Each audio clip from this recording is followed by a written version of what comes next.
There we are. It should say that I'm live now. It's always a gamble with YouTube. Let's see if it finds my live stream. It does. Get shareable link. I can just quickly post this in my Discord.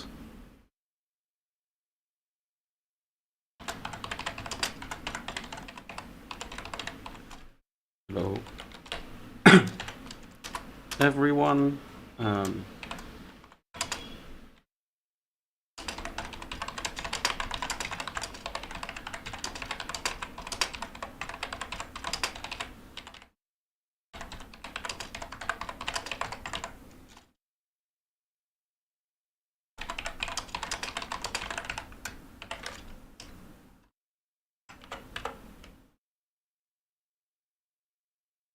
Give me just 1 second for anybody already joining. I'm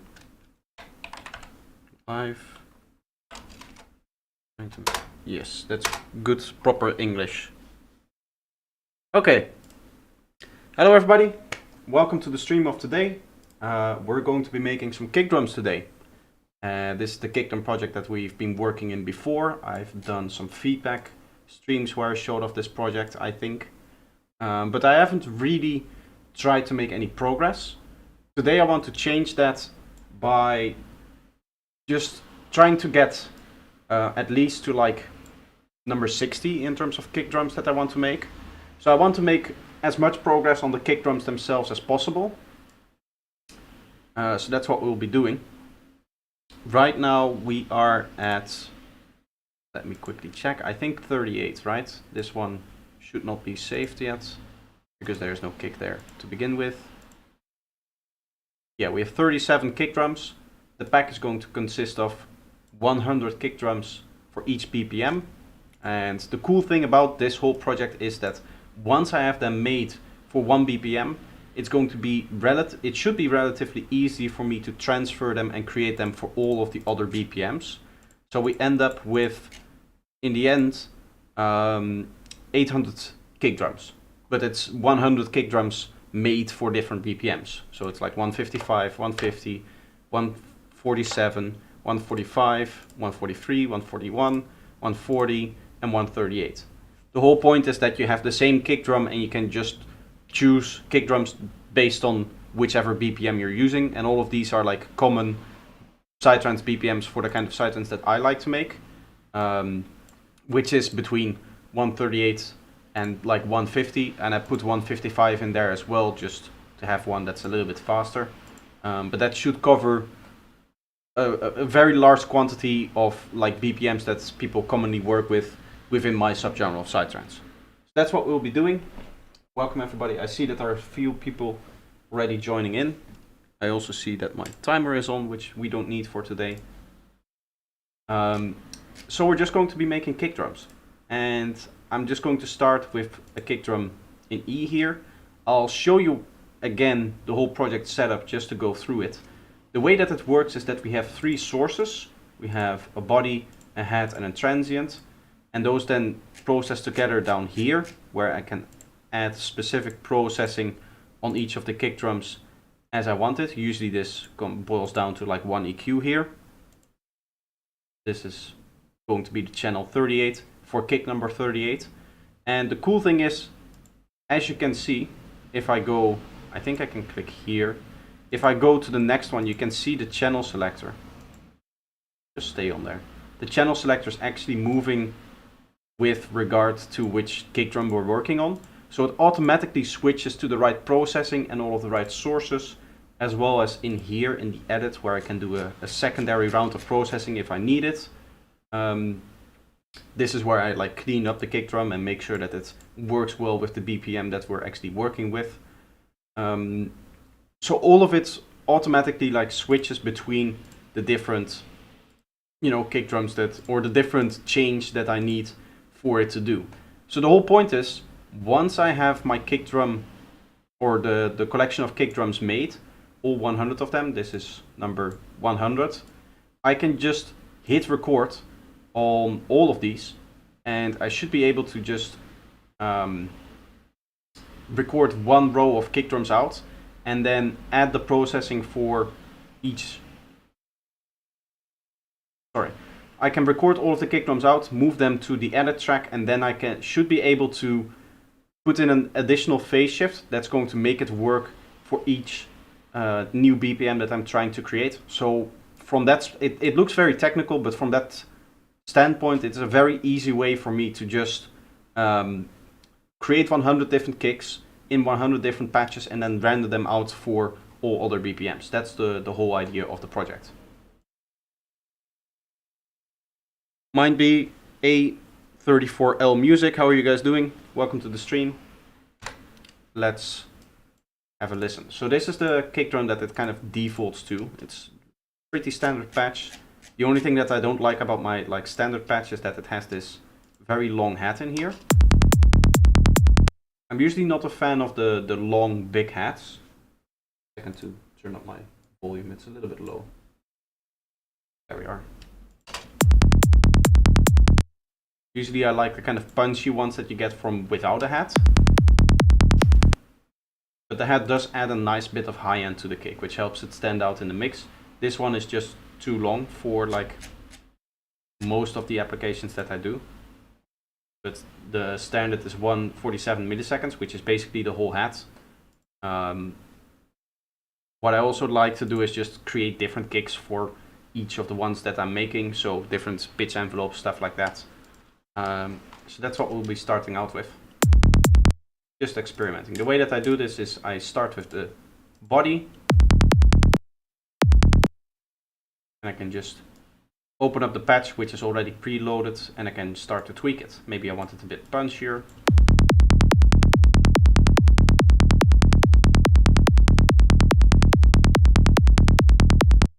I also need to set this to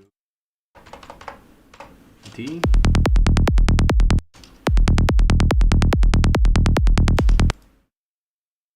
Okay, I kind of like that. I want to go into the volume envelope and see if we can bring out the punch a bit more. So this is the volume.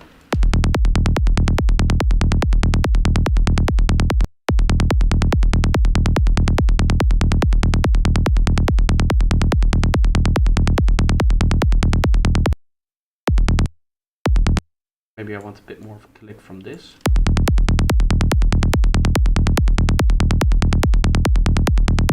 Here I can change like the transient of it.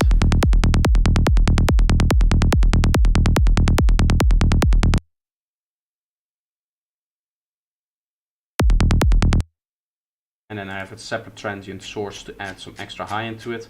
This one also has a few issues in its like default way of opening up, in the sense that it's a very short one, which was just the way that it needed to be at the time. But for most kicks that actually doesn't work, so I need to go in here, change this shape down below, just to make like it a normal transient. And I just use the attacks from here.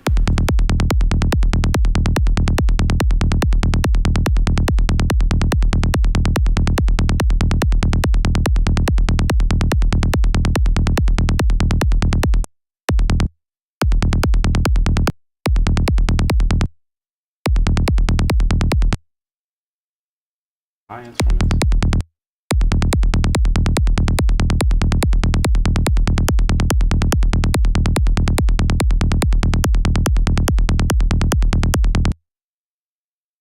Okay, it's a little bit loud now. I can turn it down here.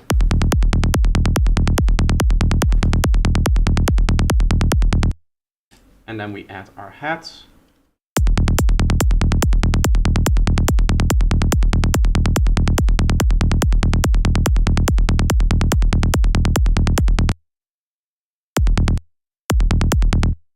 Something like that. And now I can go into processing. And in here, I just use an EQ to do like general shaping for start. Right, I just look at what I like in terms of tone.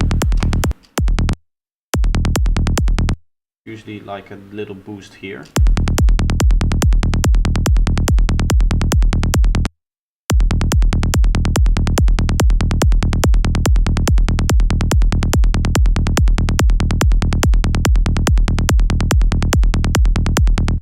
Something like this. At this point, I don't care that it's peaking, because don't know if you read my last MP on Discord, but if you have time, it could.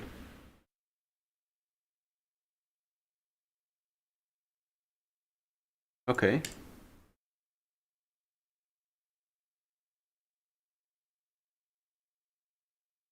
Midjourney could be a good stream subject, even if it's a bit of subject. Maybe it could attract some people to your Discord too. Yeah, it's when it comes to Midjourney, I currently don't have like the subscription. So for me personally, I cannot work with it yet. I should just get it, but I haven't done it yet. I guess it's just laziness. For today though, I'm just gonna do kicks, but I could try to see if I can make something cool with artificial intelligence, something like that. Okay, so now we have our edited version of the kick here.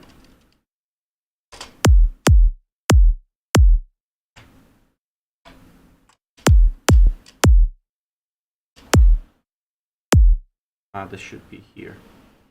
Second. This project has become very, very slow because there's basically 200 instances of Serum loaded at any time, which is the downside of doing it this way with the different sources and stuff, right? Because there's essentially 100 tracks in here, which all have a different instance of Serum loaded, which I just need because there's no way to make 100 kick drums in the same patch. So it's going to be a little bit laggy at times. What I want to do though is get me a clipper before this EQ. And the EQ here I'm using sometimes to do a little bit of shaping still here, but I mainly use it to check for phase shift. And the way that I've been doing that is using Syscope. Now this one is already in phase, almost. I want this to be a zero crossing, so that's what we're going for.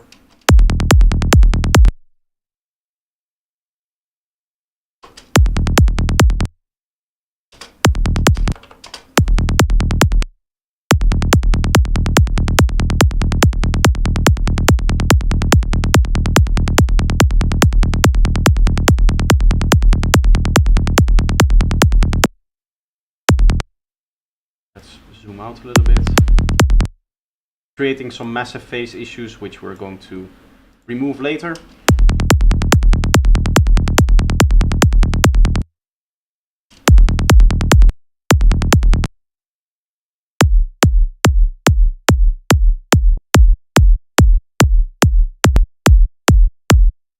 It's actually too high, I think. Yeah, the sub bass just doesn't really have the space to nicely ring through. Let me go back to body source then. Change bass, I guess. So I go in here. I can switch between loading this kick and loading this kick. So here I should now be able to see. Ah, wait. No, never mind, I'm stupid.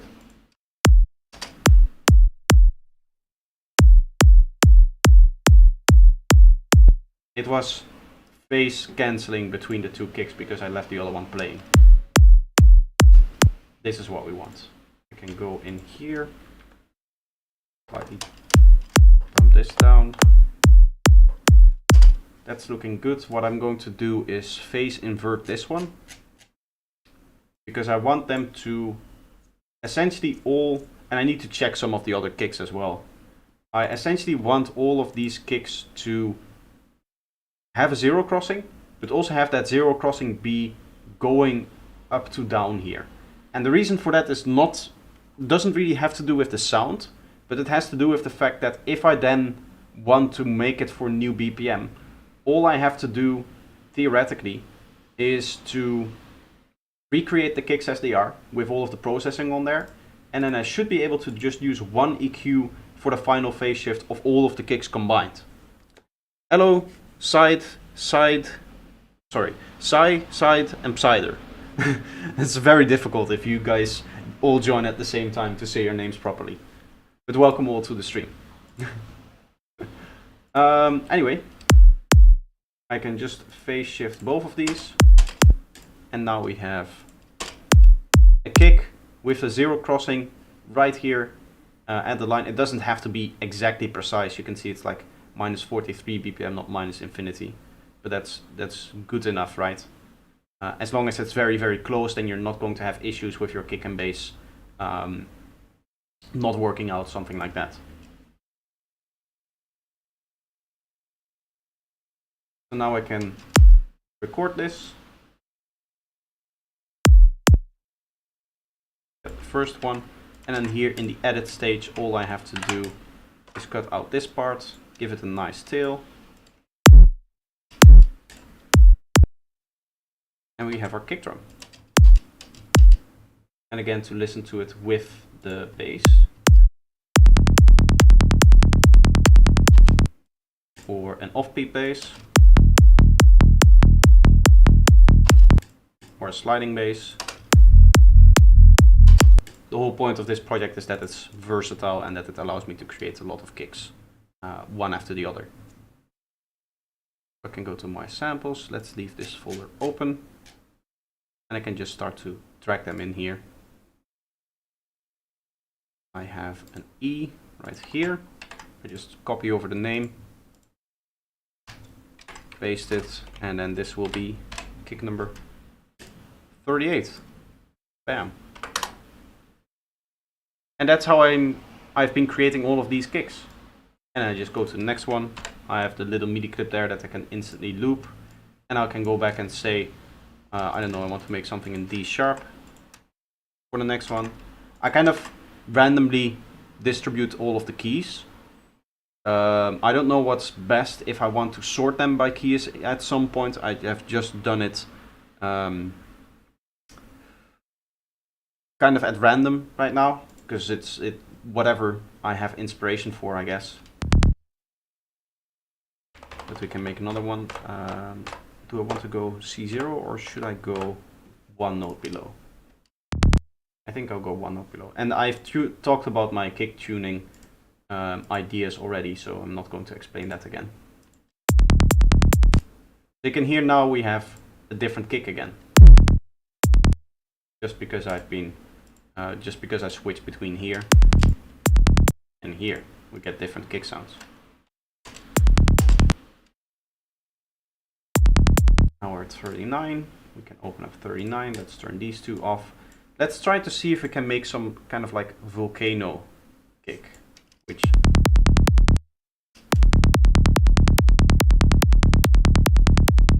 has a little bit more of a snap instead of like a click to it.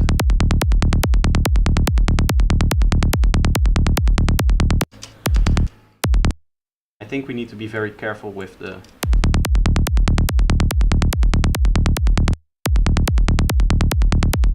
volume envelope here.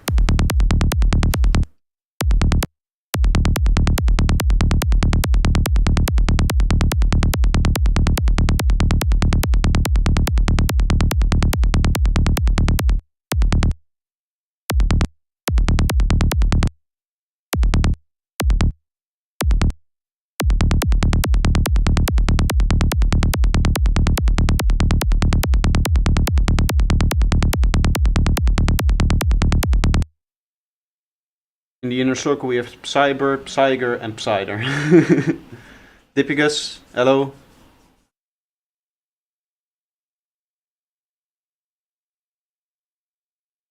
Is the elephant sound a sample or did you make it through a synth? Well, I might be good at sound designing, I am not insane. When it comes to making real world sounds, I just use samples. I think it's gonna be the Cashmere Pack 2 that it's from, which I should have here, right?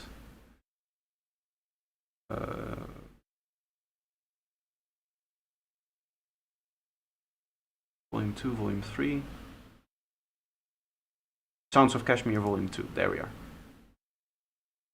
I think in effects somewhere.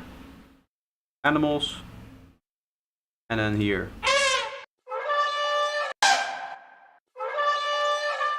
One of these somewhere.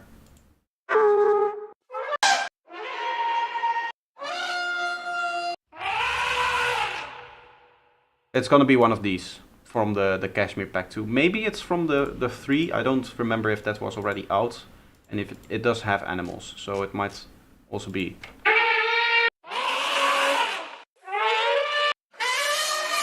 I don't remember what the sample sounded like.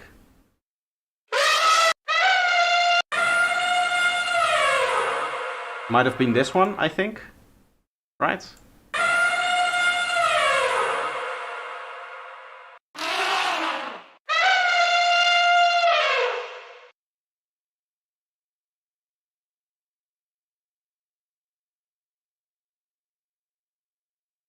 I've used that elephant too.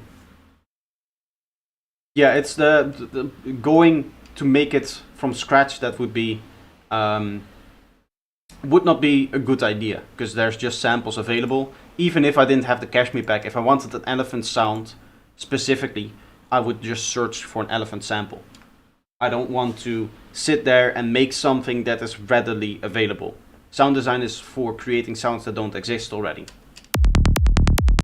Right? That's the point. That's why we're making kick drums now, because there's no kick drums yet. Kick drums don't exist.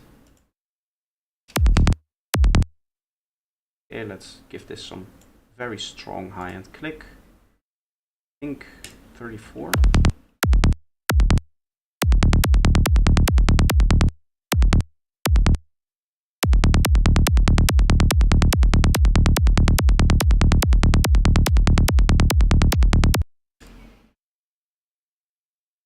I quickly want to see what happens if I EQ this here, because I do feel like the snap is maybe, or the slide is maybe a bit too much.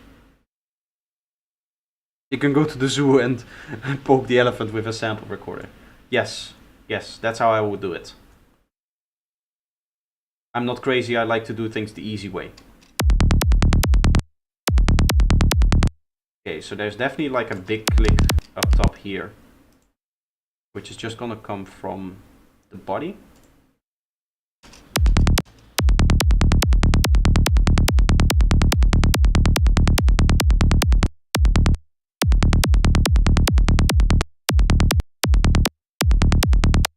You can take away that one here.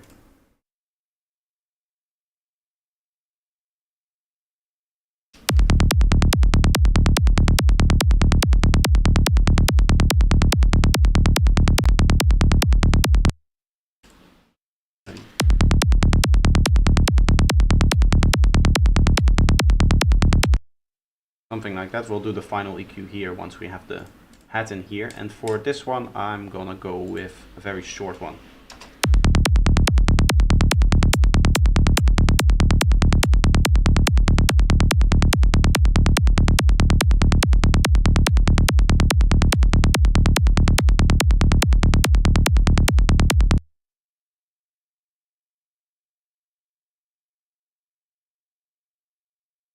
What do you think is more important, better kick or bass?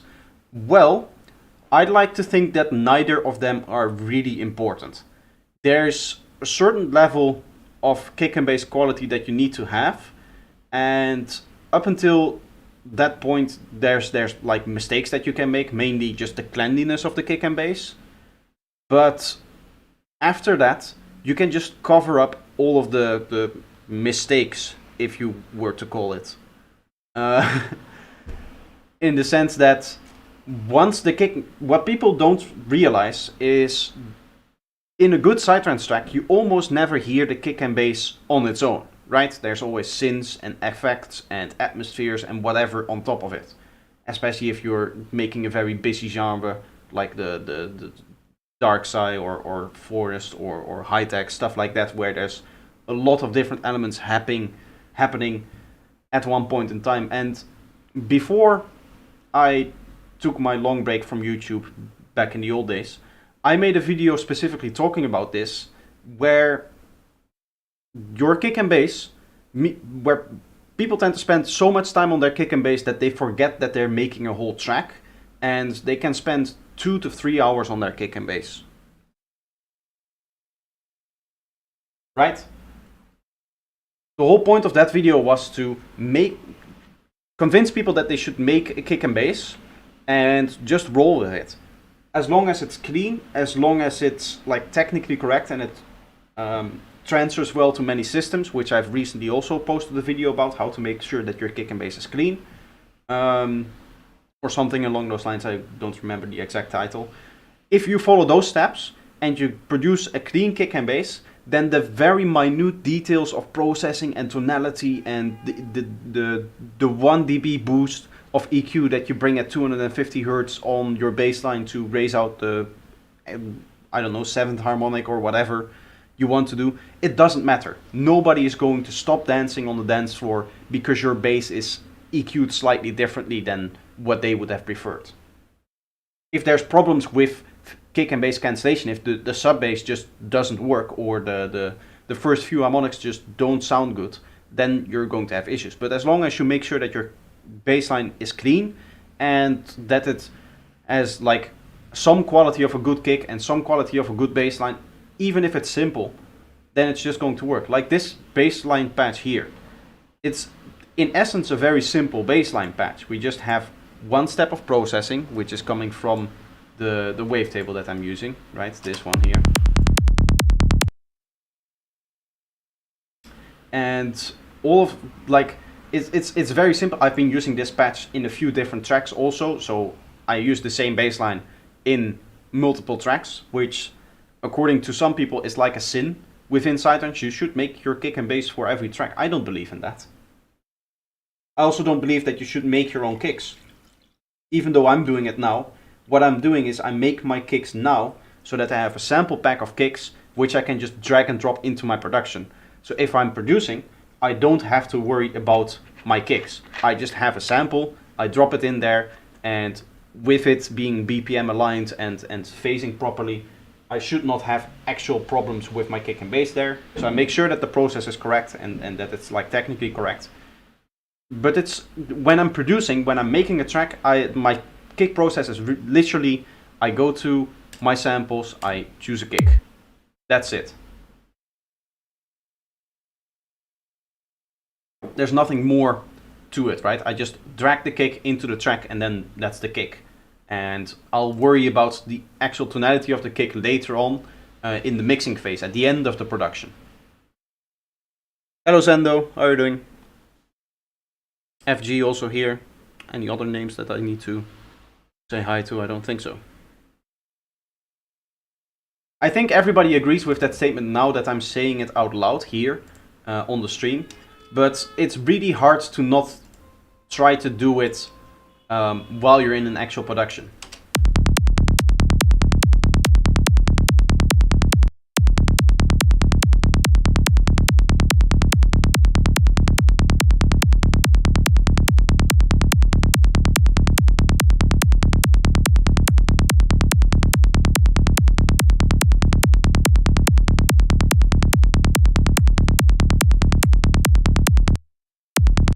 I like that. I am going to make myself slightly louder.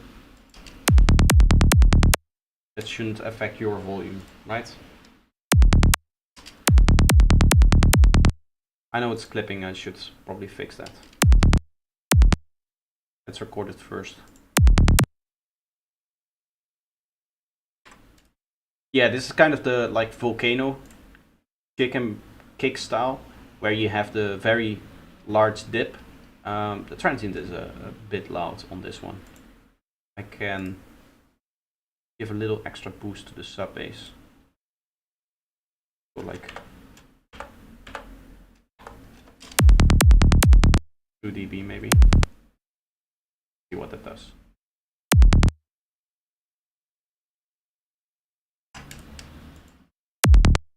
Now I can clip it in a natural way and then it should sound good.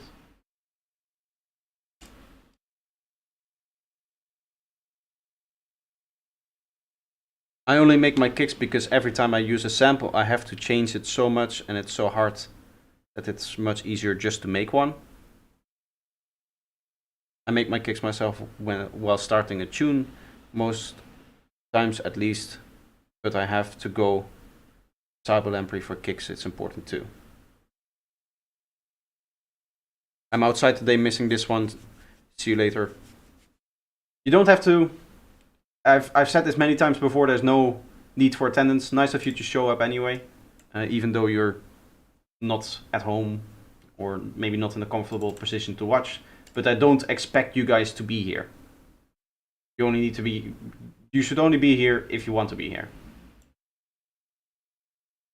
I appreciate it, but you don't have to. Keep that in mind. A very dark kick. I like it.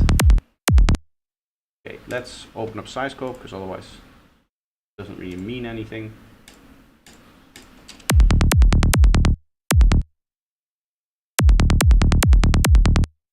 Yeah, we still have a very loud transient in regards to the rest. Keep this open here. Okay.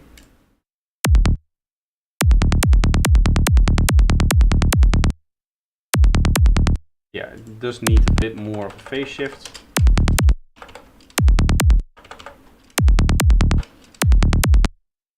And then again, we're going to have to phase invert this one here.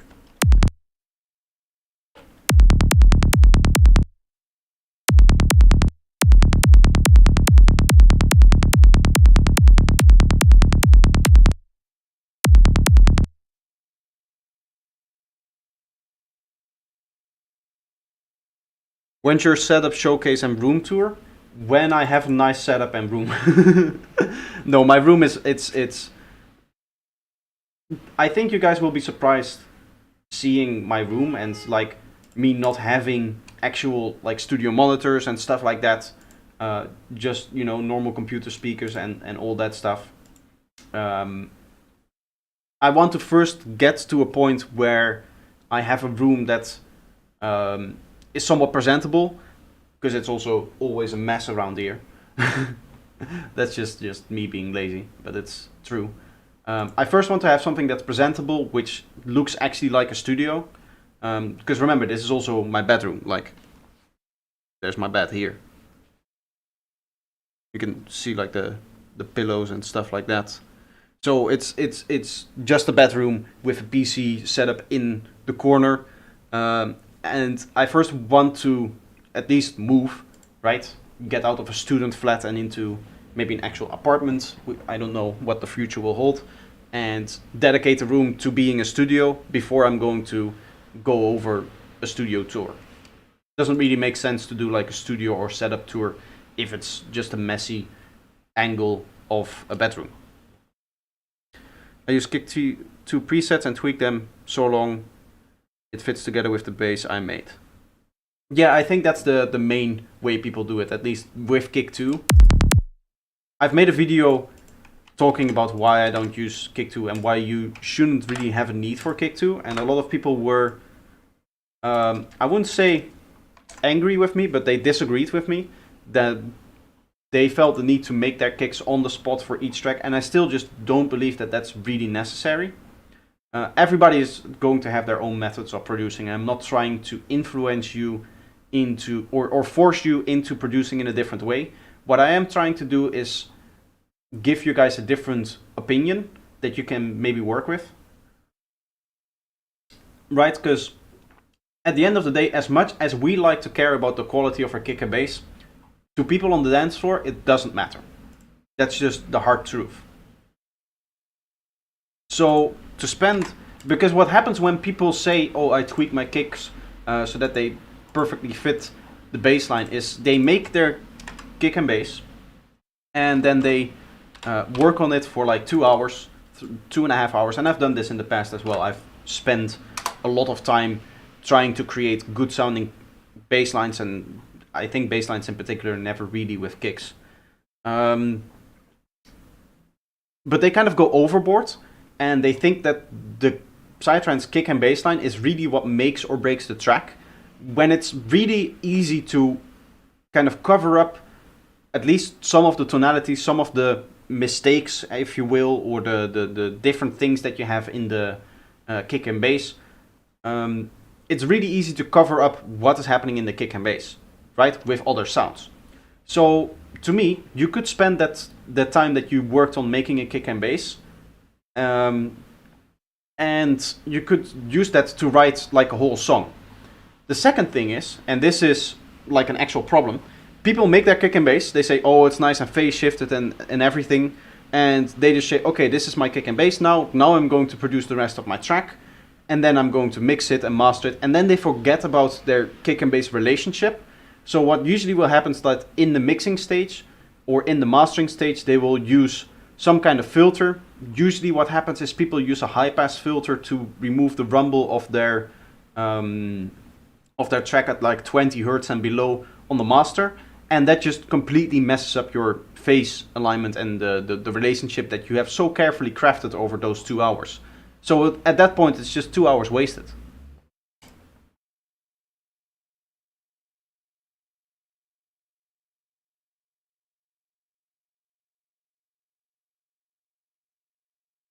It needs 30 to 45 minutes.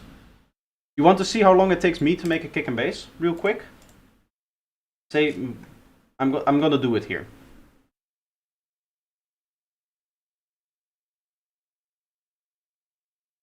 My template opens up with an audio track for my kick and a MIDI track for my bass line. So we're just going to assume that this is my template here. I'm going to select a beat. I say that I want to make something in A sharp. I go through this pack or my other pack of kicks that I already have, which I've spent a lot of time working on, don't get me wrong. It's still a lot of time went into creating this, but when I'm producing a track, I don't want to have to work on that. So I go, here's my kick, I go to instrument, instrument here, auto bass, plop it on here. Takes a while to open up because this project is already full of different instances of Serum.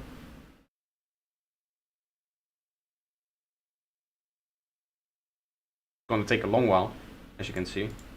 This is my auto bass patch. I've shown this off in the video as well for anybody interested. And I go, okay, I'm making something in A sharp. Boom, boom, boom. Velocity down. That's a little bit high. Kick and bass.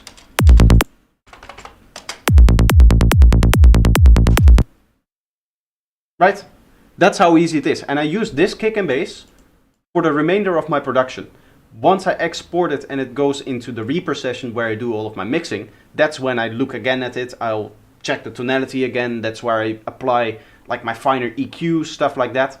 But my kick and bass is just this. Sometimes I'll go in here and mess a little bit with the phasing amount here, or I'll turn on the EQ. I can tweak this phase here, which is like the starting phase. But it takes me 2 minutes to make a kick and bass in a new project. Now because it loaded up and it's a little bit slower, it takes a little bit more. But I want to be able to work on the things that are actually important, which is the theming and the leads, the overall sound design of the track, all of that stuff. This doesn't need to be here, by the way.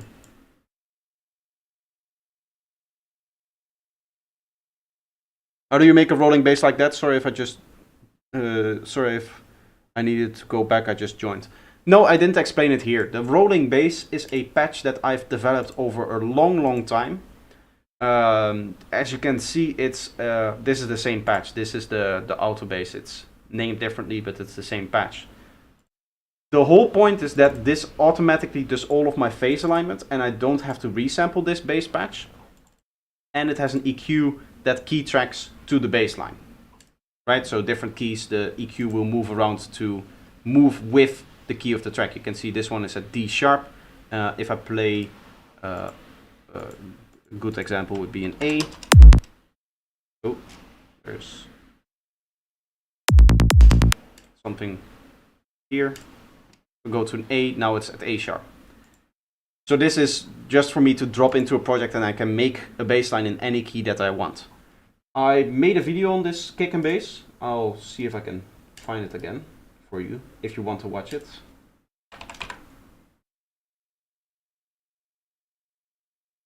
bass. It's the cleanest possible bass patch video. No. Wearing the same shirt as today, but it has been washed since then, so don't worry. This is the video if you're interested. What you should know is that this is not like the one time that I made the bass patch. This is, I would say, it's the last year of development of me creating sidetrans basses, because it's already based on the idea of using M freeform phase, which is here, I think. Yes. Which is this tool, which I've shown off also in a video before about basslines. This is a phase editor, and I can turn off drawing mode, and I would do something like this, and like this, or like 60 or 90 or whatever. And then with this depth control, you can set the amount of processing that happens on your bassline. This again was a development that I made to make sure that instead of using 5 different plugins to process your bassline, it's just one knob. Right? This is a free plugin, by the way, for anybody interested. For the Melda productions, they offer this for free, and you can just grab it off their website. Yeah. When will you do your next feedback stream? This Sunday. This Sunday will be the next feedback stream. Can you show what Pieburger said in the Discord? I can try. I think his idea was using phase cancellation so that you create... To be honest, he had a few different ideas that are in there. He also released one of his patches. If you go into the resources, you can just open up and download his patch right here in resources. I think his idea was that you could use a basic shape sine and then phase cancel that with the sine wave that is like naturally in this saw, right? So this should be going down, whereas the other one should be going up, I believe. Yes. Let me go. Generate saw.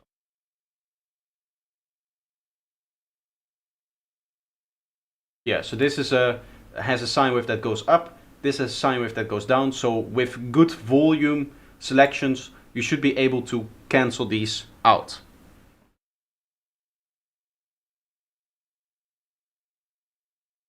That was the whole point. And what that leaves you with is a bass patch, which does not have a sub bass, which is beneficial for editing it. The way that I do it in this patch is I have just 2 versions of the serum patch, and within this serum patch it just has the first one removed, right? The first harmonic is no longer there, so that removes the saw wave. You cannot do this in every synth. What he described is that you can is a technique that you can use in whatever synth you want, even ones that don't have like an FFT editor like this or a harmonic editor. This isn't really an FFT editor because I do believe that this is actually additive synthesis being used here to generate the waveform. It's not really FFT, I think. I think it's additive, which is an oscillator bank, and not IFFT, which is a different process, but okay, whatever. Why not leave the fundamental alone? What happens if you remove the fundamental is you make space for the fundamental of the bassline or the kick itself. So this is the way that this patch works. Is you can see it's automatically switching between these 2 patches with the LFO that is in here, and that means that whenever the kick is playing, so for the first half of the beat there will be no sub bass, and then for the second half there will be a sub bass. So you just essentially make space for the sub bass that's already there from the kick. And then the way that you can do phase alignment is just by making sure that you have a kick like this where the transient has a space to like sit in here, which is what I've been doing with making sure that it has a 0 crossing here. That's the whole idea behind patches like this. Is instead of having to phase align your kick and bass, and then making sure that your bass line has a certain velocity and a certain volume there, so that the sub bass of your kick kind of continues into this part of your kick here. You can do it much easier by just removing the sub and just worrying about a different kind of phase alignment. How do you get rid of delay when you're using FabFilter Saturn or some other plugins? Well, some plugins operate with some kind of latency, right? Which is just the time that they need to process the audio in the way that they do. What happens with Saturn is, I think you can set the crossovers to be linear phase, which is what introduces the latency. Linear phase is a very long process because it needs to take your phase shift and then basically push all other frequencies back in a similar way, which means that there's always going to be a delay in there. There's just some processes that cannot happen exactly in real time. So for that reason, some plugins just have a natural delay in it. There's some settings that introduce more delay, like linear phase. It introduces like almost 1/3 of a second in some cases.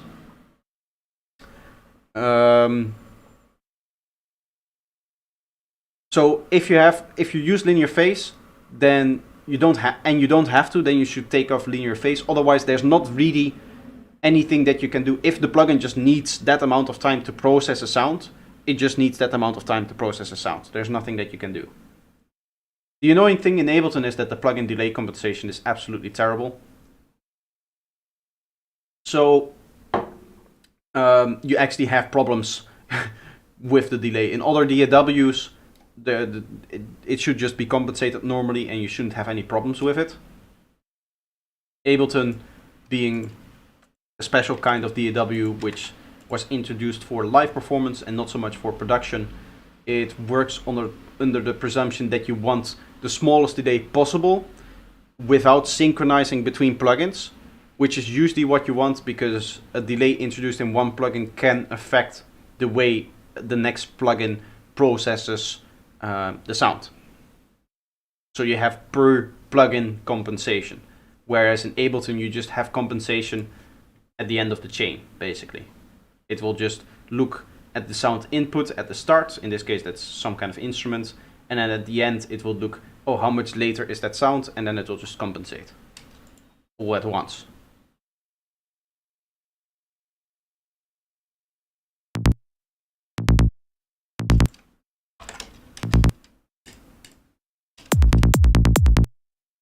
This one is going to be G sharp.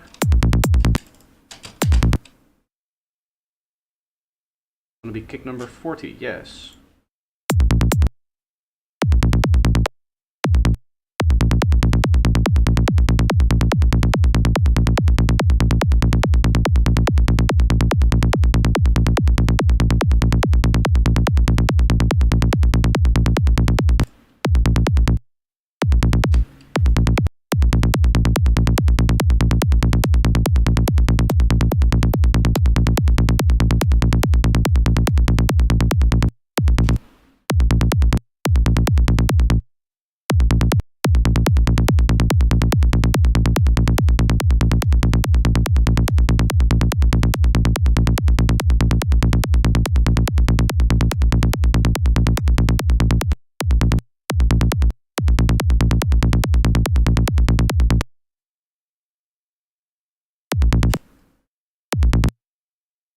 A bit of extra click from the transient here.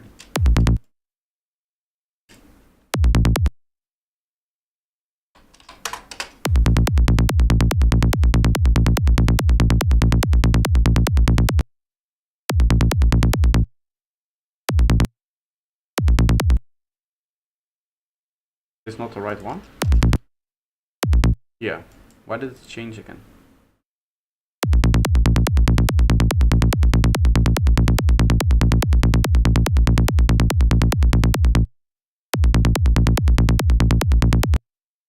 It's still very, very short.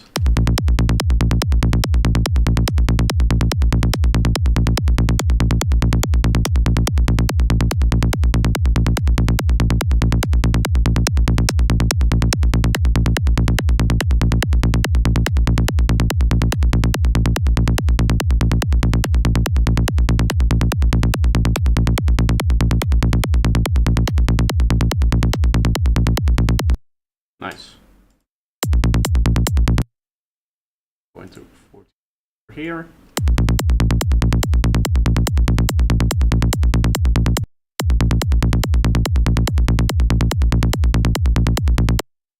And we get something like that.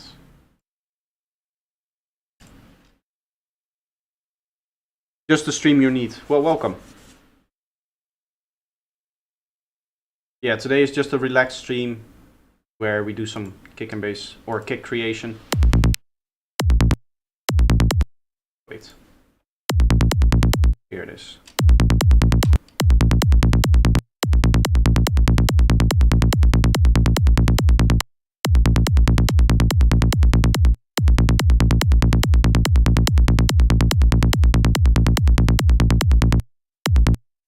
This kind of has the same problems of that one spike that's in there.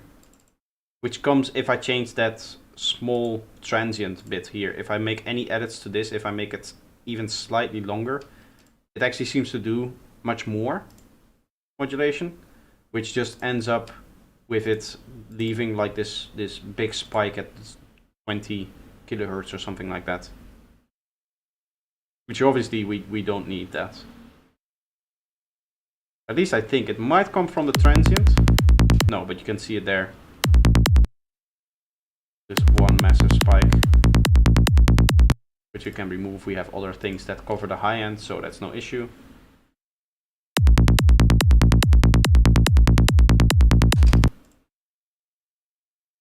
Here now. We record it, and then we have a look at it. I think very loud transient again. Yeah, we're just going to clip this off. That shouldn't be an issue. Because we do clipping and then we apply another EQ, which is going to introduce phase shifts and stuff like that. At the end of the day, we should end up with not a clipped off kind of sound in the transient, which I mean isn't really a big issue. We can clip this off like 4 dB. Okay, and now we should be able to just finalize this here with a final EQ for the phase shift.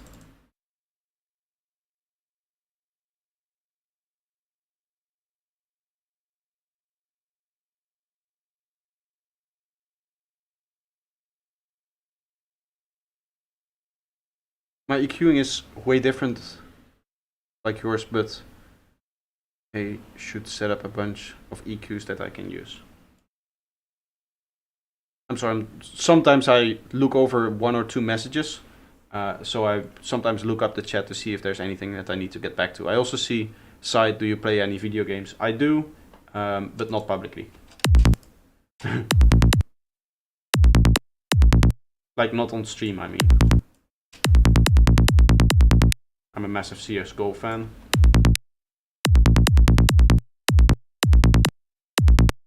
Okay, let's do the phase shift finally. When it comes to EQ setups,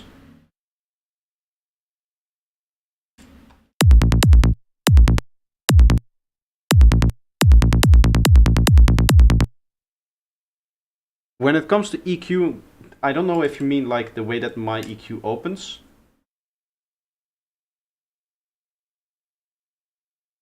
Behind again. You need to turn on oversampling. If you don't do that, it looks like this. And if you do, it just looks like this. I also have everything set up with a default and a filter that I can add whenever I want.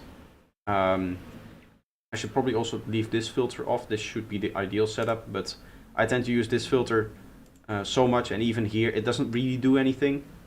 It's not that big of an issue. You should have defaults for all of your plugins, by the way, or all of your main used effects. That's always a good idea.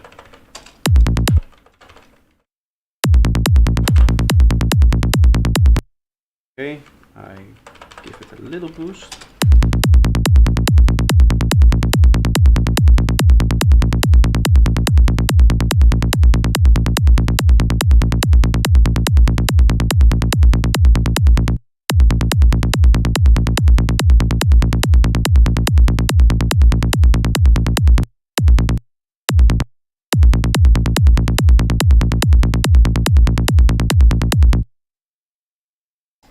something like that. And then I want a utility. I still haven't found a working method of opening up the utility with the menu. This still opens up CV utility. I think that's just an Ableton issue. It doesn't have to do anything with the menu because it just uses the search function here. I think there's no way for me to search for utility specifically and leave out any like prefix to it. So anything with a prefix that has a letter of the alphabet above the U, which CV utility is, it will just not work, right? Because then it will be CV utility the one that it finds first. Have to go, we'll leave a like for you. Thanks, man. Thank you. Thank you for your like and your participation. I'm glad you enjoyed the stream so far. Boom. Kick drum. Nicely phase aligned and sounding nice.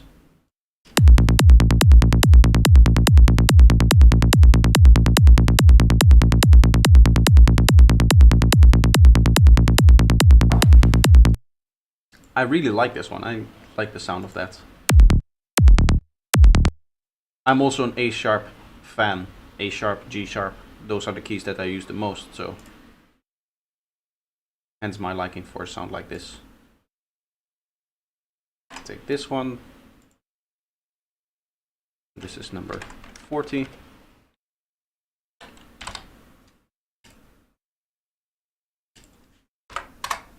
Guess we can G sharp again. Is there anything I'm missing?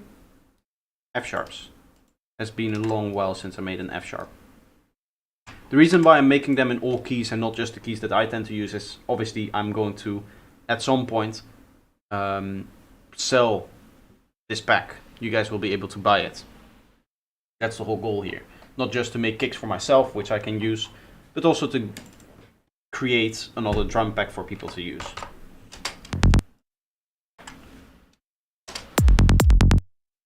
Okay, let's turn this off.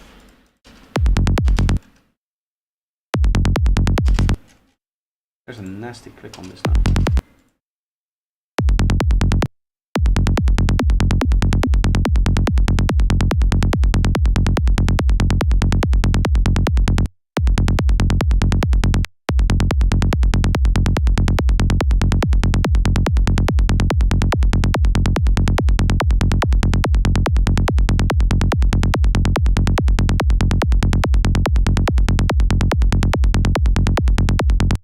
Can make a little bit of a more aggressive kind of oomph kind of click.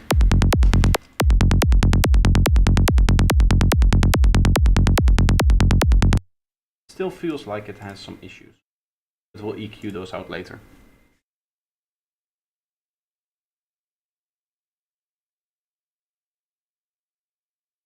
First I want to get rid of the click. Now that we edited the second LFO, every time I edit this one I just have to get rid of that big click that's up there.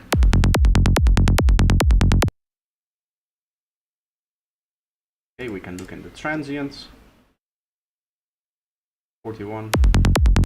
This should have been done at 41, right? I'm always scared that I'm editing patches that I've already made, which I obviously don't want because I need to make them for the new BPMs.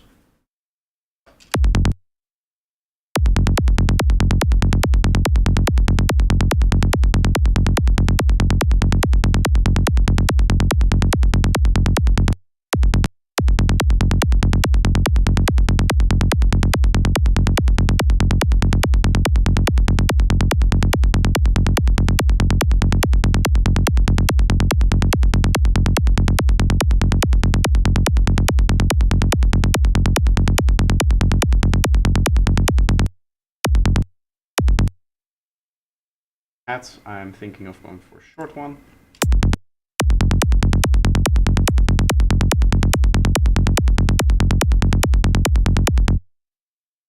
Just a little click up here. We're probably going to have transient issues with the transient being too loud, but that's something we'll deal with in the check from this point on. it doesn't really matter if I do it like here or after the recording.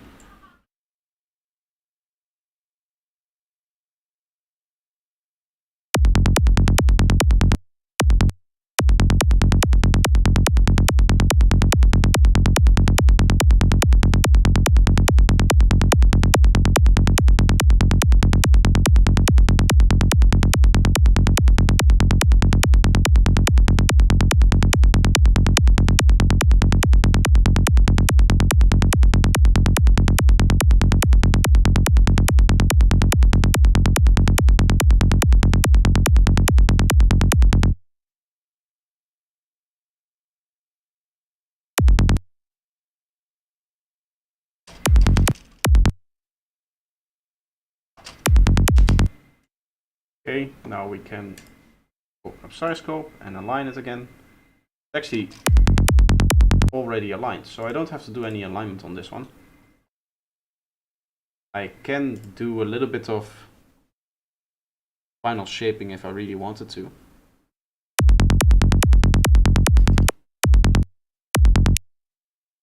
Let's check the waveform. I do think we need a little bit of extra sub. So the way that I'm going to do that is just have this at like 150 maybe. I know that's just more than the sub, but it's easier to do it this way. This should give us a nice one here. The only issue might be that it's going to be way too loud. Actually, no. Perfect. Oh, I need to flip this one. I need to flip this one. If I use a really short kick, I don't have to phase line. Correct. If you use a kick that is just a 16 note, for example, what they do in high tech, they just use kicks that are very, very short, then you don't have to phase line anything. In fact, I think for kicks that are that short in high tech, they just leave out the sub altogether. So you're never going to have issues with that. Right, you cannot align something if the one element is missing the thing that you are aligning it to. Why is it so? Ah. Yes, of course.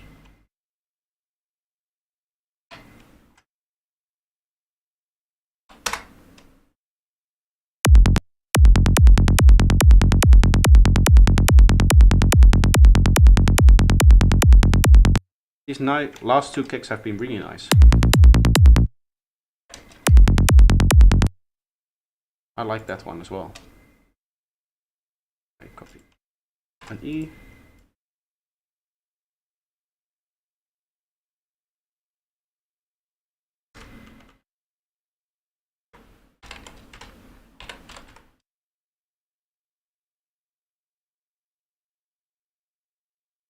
Dipicus, see you soon.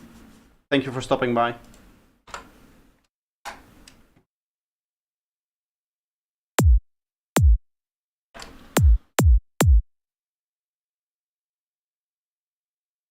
I mean, as far as kickbacks go, this would already be good enough, but I want to get to 100 because that's a nice round number.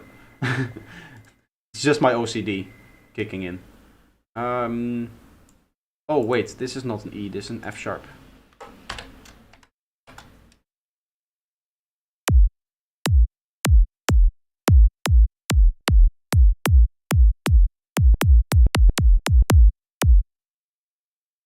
I like this one. I've become a lot better at making kicks between here and here. I would say this is more of a like side trans kick with a little bit of slide to it. I could see this being like a volcano type kick. Volcano on Mars. These two. Let's go for a sharp here.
get a transient for this.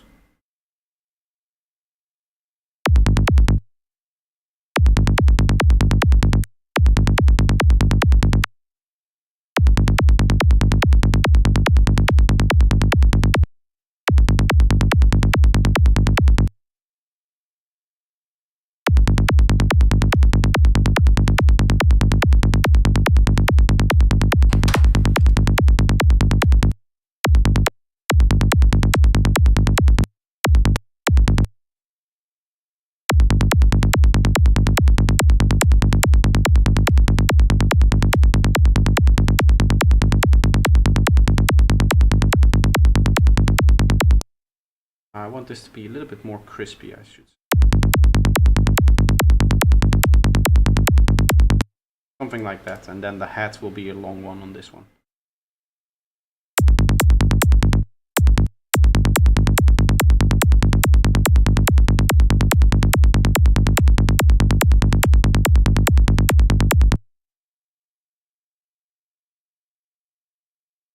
Do some preliminary EQing. Again, for those interested in knowing why I'm using two versions of the EQ, the first one is just purely on feeding, and then the second one is more of like a technical analysis with the size scope and everything. This is just to shape it the way that I want it to sound, and then the next one is to make sure that it actually works.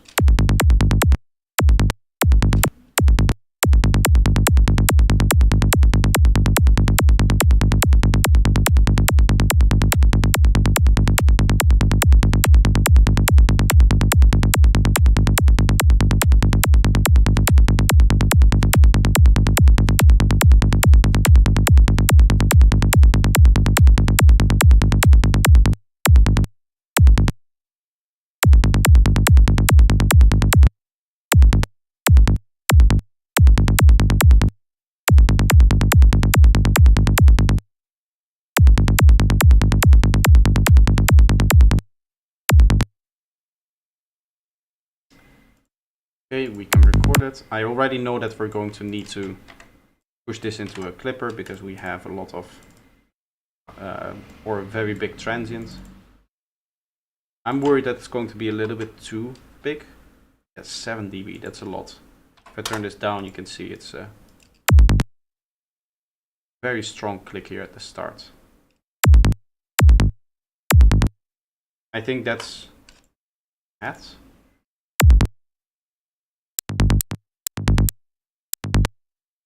Right? No, not the hat, the transient, sorry.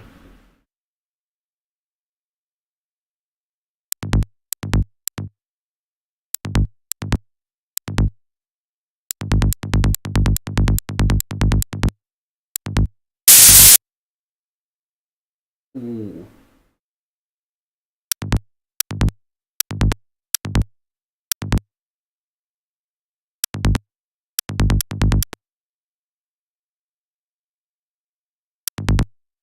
Why is this thing so extremely loud and then here it just completely stops? It is the right one, right? We're editing number 42, yeah. Are all these transients just like that? It has one loud click here and then it just stops? Makes very little sense.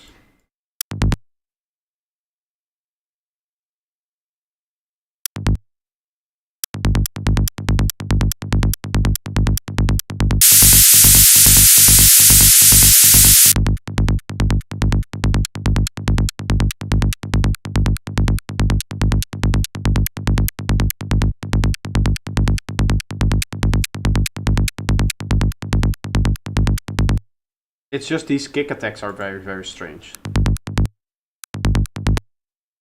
Let's leave it at that. And I just hate the fact that every time you close it and then open it up, it goes back to the noise being the default one. That makes no sense.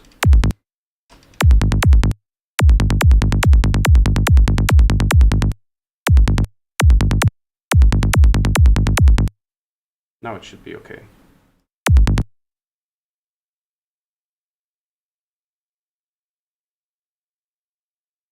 Still has that one Massive click there. Why would it?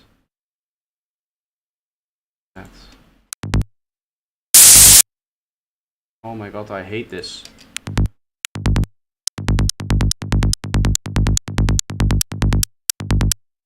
Good way to blast your ears out.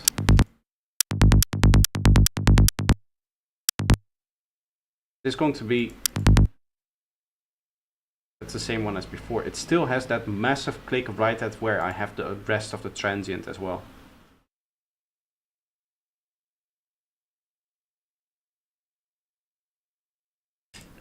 It's going to go back to the noise, which makes no sense. I can... Okay, this looks a bit nicer. I could just do like this.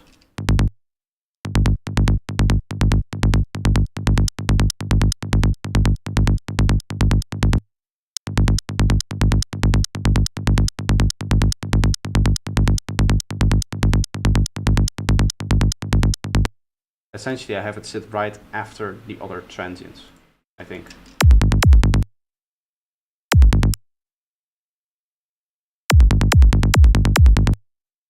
I mean, if you zoom out, it shouldn't be that big of a deal, but now it should at least not be too loud. It's a little bit, but I mean, that's almost negligible, the amount of loudness that it has there, right?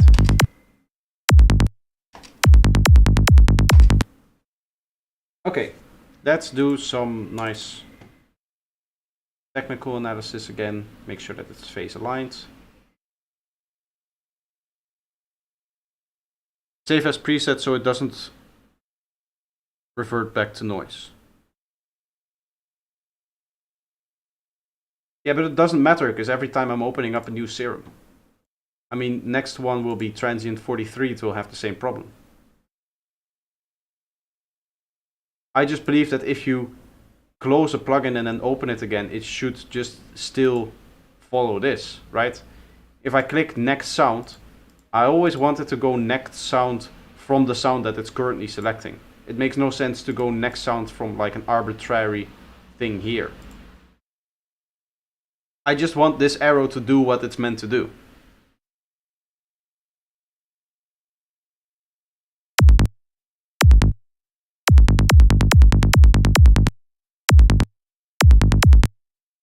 In what universe is it a good idea to have an arrow that doesn't do what an arrow is meant to do, right? Which is go to the next one, independent of whether I opened it up or not.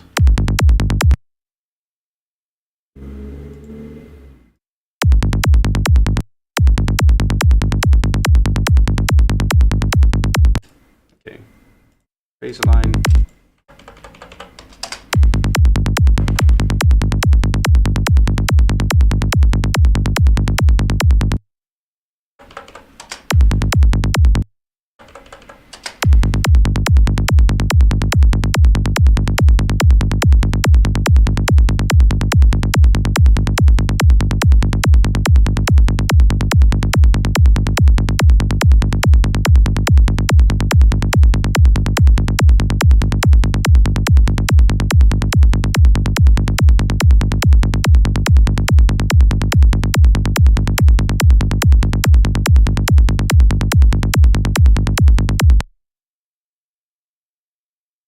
Okay, now we go dynamics.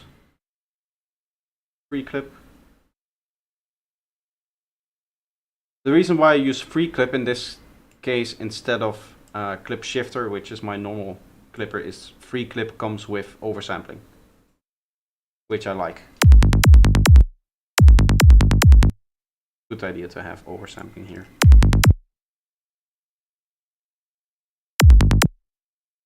Clip shifter also does, but you need to get the full clip shifter. You need to buy the full clip shifter, which unfortunately is discontinued and has been replaced with a plugin that I believe people say is like a little bit unhandy to use. That's just a rumor though, I'm not sure, I haven't used it myself, but maybe it does work. Of course.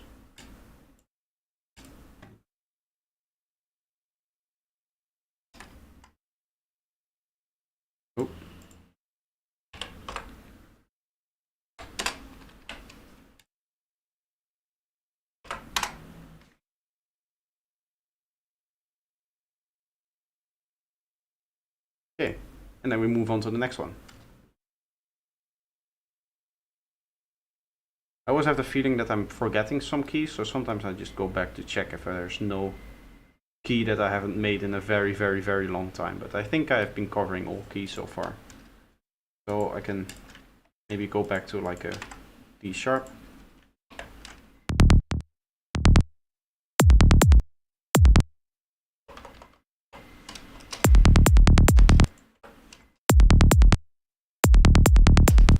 Let's go for like a very nice dark one.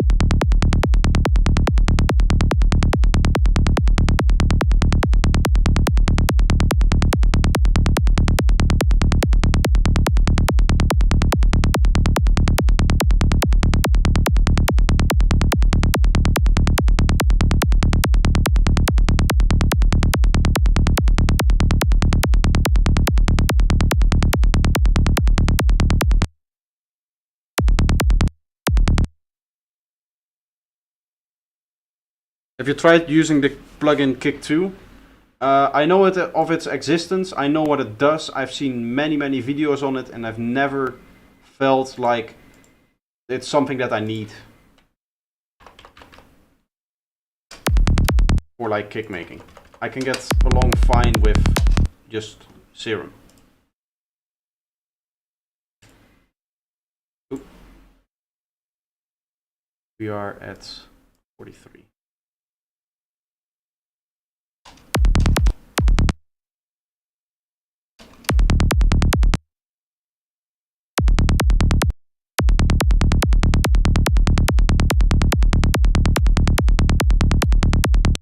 This will be just the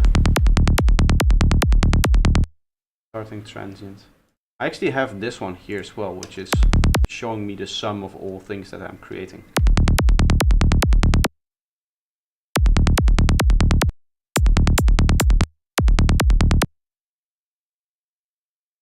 I wonder why it's taking so long for the kick to start. Is there attack on this patch? There is. Apparently that doesn't matter.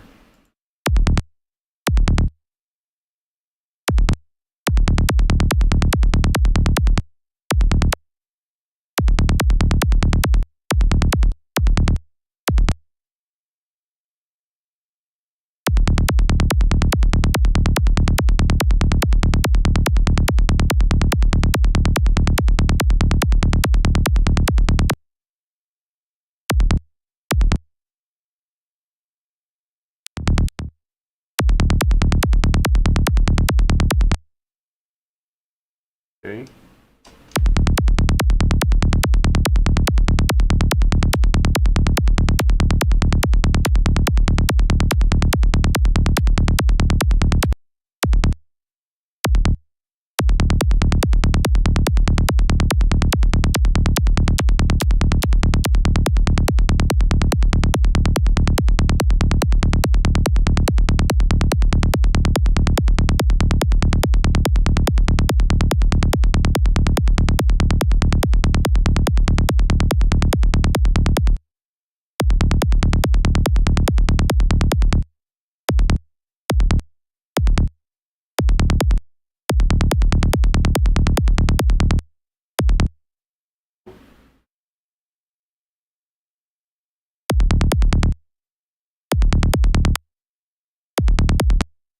Apparently this kick transient is so short, I want to use a different one, I guess.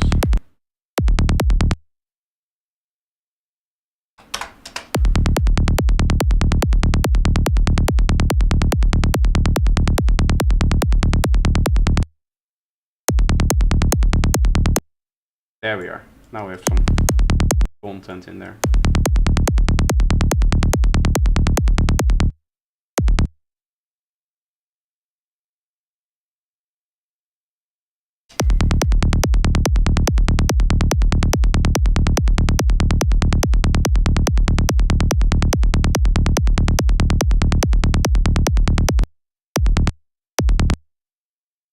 Nice. Let's see how it sums. It's gonna be loud here, obviously. True, Serum gets the job done. I know it's technically like easier to do it with Kick 2. The problem with Kick 2 is that it's so like specific. It doesn't really make sense to fork out the money to get that little bit of extra detail if I'm fine creating kicks with Serum. If I had issues creating my kicks the way I wanted them to sound, then obviously I would instantly buy something like Kick 2. Because that just promises you to make better kicks, and I think that if I had to start off like over again, I wouldn't learn making kicks with Serum. But now I've just done it so many times, right? Looking at just the samples that I made for the packs, we have 42 kicks here. We have the kicks that I made for quality kicks here, which is also like 43 kick drums. All of these were made in Serum. I have the drum collection that I made. This has a whole bunch of kicks in here.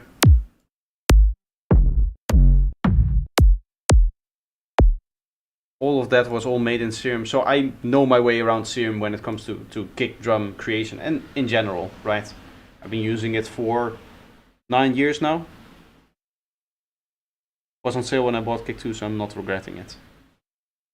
I mean, it's still money that if you didn't need to buy the thing, I wouldn't say wasted, but it's something that you may not have needed to buy.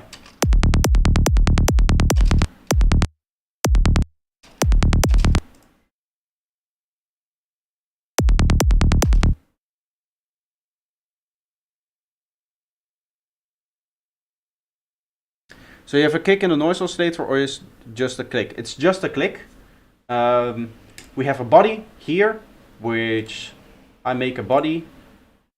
Right, this is just your general shape for a body. This is linked to master tuning, so I actually have 2 LFOs for the tuning, and then the third one for the volume of the kick, where I create the volume shape that I want, which I actually haven't done yet for this kick.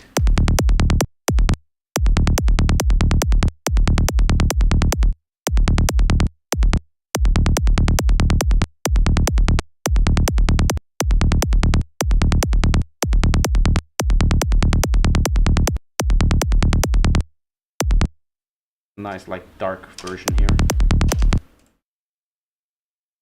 Then I have a transient, which is just a transient kick attack. As you can see, it's start of a kick. I'm doing some shaping with the volume thing here, and then another EQ. And then I have a head source, which is just a hat. I've been using the same hat over and over again. Let's change hats for this one. Multiple instances of Serum? Yes. The way that this works is that there's 100 instances of Serum here, which I'm automatically switching between, depending on where I am. If I move around here, you can see, right, that it switches the change selector thing, which is what determines which kick you're using or which body I'm using. And that means that I essentially make 100 kicks for 1 BPM, and then I record them all, and I can switch BPMs, re-record them, and then edit them in a way that they, like batch edit them in a way that they all work for that new BPM, and I can easily take the BPM that I have now, which is 143, and I can make kicks for 140, 141, 138, 145, 147, 150, and 155. And I essentially can make 800 kick drums in the time that it takes to make the 100 kick drums here.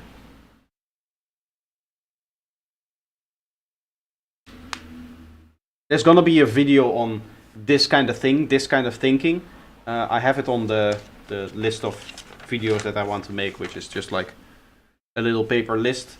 It's called Control Racks in Ableton. Control Racks is the idea of, I want to have this functionality, for example, this whole thing here. How do you think about, okay, how should I break it down so that I'm able to create the functionality that I want this project to be? Because at the end of the day, I just have a project that I need, or that I make, so that I can make my 100 kick drums. And I had a mindset beforehand in the sense that, okay, I want to be able to create 100 kick drums for multiple BPMs and then easily make it for like 1 BPM and then transfer it to the next. That is like the whole point, the whole idea of this is that I'm able to quickly make things, right? So I'm and this involves just a line of thinking that is very, very similar to programming. I obviously have a bachelor in computer science, so the kind of problem-solving mentality that is being taught when you learn programming really comes in handy in here because it allows you to think in a way that just makes making projects like these a lot easier. There's a whole bunch of different things. We have this warper here, which is making the actual changes. This is what allows me to switch automatically between different things, right? That does the automatic switching. The way that it works is I have to go into automation and then please just open up yes, there. We have this fader and I just manually set it to like go up like this. And it goes from 44 to 45 to 46 to 47. So that basically every clip has a new value here, which I can then just take and assign to macros, which then goes to the chain selector, which then selects the chain. How would you change the kick to a different BPM? Well, the only thing I need to do for a different BPM is phase alignment. And because I am phase aligning all of these together at the zero crossing, all I would theoretically need to do for the next BPM to render out the next BPM is set up a phase alignment that shifts this kick to the next BPM, so that for the next BPM it's phase aligned. What I will do is I'll save this project, duplicate it, set a new BPM here, see the phase alignment change that I need to make to one kick, and if I've done everything correctly, that one phase alignment should work for every kick. So I can just batch record this and then batch record the other one, right? I have the two recording tracks here, which are this one and this one. I can batch record this, set up all of the new kicks in here, phase align it for this new BPM, and then record the final version here and cut it out. The whole idea of sample creation like this is that you can do things in bulk, right? That is the way that you're going to be making 800 kick drums. There's no other way to do it.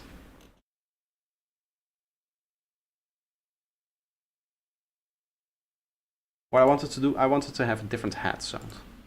I remember. Because if you had to make it all manually and do it all manually, then there's no way to do it. It just takes too much time. There's no return on that at the end of the day.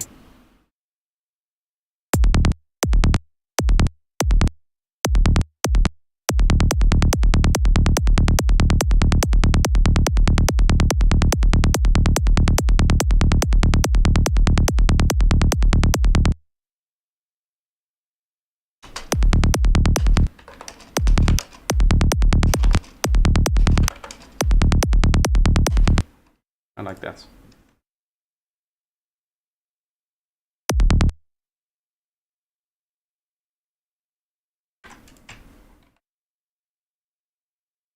Minus 1.3. That's nice. Can do.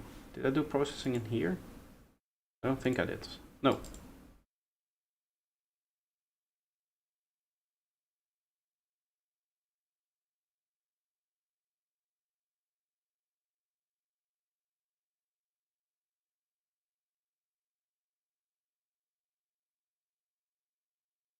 I have a great Max for Life tool where I can write macros in for some of the stuff.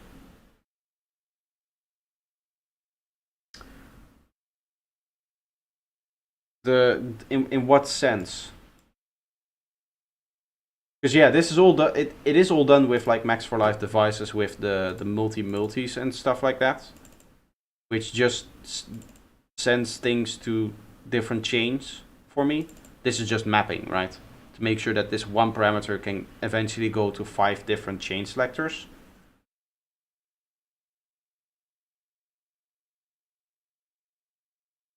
if I want use the kick, if I want,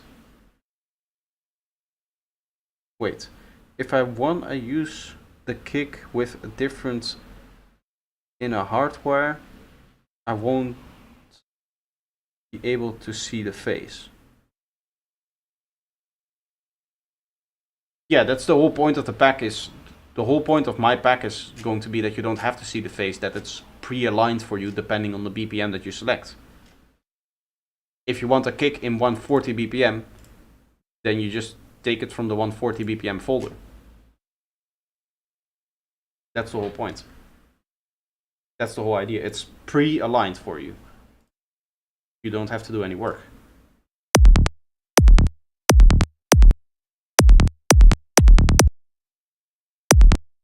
That's a very nasty kick sound.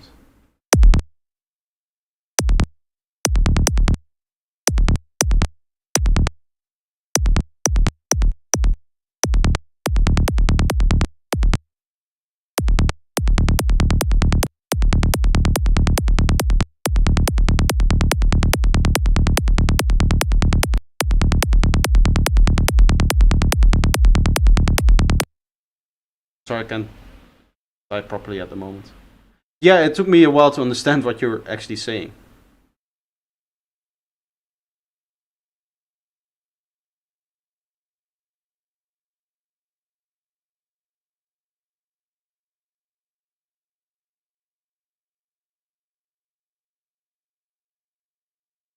They have multiple channels playing together to make one kick. Yes, when making kicks, I like to have multiple things, right? I have the head, the transient, and the whole body.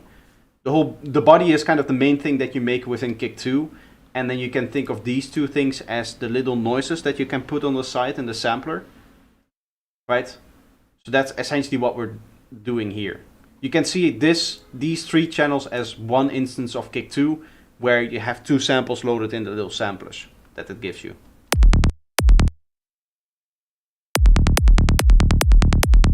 Maybe a bit too much here.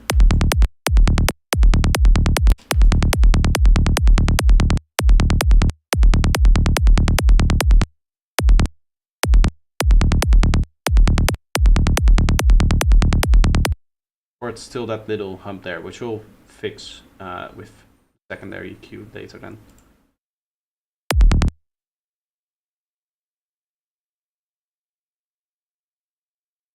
It's a very round looking kick.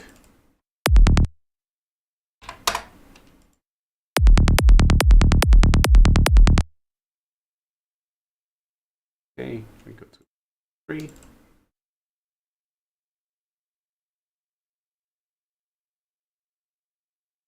Boom, boom. I think it's still this. Ah, there's a spike there.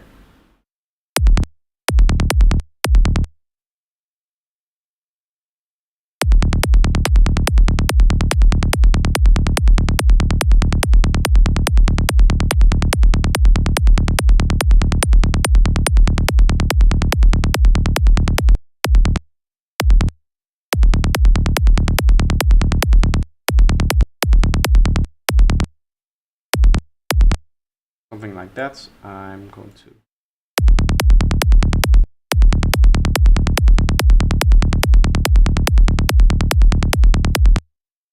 do a little bit of that. Am I listening to this one right now? I am, right? Yes.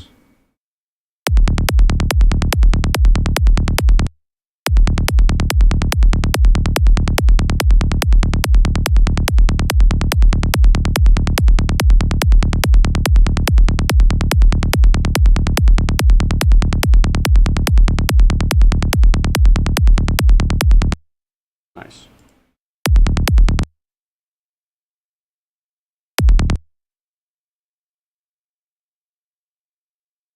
Oh, I need to align this. Oops.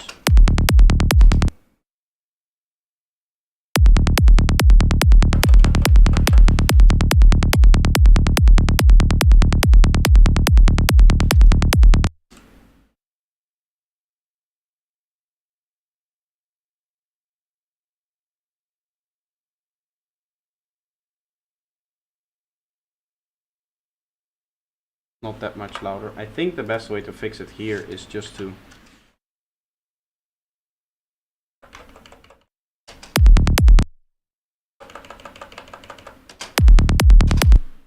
create a sub bass like that, because it's going to be quite slightly quieter once we normalize this again.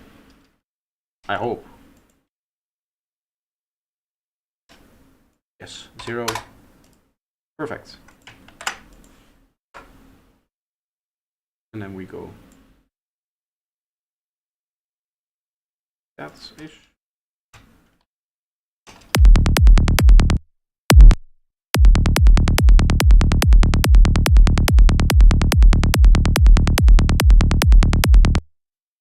Kick with a nice strong aggressive hat. Also nice.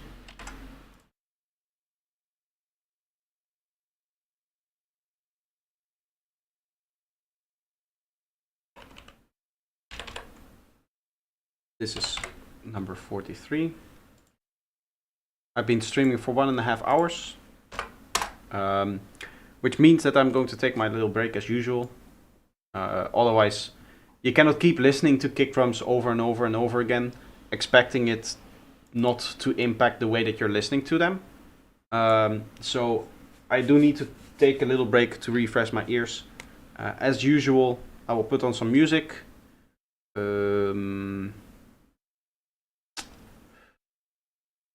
I think I have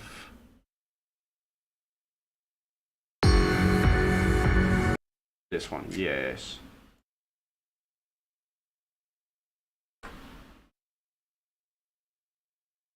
This is an upcoming release I've been doing with Mind B.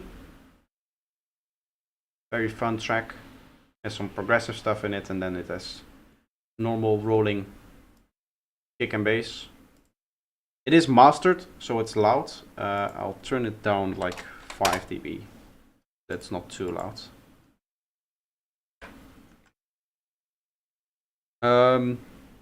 Yeah, I'll take a quick break and I'll let the track play, have a listen to it, and I'll be right back.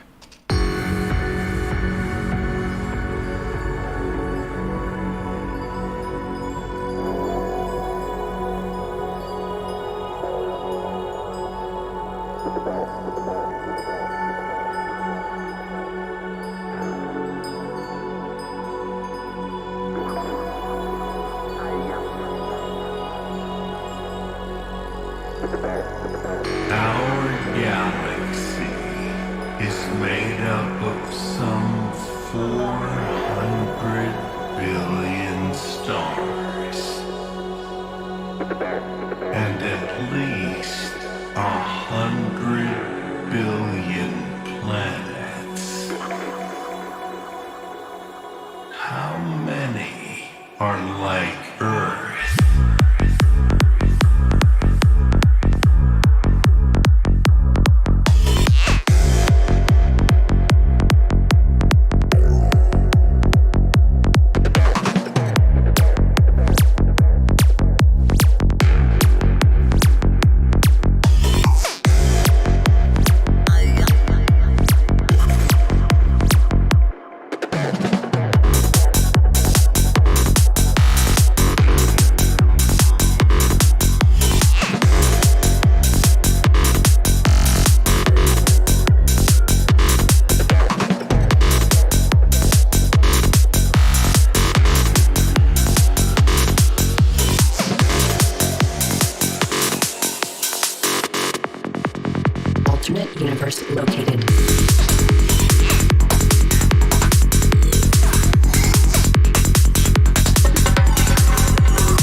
Why don't we see signs of alien civilizations?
You guys have already heard this part, so I'm just going to stop it here. Going to get back into making some more kicks.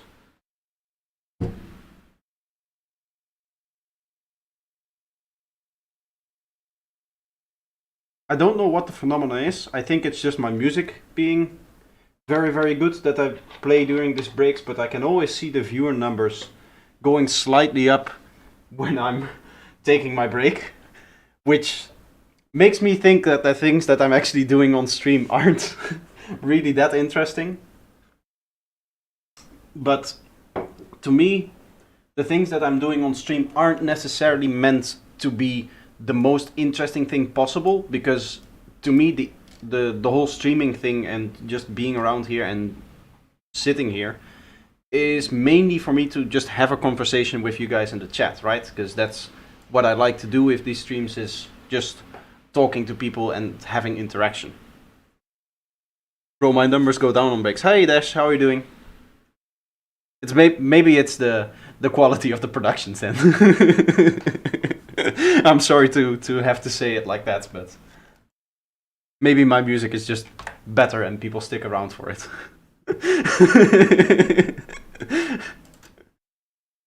I'm sorry. I shouldn't say stuff like that. It's not nice.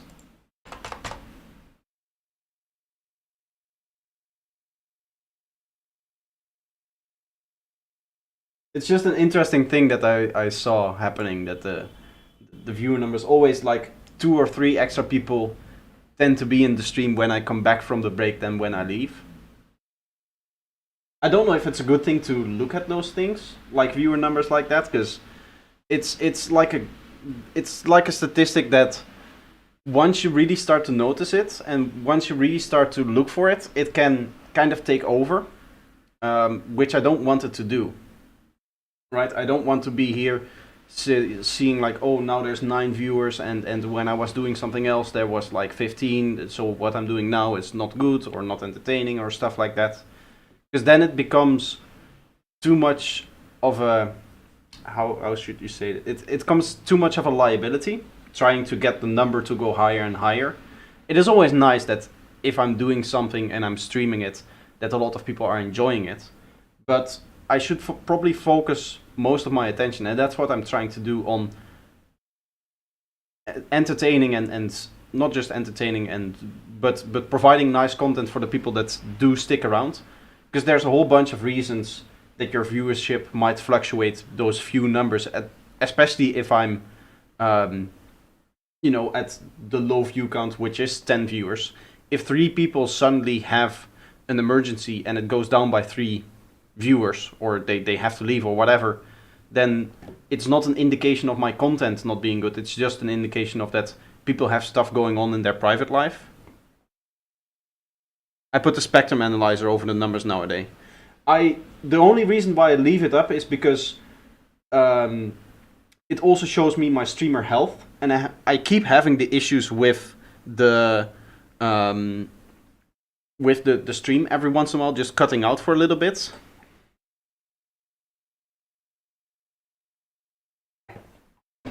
So that's why I leave up the like YouTube streaming thing, so that I can see if there's any issues, stuff like that. But it does show the big viewer graph, right? It's mainly showing you analytics. I can show you what it looks like actually. Right? For me, there will be this, which is what I'm interested in, the excellent connection stuff. Is there anything in here that I can not show? I don't think there is. Yeah, but you can see that it's mainly the big concurrent viewer graph that it's showing, right? So I can exactly see which parts of the stream are interesting and which parts aren't.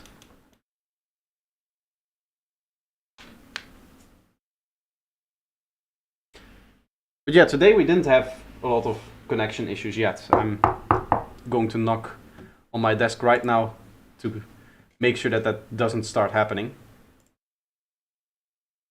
But it is important, yeah, it's important to me that I know that the connection is good and that I'm not having issues. So that's why I need to keep it around.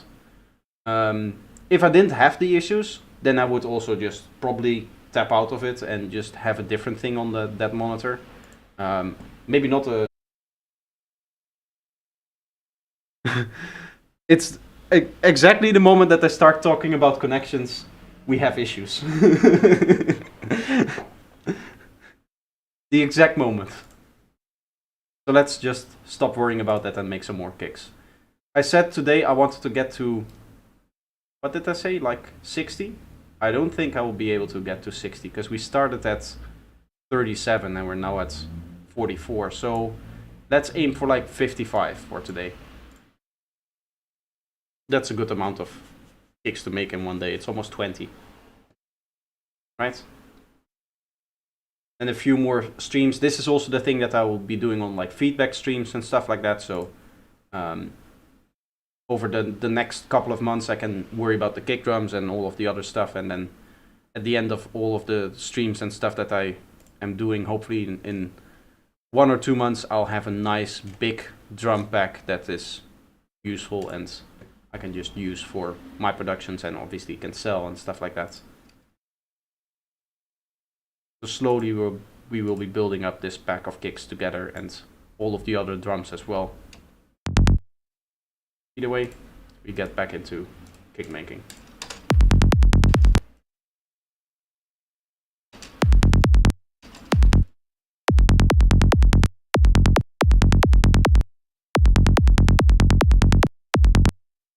I think I'll go for nice click on this. F sharp again. Means I need to take an EQ now that I've edited that second curve.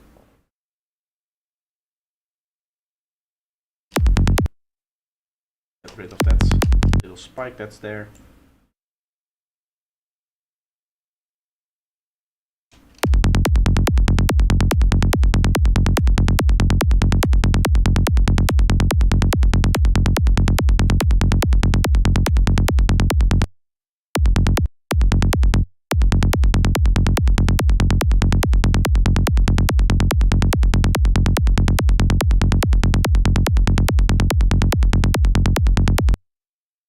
Getting a nice punch out of that one.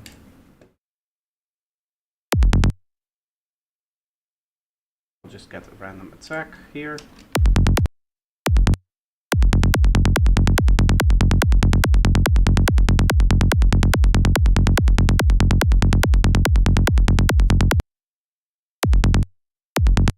Doesn't really have any high-end content. Now it does.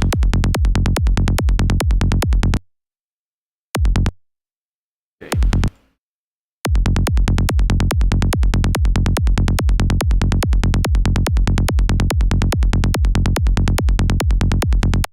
Something like that. This is just the transient, so just the high-end bit here. And then finally we will have a hat. Let's pop in a different hat again.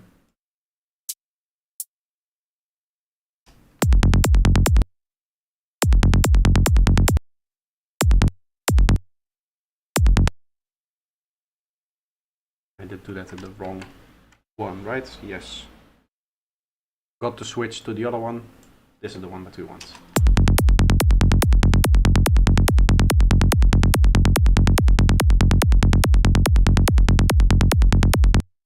Something like that. Now we can go to processing.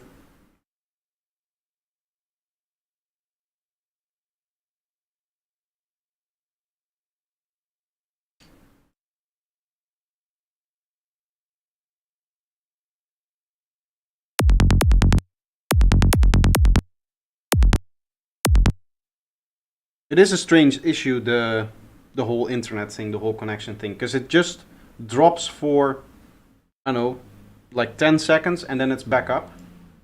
And every time it's like, oh, did he go offline? Is there something wrong? And then I'll be back. So it's annoying. I think it just has to do with the fact that I'm not on the cable. I'm on like a 4G modem. And I think it's just maybe switching connections or something like that. If I move to a new apartment, then I'll be able to hopefully get a more stable internet connection. But I don't have any plans for that at the moment. At least not until September.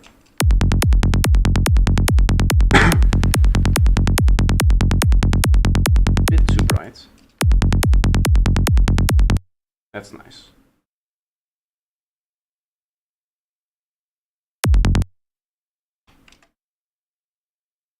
Yeah, just a cloud coming by or something like that.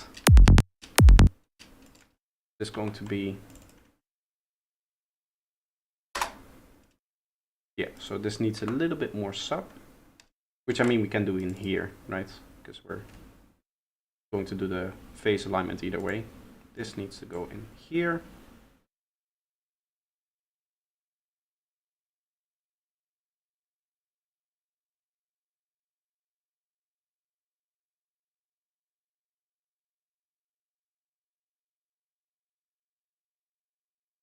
And we can open up SciScope.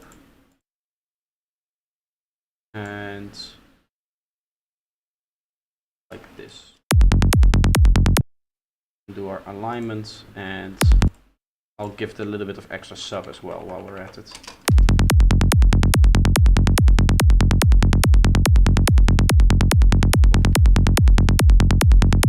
Up like this, maybe a bit of extra crunch like that. A little bit much, I think. Yeah, that transient is not even hitting 0 right now. Is it not?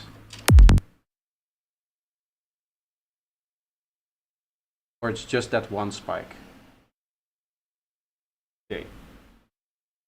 That means that we can just clip it a little bit, maybe 1 or 2 dB, And that should bring out everything and just make it into a nice kick.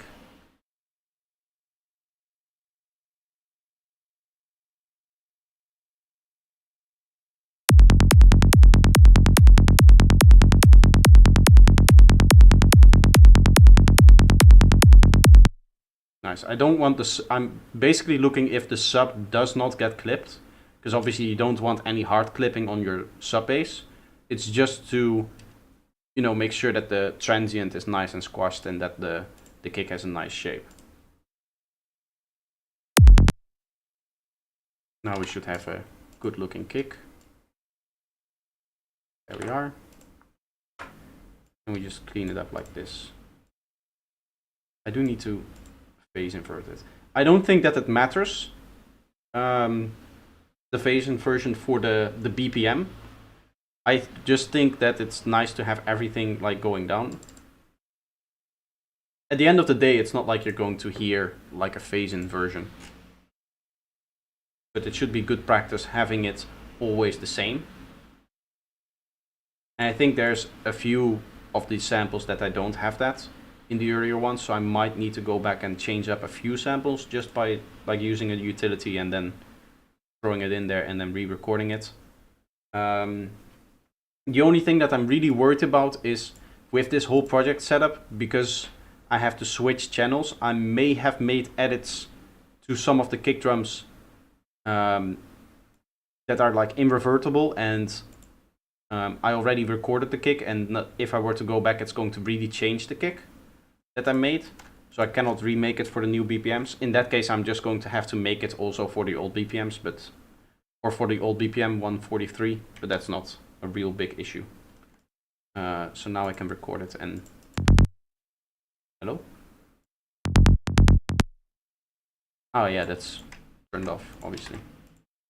Now it's good.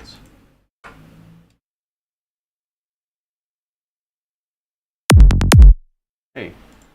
Oh yeah, it wasn't playing because phase inverting it, obviously it doesn't play because it phase cancels. This one's really nice, I like that. I should do more stuff in F sharp. Like tracks, like productions. Not the kicks, I have a decent amount of kicks in F sharp here. This is 44. Let's have a look at which one we haven't done in a while. We haven't done E in a while. I think this pack has fewer kicks in E either way, because I started doing E later. Right, you can see the 15th. Before that there's no key in E, and I've already had a few of the others. It doesn't really matter. And I have like a few where the E is like double or done it more. So once we get to 100 samples for each BPM, it should just average out to all of them being correct. For those that don't know this project, the whole idea of this project is I can make 100 kick drums for 143 BPM, and then with one simple phase adjustment I can line them up for different BPMs. So you're going to have the same kick, essentially the same tone, the same punch, the same feeling, but aligned for different BPMs. And there's like 8 BPMs in here. So in essence, it's 100 kicks times 8 is the idea. And you just have to go into the pack, and then you can just drag it into your production, and it should be aligned and you can properly work with it. That's the whole point of a pack like this. And also the project is set up in a way that, as I can set, I have to apply one phase adjustment right here on this master, and then because they're all phase aligned already at that point, they're just going to be phase aligned for the new BPM straight away. I don't have to go back into individual kicks and make changes if everything works out well.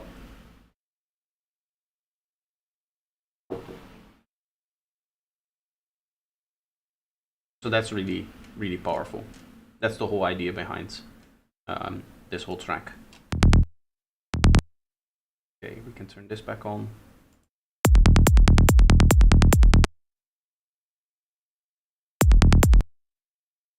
$45.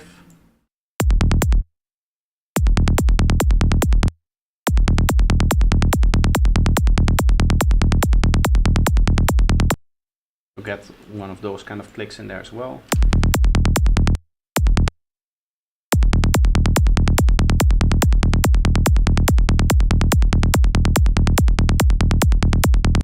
Bit more of like a punchier variation, I guess.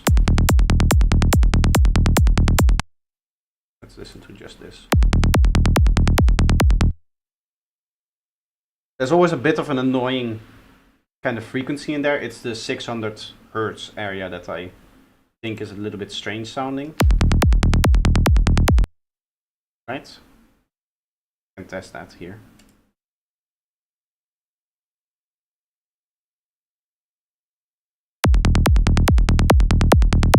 Yeah, it's this area, which I usually tend to like go down here.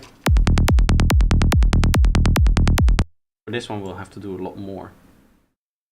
But this is not the final EQ. I first need to add the transient and the hat to it before I can make that judgment, because that's obviously going to change the sound of the kick. Okay, we'll get a random kick transient. Get the right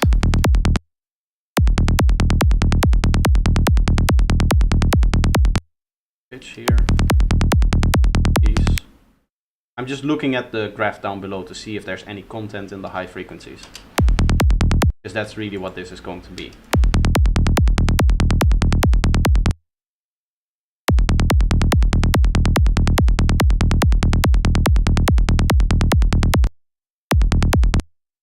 I can boost it if like this, right?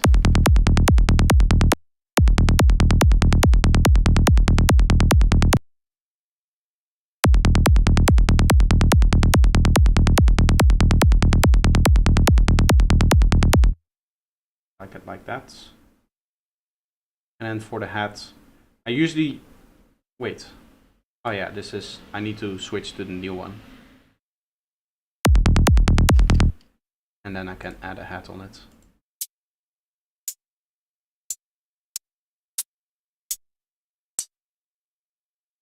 Maybe go for this.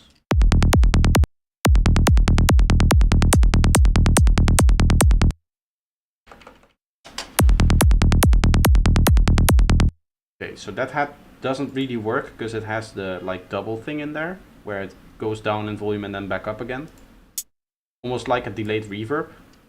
I just want it to be like going down like that.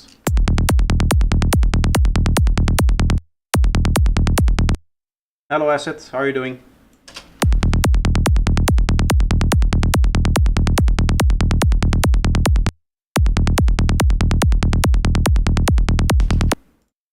Something like that. Now we can EQ it.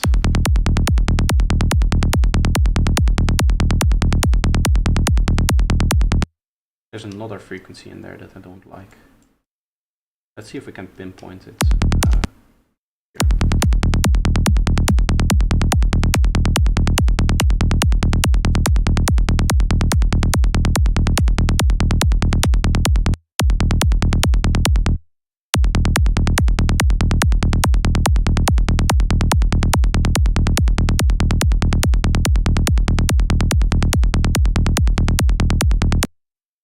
Bit extra punch in here.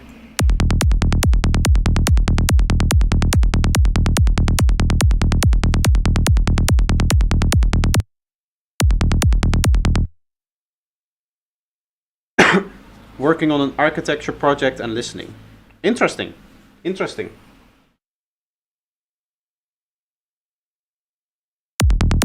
An actual architect in my stream. Nice to see people from all kinds of different principles and walks of life enjoying content and side trends and everything. Okay, so we definitely need to do a clipper on here. The way that I look at the clipper is, one, you can just see it from the waveform, right? The transient part here, like this bit, is much louder than the rest of the kick, which you generally don't want. At least I think good kick design, they're generally kind of all the same level except like the little dip in the middle, right? So the transient and then it goes to the sub, and I generally leave my sub a little bit lower, which I think this is a dB maximum. So a sidetrans kick should be fairly flat like this. Obviously, if you were to take a kick like this and then put it in a mix and like mix it in properly and master it in properly, then you're going to eventually get a kick that looks like this, but it's nice to have it from the start.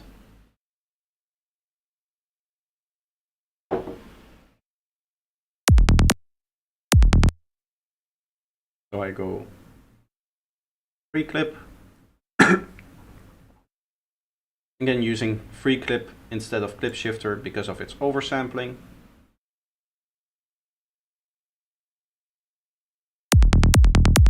And then we just drive it in there.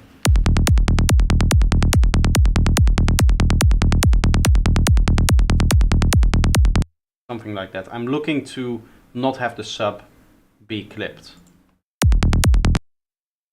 Before we do that though, we're going to phase align it.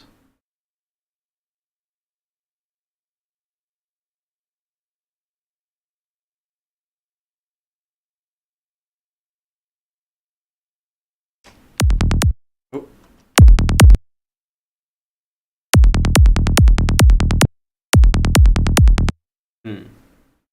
That's a bit of a mess there.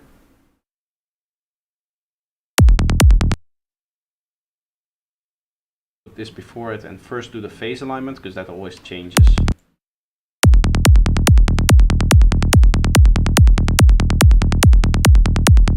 Kind of the way that the kick looks.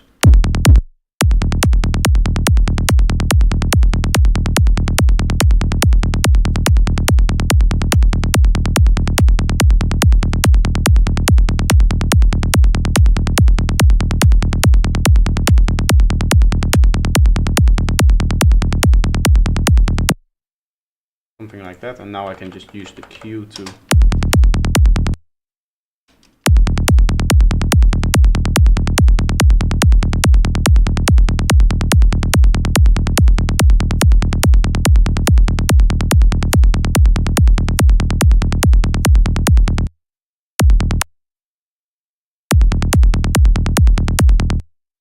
I think the transient and hat might just be a bit too loud in this one.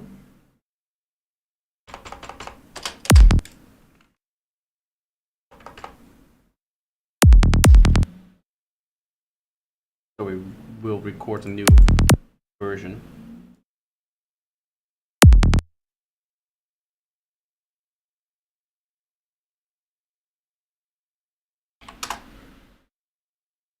How loud was it before?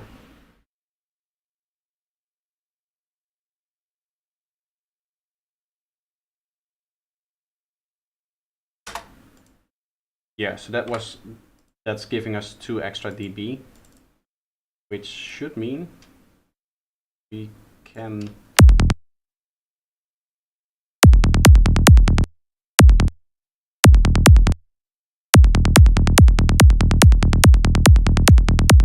remove a little bit here and then just bring back the sub a bit.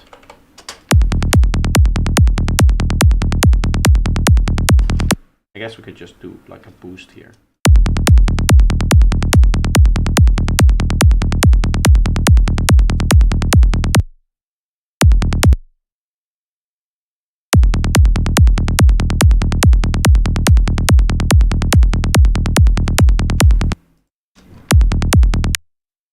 Now this should be nice and flat.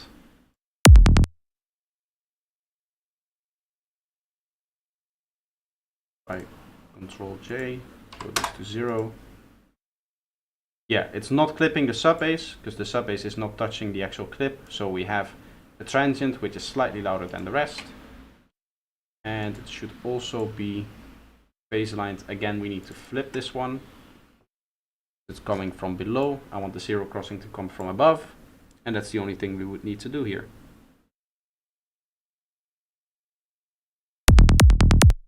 Now obviously,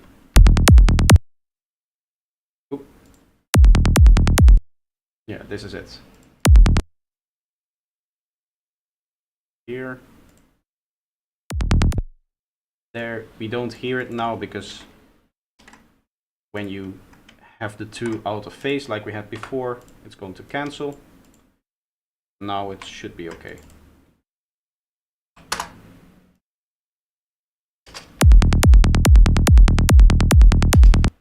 Nice.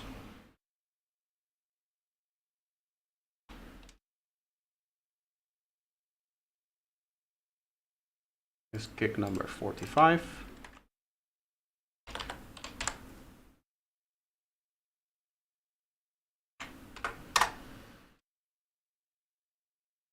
I have actually been using this pack in one of my productions. I used one of the kicks already. It was a production that the one that I started with the delay thing. I posted a video recently, right, over the whole delay rack and my issue with Ableton not muting its delay. I built a very complex rack to fix that. The rack also has some other functionalities to it, in the fact that I can press one button and it will turn off all of the delays for the entire project, which would allow me to render out dry stems for mixing purposes if I ever wanted to, which is, I mean, neat. I don't know if I'm ever going to need it. But it also has the whole control rack and the way that I have been working with delay in that particular project. I don't know if I'll like continue to do that forever like that. It was a cool experiment for the project and I'm still working on that project, so we'll see how it turns out. The other thing that I wanted to say is, if you personally have that issue with Ableton and you don't want to build a rack or use the rack that I have, somebody recommended in the comments for that video a way to do it, which it's just like a Max for Live device, which you put at the end of whatever track you have your delay on, and then when it stops playback it will just mute, so you don't have that issue. I do think, however, that it doesn't reset the delay, because it doesn't clear the delay buffer. So if you have a very long feedback, it's going to stay in the buffer because the delay is technically still playing. Right, so if you're doing recording and stuff like that, that might cause issues. I don't know if it will. I don't know if that will be like a real problem, because I haven't tested that solution, but it might be.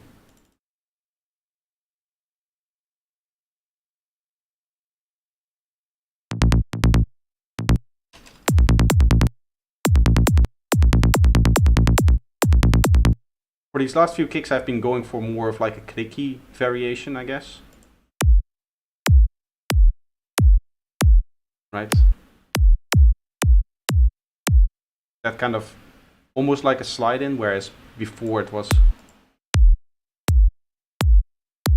bit of a more like a just like a tap of high end instead of the slide down, like a click instead of a slide. It's just to get a bit of variation between the different kicks that I have. I don't want all of the 100 kicks to sound very, very similar, of course.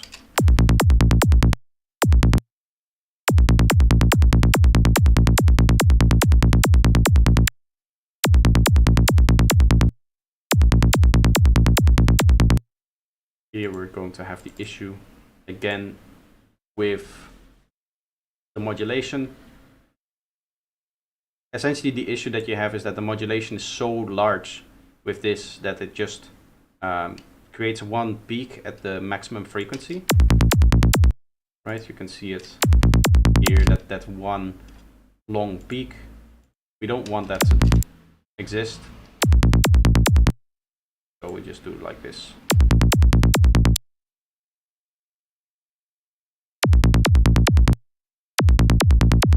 Maybe this is a bit too clicky.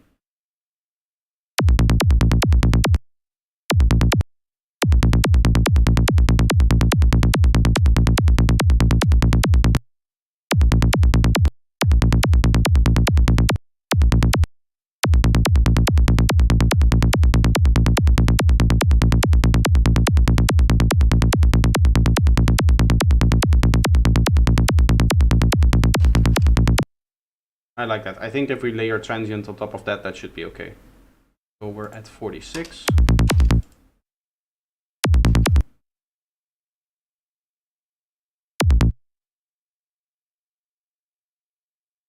I always tend to go either here or there. I need to make the habit of choosing different ones. Again, to make sure that they all sound different.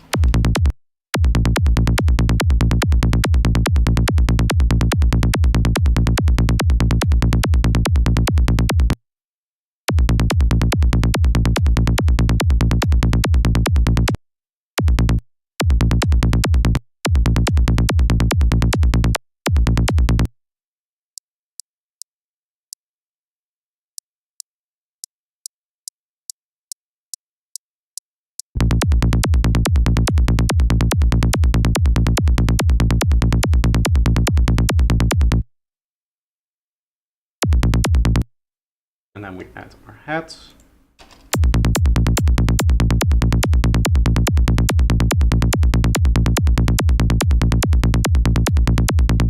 I think I'll just go for like a short one here, maybe nice high frequency stuff.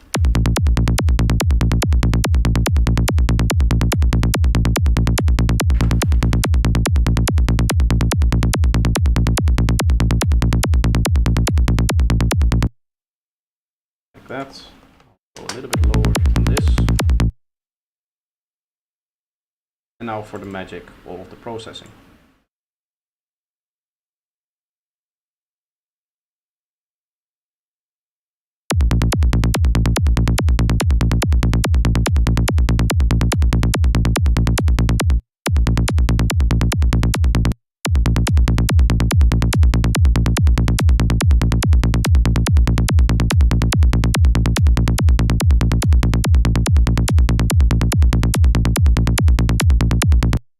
Feeling like the body still has a bit too much of a sweep to it.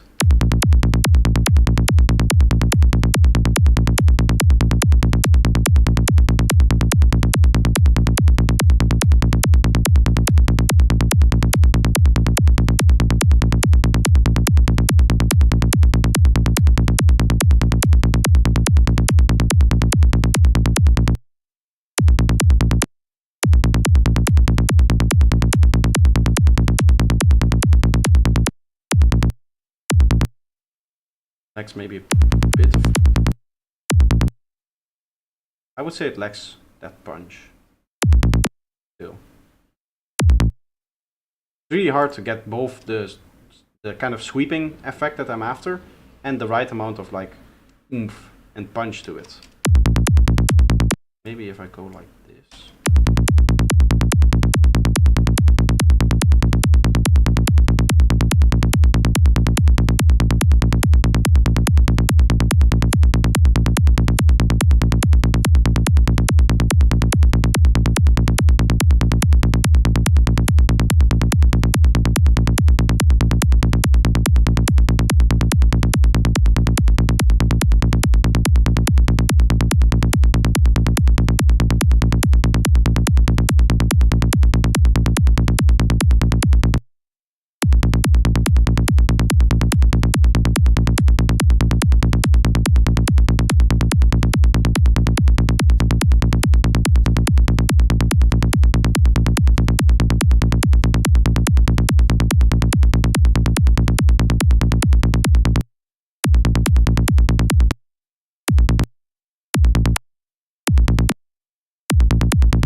Getting closer.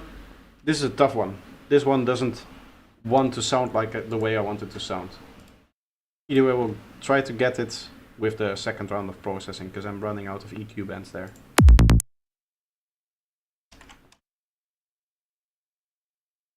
Let's see. Ooh, nice. Already having the sub bass at a nice spot. Oh wait, you know what I haven't tried? This.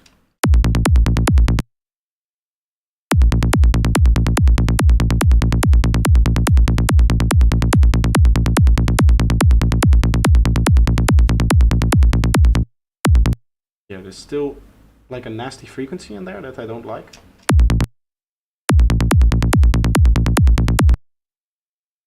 We could do a second round of EQing on here to see if we can catch it, and then we'll do a phase alignment and then it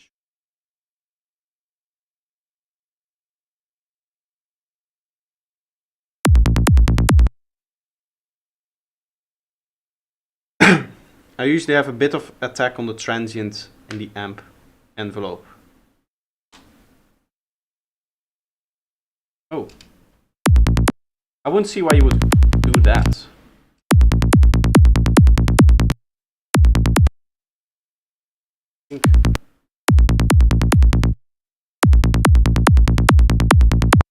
Yeah, this is it here. Bit more, I guess, here to compensate, and I think also this area can be. You like your kicks with less initial spike.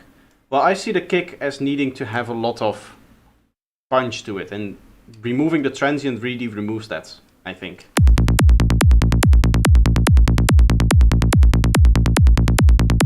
Now it's like in the middle.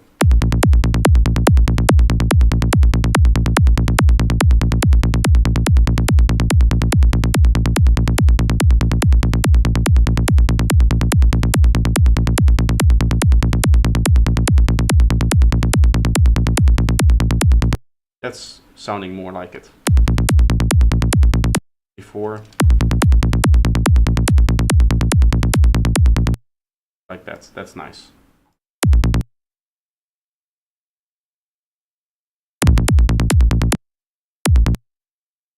Did we lose a lot of the headroom we had? Yes, we did.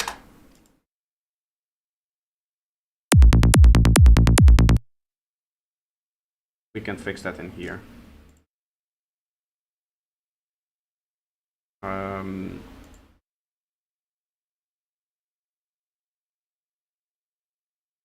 But it's really small attack because I think kick 2 uses some log curve or something. I think the way kick 2 works is that the time axis isn't linear.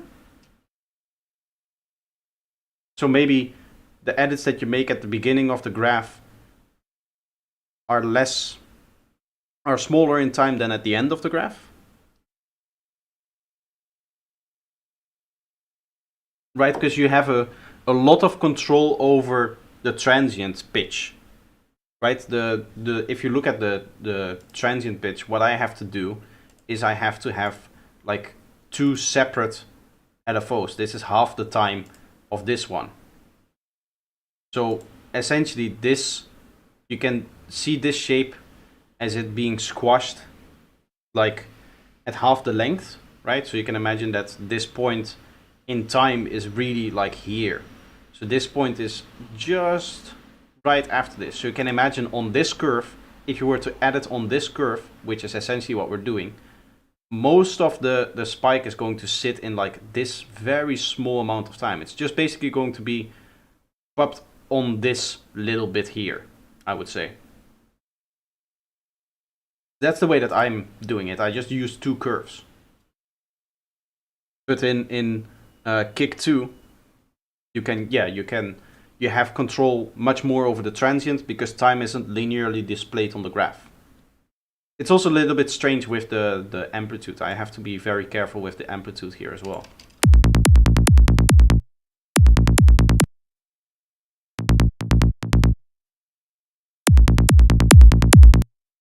I should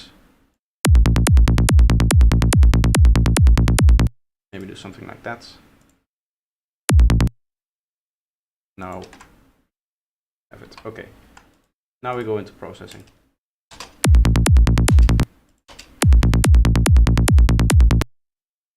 Okay, we'll have our pre-clip. I think we just push it a few dBs and then we'll do the little thing with the alignment and then using the Q to determine the amount of sub. This is just going to clip it, and then we can phase align. Nice, this one is going to come down, so I don't have to invert it.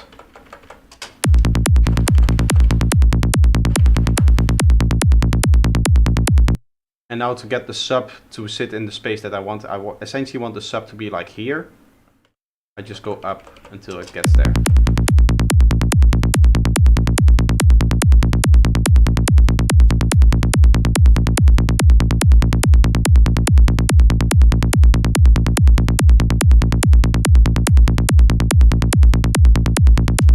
But kicks sound so different in headphones versus different speakers. I mean, every sound sounds different through different systems. That's the whole point.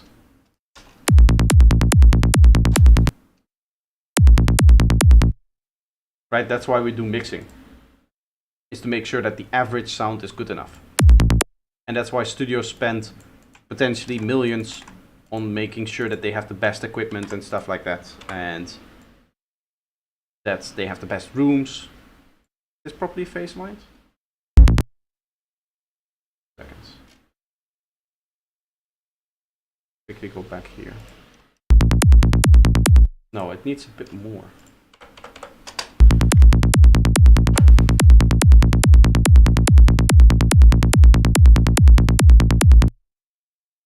Yes, that's nice.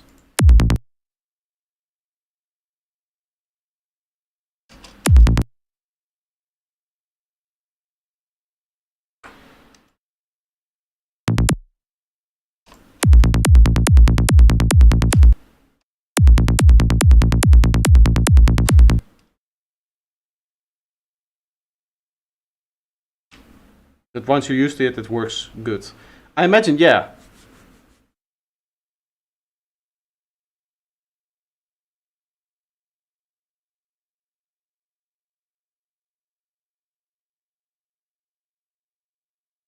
This kick sounds a bit ringy. It does have still, yeah, like a nasty frequency in like the mids.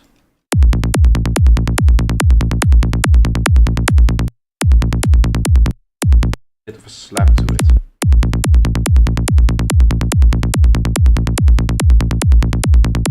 I do like my kicks to have a lot of high frequencies. So all of the head stuff and stuff like that, that's intentional. That it sounds maybe on its own wrong, right? If I just play the kick and bass, but once you have a full mix, having a strong like head sound on it that brings out the higher frequencies a little bit is just going to help you in the mix, and that should end up with you making better kicks in the long run, or having a better track in the long run. You're not going to notice it, like, it's going to sound strange now, but it works in the mix. And I'm trying to make my kicks as mix ready as possible. I don't want to sit there doing the mixing phase and say, oh, how am I going to fix this kick not coming through?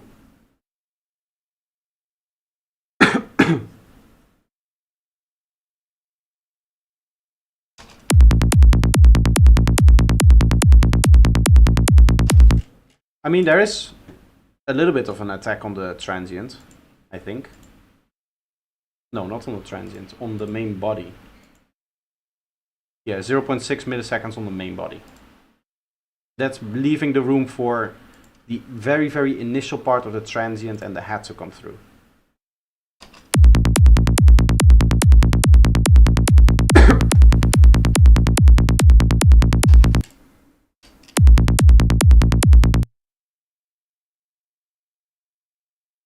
Okay, make that. Is 46, A sharp. Click A here.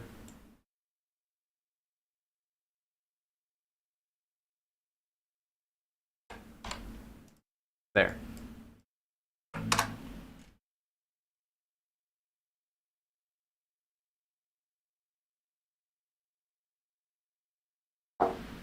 Nice. So I made 10 kick drums today. As of now. And I want to get to a total of 55. So I need to do another 1, 2, 3, 4, 5, 6, 7, 8. That's quite a lot still. Seeing as it took me 2.5 hours to make 10 of them. I don't want to spend another 2 hours here. That's maybe a little bit much. We'll try to speedrun one. Somebody set a timer.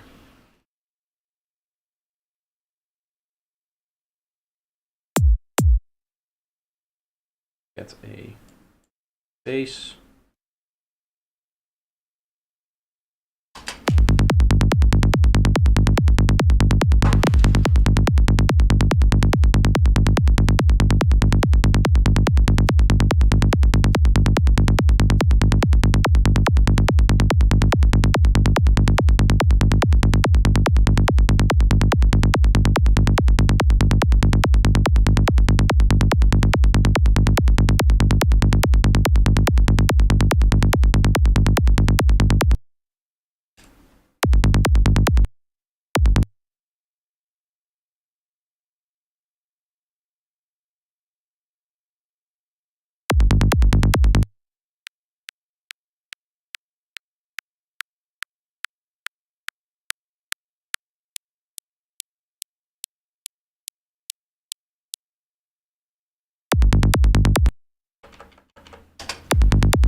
That's true. Often go back and adjust the kick later to add more highs. Yeah, I don't want that to happen with the kicks that I'm making here.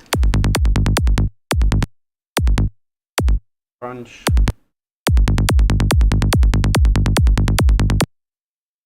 Can work on a bit more of a volume envelope on this.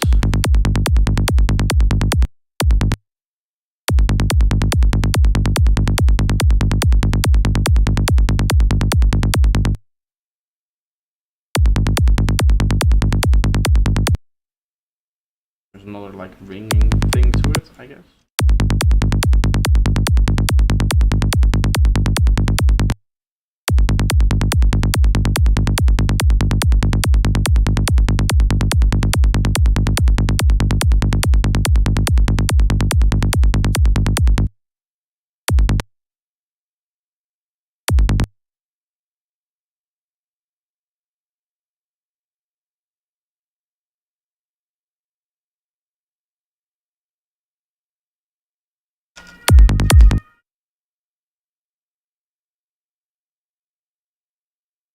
That one is very close by for an ambulance. Yeah, I agree. Wave morpher. It's quite ringy. The transient probably can be a bit less in volume. You're gonna say that now when the kick is on its own, but once you have it in a full mix, transients like this are going to come through a lot better than having it too low. That's the whole point, right? You're listening to a kick drum on its own. It's not a good representation of what the kick drum is going to do once all of the other sounds are on top of it.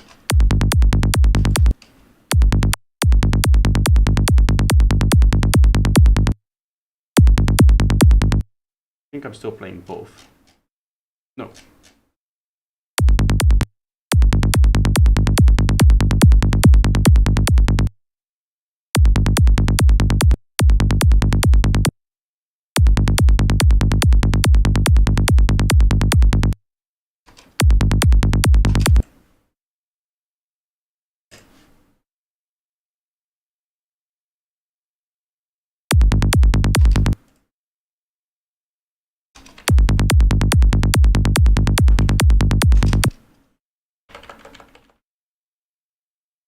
Was that linear phase EQ on the kick? Nope. I'm using the properties of phasing, of natural phase, to make sure that my kick works. You can see how it's like changing the phase. That's exactly what I want.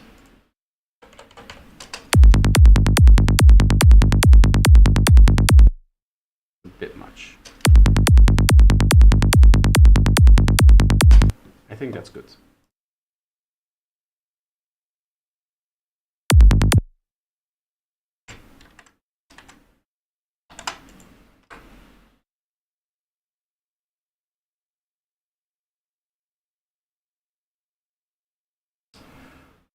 My samples, this is G sharp.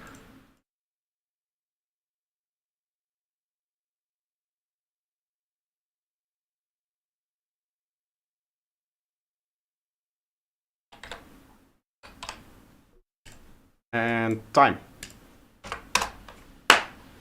How long was that? That was less than 5 minutes. That's good enough for me. Are you using some noise or a click sound? I'm using a click sound, most of it. I can switch because I have an envelope on it, right? So it wouldn't really matter which of the two I use, because there's this very sharp envelope on it by default, and I can technically just push some noise through it, but it tends to have a little bit more texture if you use like a transient and just cut up the transient like that. That sounded already much better in terms of click. Yeah, do you think this one is too much? This one is very spiky, right? There's like one very high-end spike in it, whereas this has its high-end a little bit more distributed over the greater like high-end frequencies, I guess. Not so much ringy, because it's very, very short. I would say that this one is a bit more characterful, and in some cases it can work. It's all going to depend on the rest of the mix, whether this kick is better than this kick. Also, obviously, key is different, so that's an influence there. And obviously, the whole point of it is I'm gonna have 100 kick drums in here. I want people to be able to choose, do I want a very spiky kick drum? Do I want a very, like, normal kick drum in this sense? The whole point is that you have different choices. I don't want all of the kicks to have the same kind of high frequencies, the same kind of mid frequencies and stuff like that. They just have to like technically work. And I try to make sure that they are like mix ready.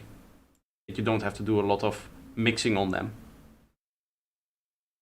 But there might be some that you just don't like because one, you don't hear the context, and two, it may be a bit of a strange kick. But the whole point of a sample pack is that you give options.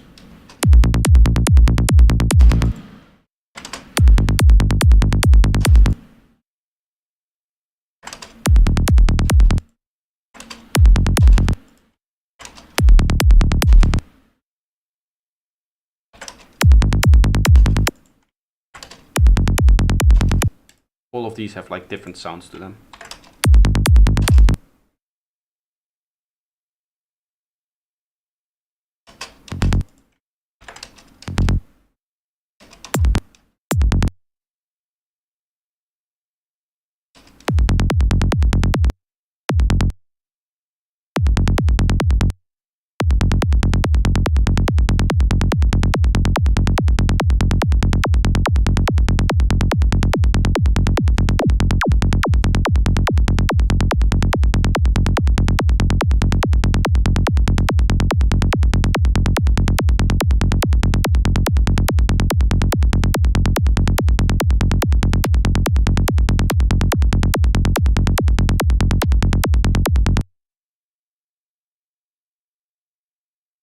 Message retracted.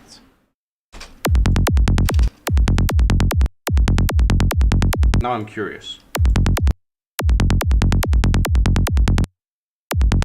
Going for more of like a slappy kind of feeling here for this one. Need to set the frequency right. That works.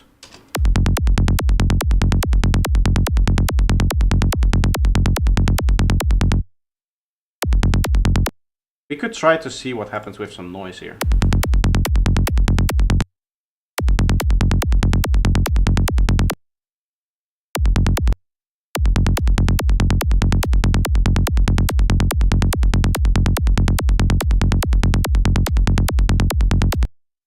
just going to hit with the hat as well. I think for this one I'm going to go very sharp on the hat.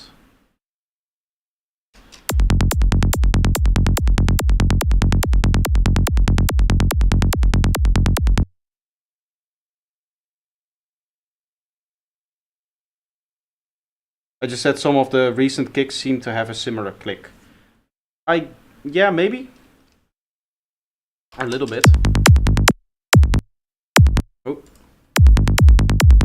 I should be listening to this, right?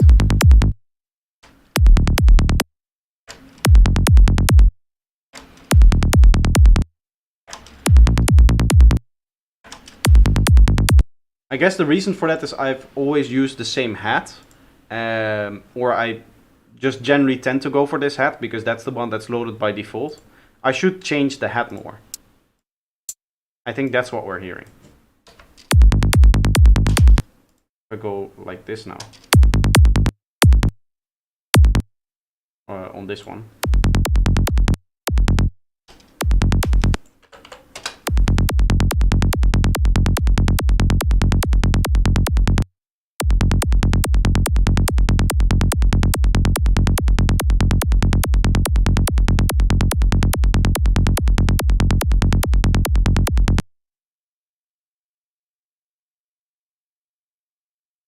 You don't use an oscilloscope for this? I have an oscilloscope set up for the kick making process if I wanted to. Right, the layers, the hat, transient and the other one. The hat, transient and the body. What I use the oscilloscope for mainly is for the alignment, which is the second step in the process. Up until this point, I'm just going completely off of sound.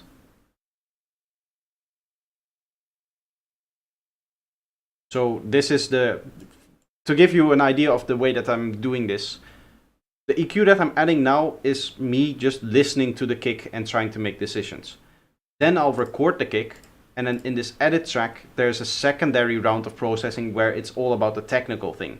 So I do the phase alignment with the low cut filter, and I look at the oscilloscope to make decisions.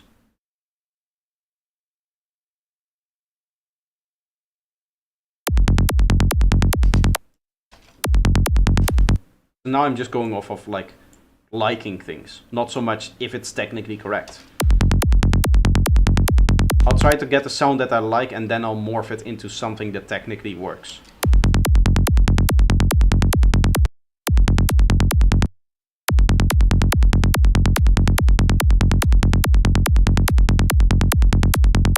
I want to get rid of that one high peak there. There's a little bit of like technical analysis involved in the sense that I used its own spectrum here. But that's mainly for like getting rid of those kind of piercing frequencies.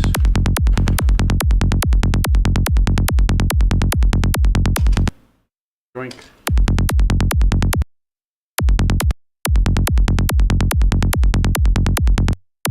There's another one there. I have one more EQ band that I can use.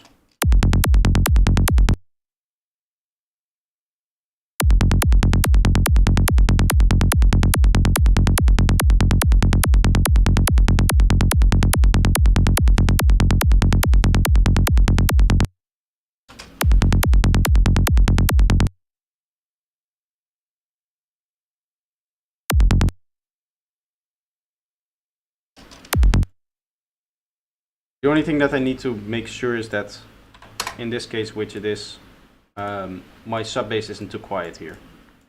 I don't think I'll have to do a lot of clipping on it, a little bit of clipping on the transient.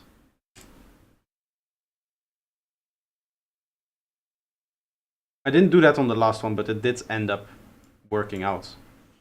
There's like two ways that I like to increase the sub. I either do it with the EQ trick from the last one that I showed, or I just push the transient into a clipper. I don't know which one is better. I don't know what like the difference in sound is and stuff, but they both seem to work, so that's good.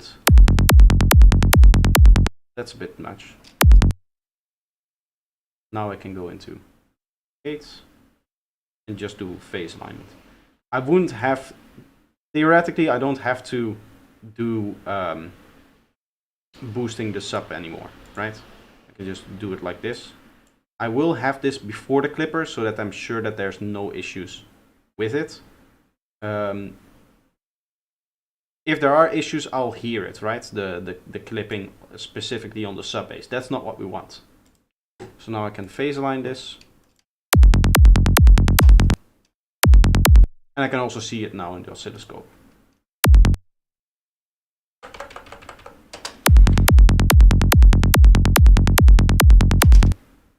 Guess this can have a little bit more.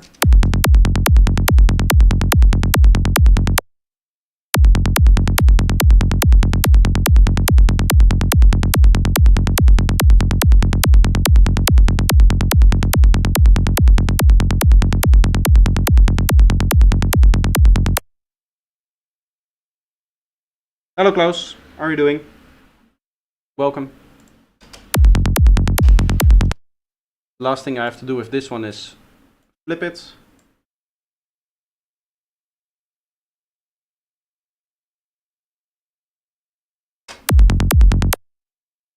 You're not going to hear that, but it does need to happen. Reason for that being I want the phase shift that I apply to go down here instead of up, so that they all have the same. And now, as always, little cut, remove any post stringing, boom, kick drum.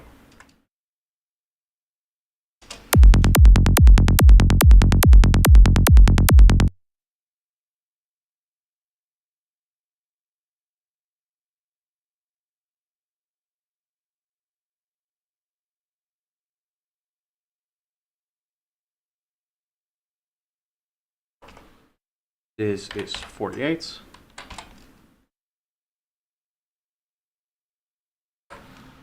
Good, thanks. Just close my DAW.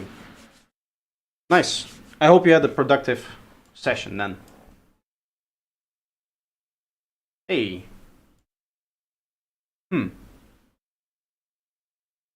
This is going to be an issue. If I go here, we have 48, 49. Okay. Well, this is something I can fix later. It just means that I need to make one more beat, I guess. We're missing a number here, which cannot happen. I'll just quickly fix that. And then I can go here.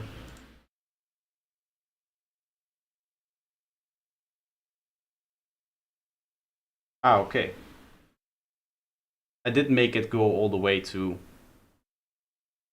100, I guess. There's 101 possibilities because it goes from 1.00 to 0.00. So there's 101 different states that it can have, which means that now that we're going to 0.99, there's actually 100 different possibilities that we're using because we're not using the last one. Right, the 1.00 does not actually have a thing in here. So we should now be making exactly 100 kicks. Ideally. Worked on 3 songs, almost finished them. Nice, nice. Just in time for the Sunday feedback stream this week.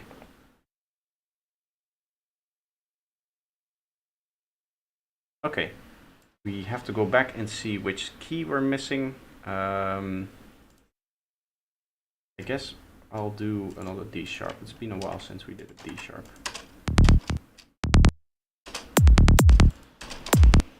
Okay, here we go. Let's go C. I've talked about this on the video how I tune my kick drums. I tune them a full note below my bass line because of the way the patch works and everything. Which one am I using here? 49.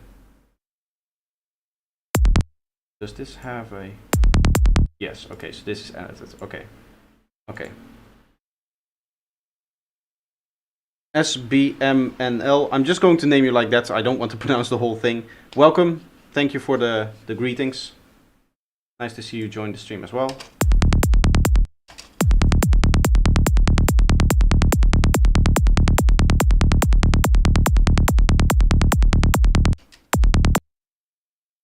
I guess this we can just kind of like add it like this.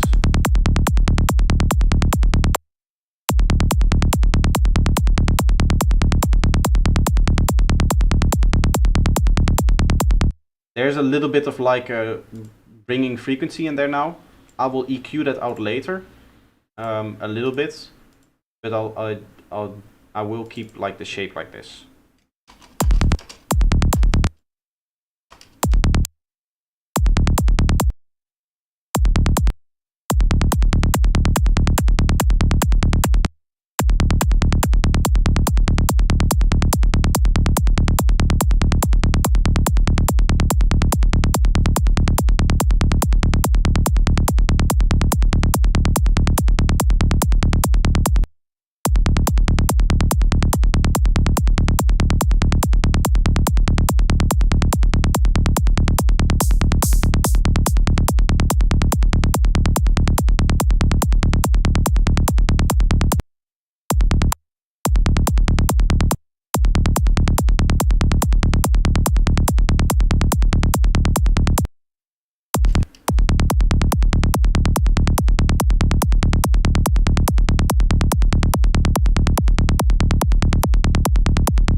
Okay, again, I want to start using, or I want to force myself to use a different head sample every time.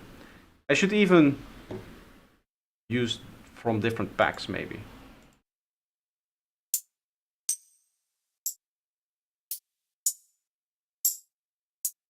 I mean, these aren't great. Ultimate Psytrance sounds.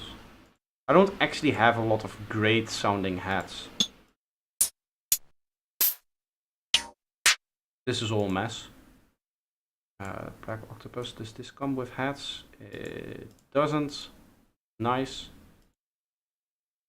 This come with hats? Percussions. Hat. 1 and 2. I mean, that's not really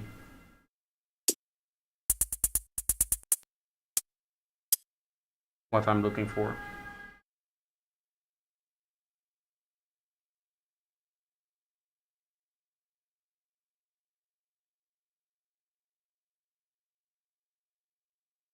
But you might be right, it needs to punch through the mix. Yes, I also say right now, the clicks are too loud for the kick as I'm hearing it right now, right? If this were just a kick and bass playing on its own, I would say, yeah, you could maybe take away a few decibels of the high end from it. But there's going to be sounds on top of it, which are going to sit in the way of everything that's like happening in like this part of the kick. The sub is okay, right? The sub is sounding good and it's going to be on its own, so that's no problem. But this part is going to be covered up by something. So I need to keep that in mind when designing kicks.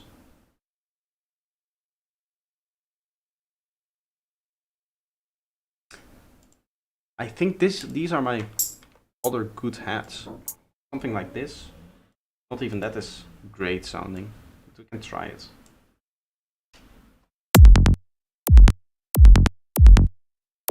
Oh.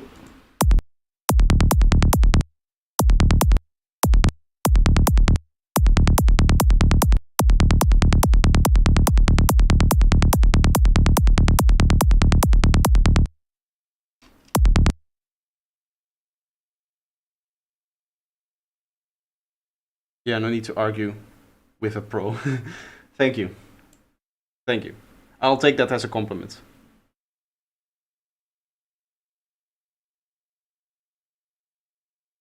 Would let the body come in a bit sooner in the fishbone. Maybe I'll do that for a couple of the later kicks that I make. What's this mess?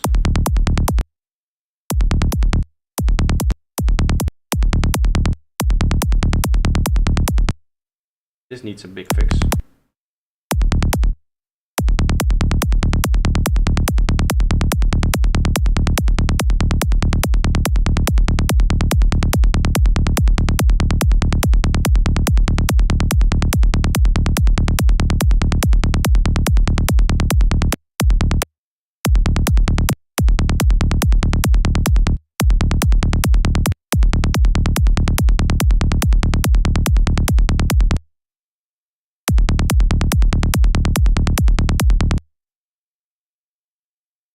Do I ever use Kick 2 for making kicks? No.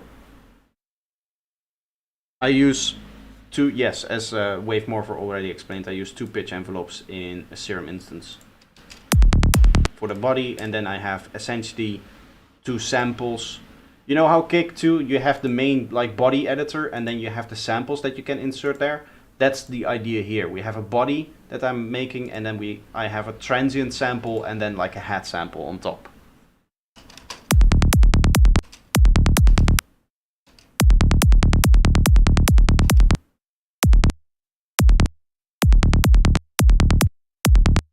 This might be a little bit too much.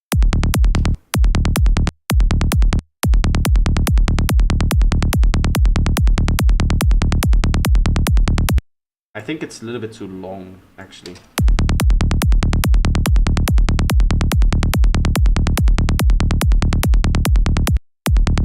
Both of them.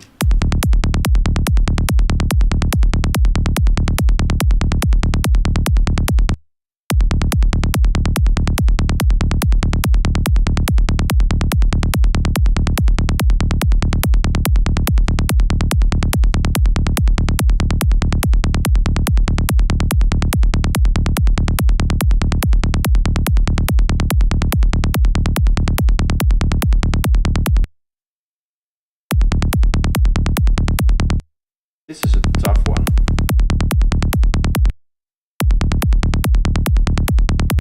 Yes, a bit more of this and then like shift down a little bit.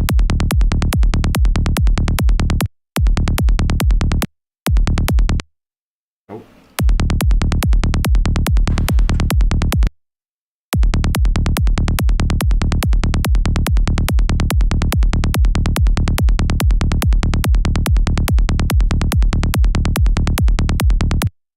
Still has a little bit of that nasty frequency that I don't like. We'll get rid of that in a sec. With our second line of processing here.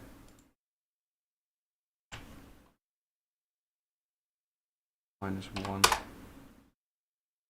A very wonky transient.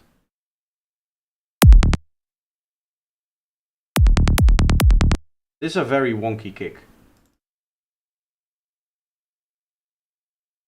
That's going to be an let's these are the moments that you need like a size scope like this, right? We look at the summing. It's actually looking quite good here. I think it's just the EQing that I'm doing on this part here.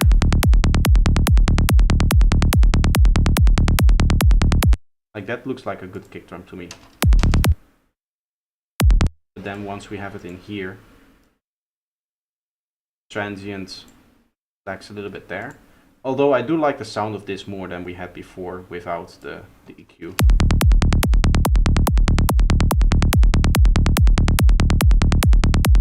It still has that nasty kind of click to it.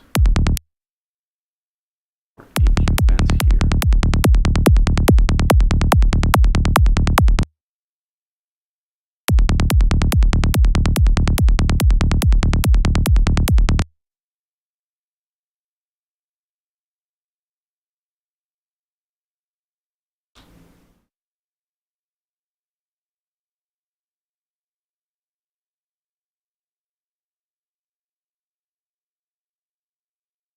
Do you make different kicks for different tempos? So the whole idea here of this project is that I can make 100 kick drums, and then with just applying one simple phase shift to this, I can convert them from 130 or 143 BPM to all of the other BPMs for the pack. Right, so there are going to be 8 different BPMs in here. So I essentially get 800 kick drums, which are 100 times, or it's 8 times the same 100 kick drums. That's the whole idea.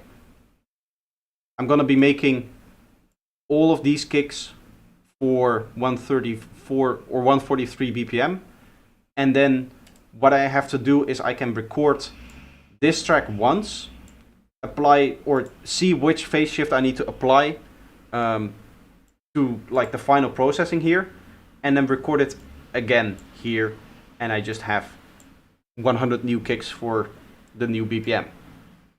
And they will all be phase aligned, and yeah, they should work properly. Because I'm already aligning them right now, right, with the filtering that I'm doing here. That's what we've been doing. And it's actually what we're going to get into now.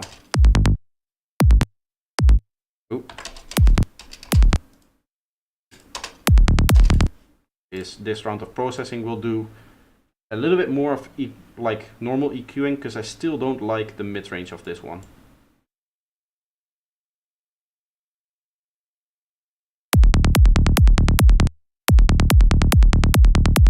I think it's that frequency right there.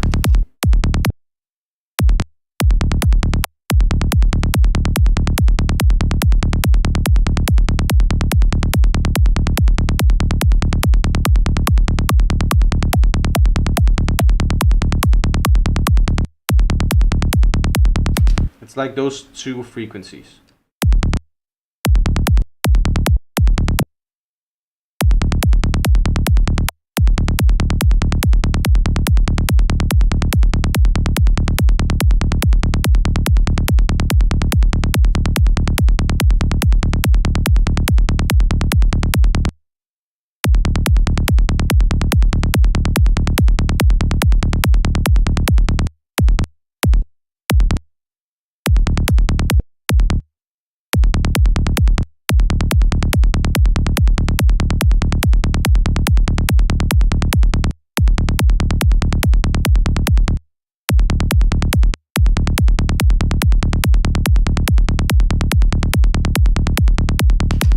Perfect, that's it. Now we can do our phase alignment, and that should be a final kick. Okay, so you can see we can just phase line it normally because it's going to go on the down thing. We don't have to flip it.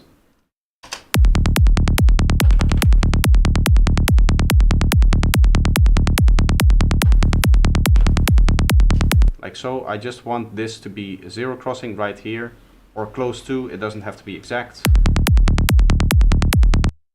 It's a very wonky transient.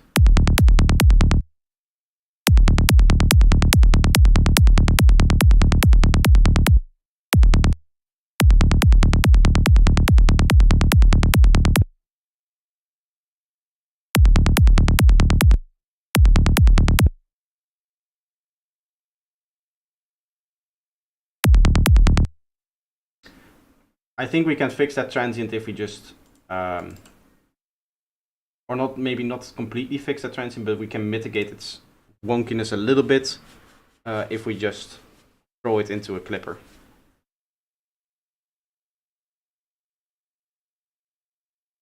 Still very strange that this kick is doing that weird thing. It's sounding good to me, so that's no problem.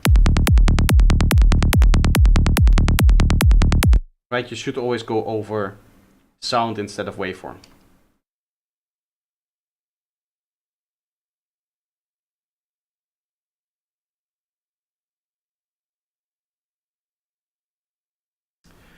I have a question. Any recommendations or suggestions how to keep the bass level controlled when I make changes to the notes? You don't want to do that. You don't want to do that. Because if you make a change to the note of the bass line, the perceived loudness is going to change because you're shifting it up or down in the spectrum. So there's going to be either more or less energy in frequencies that we notice more or less. Like the whole point is that your bass line should just be like one note. So you're going to have your resampled note. You just resample it for all of the notes that you want to use, and you make sure that once you resample them, you can just normalize all of them. And there might be some like differences with nodes in like half a dB or something like that when you normalize them, but they're once you normalize all of them, after the resampling, you should not have any difficulties. Some basslines have different notes. Yes. Did I say that? Is that what I said?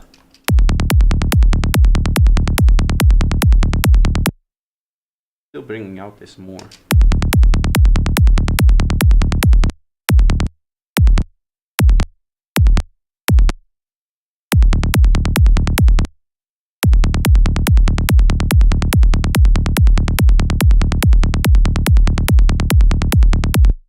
I just don't like this. There's still this one. Oh.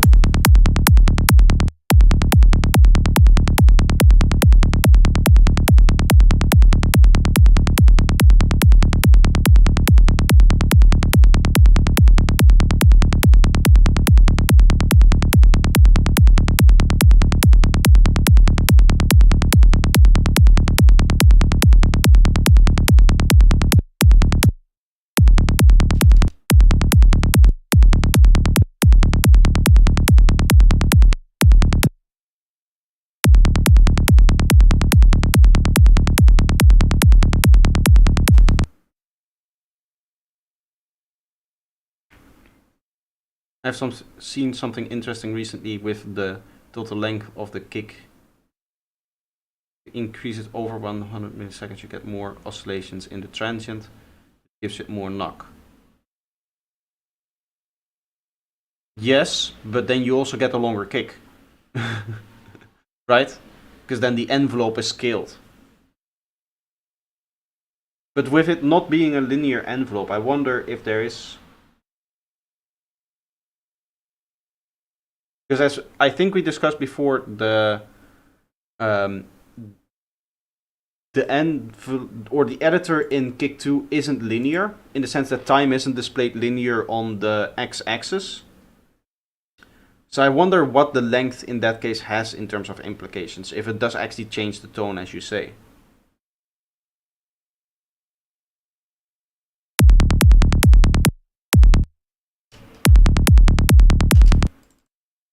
I'm gonna need another EQ here.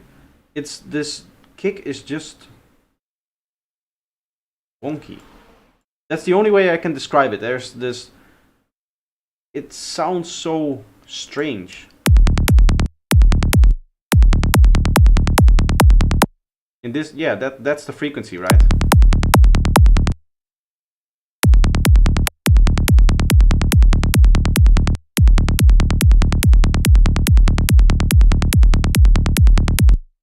This cannot be correct, but this is the way that I like the sound of it.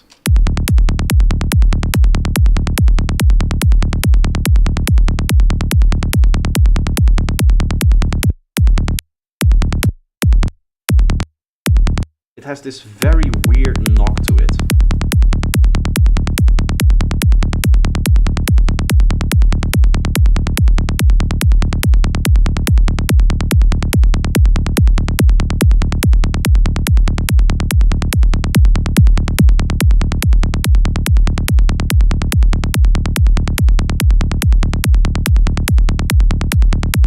And now it has none of the punch that you want from a kick.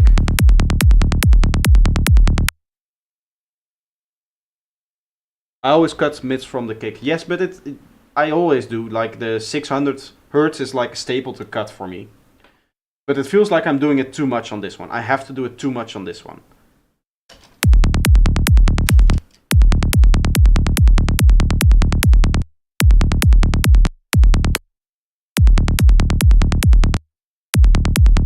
I mean, it feels like that. It sounds good.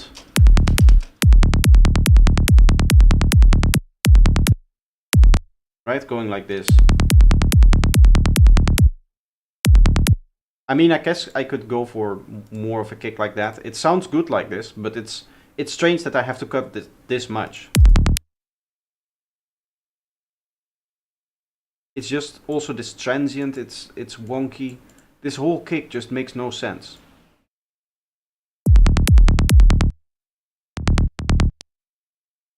What if I... Just an experiment here.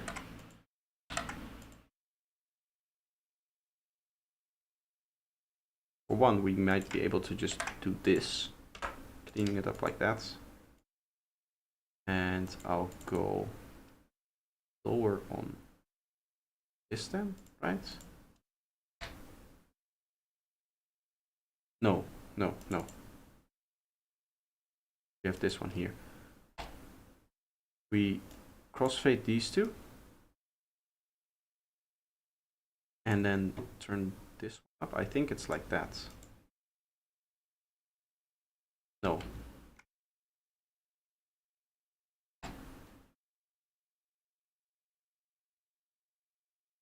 This not crossfade?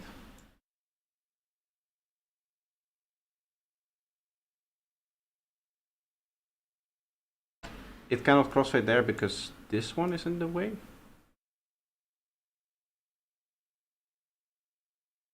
Or did I?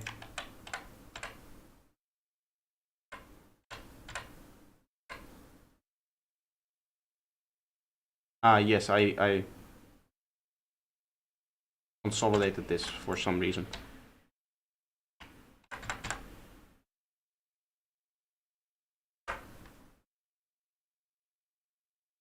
Huh?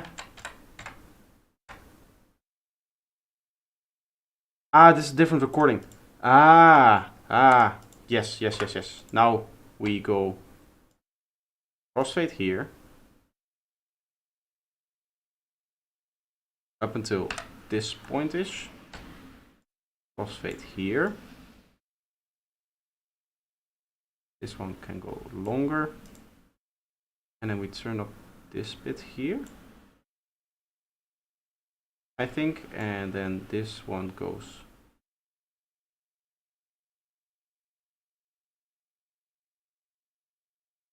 so and like so.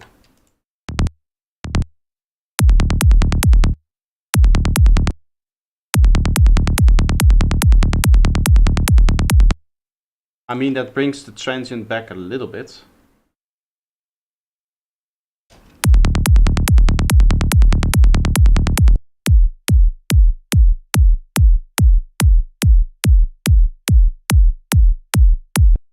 But it's also that frequency that we didn't want.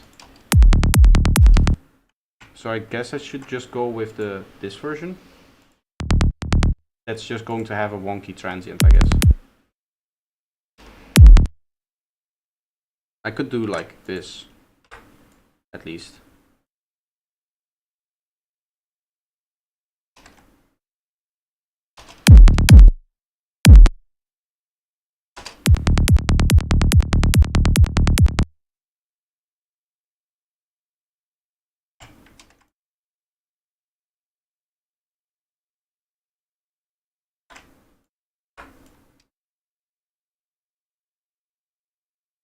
How much is the phase shift going to change if I move it just like this? I mean, that's below it. Yeah. Move it here, then it's okay. I mean, it sounds okay. It's just a strange wonky kick. Around 600 to 800. Yes, that's the main frequency that you want to cut on your kicks.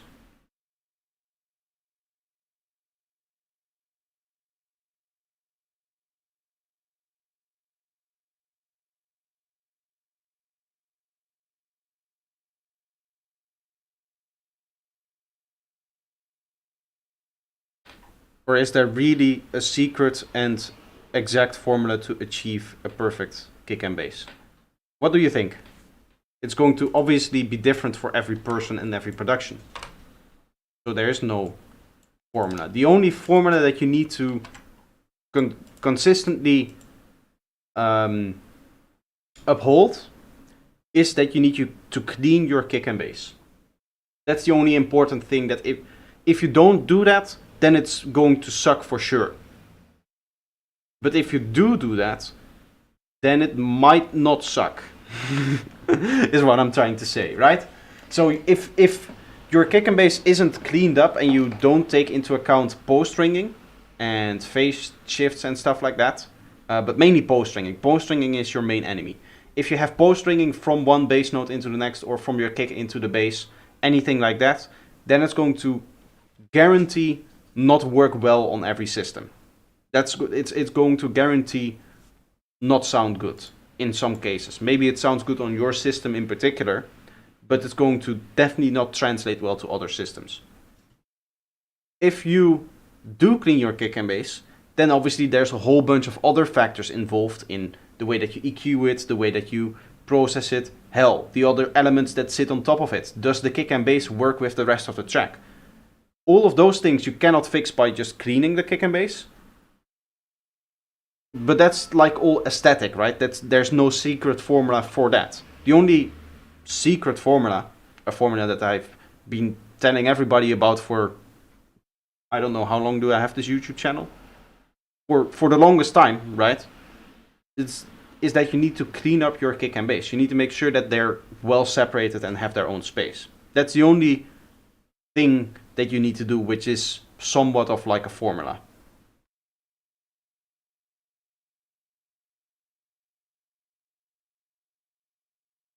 Despite your choice of Serum for kicks, Kick 2 does make it a lot more fun and direct way to edit kicks with a bigger display. Well, I'm sure, yes. Obviously, if you have a kick synthesizer, then it's going to be a great tool for making kicks. I'm not denying that. What I'm saying is, I don't need it. That's the reason why I don't have Kick 2.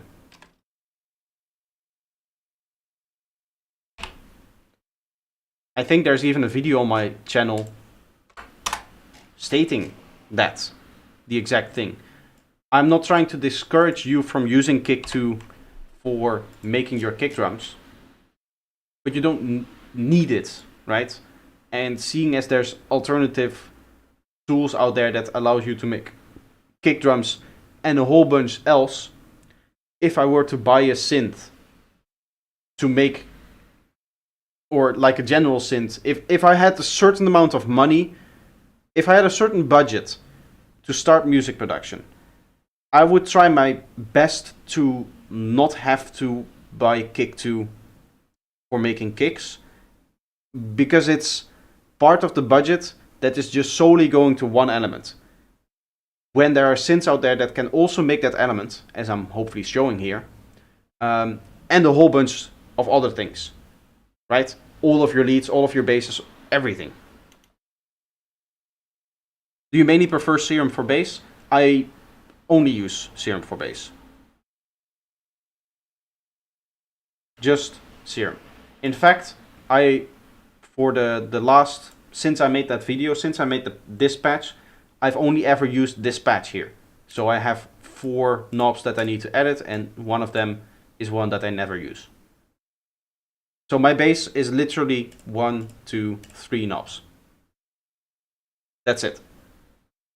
And then once I get into the mixing stage, as I've talked about before, I want my kick and bass to be as fast as possible.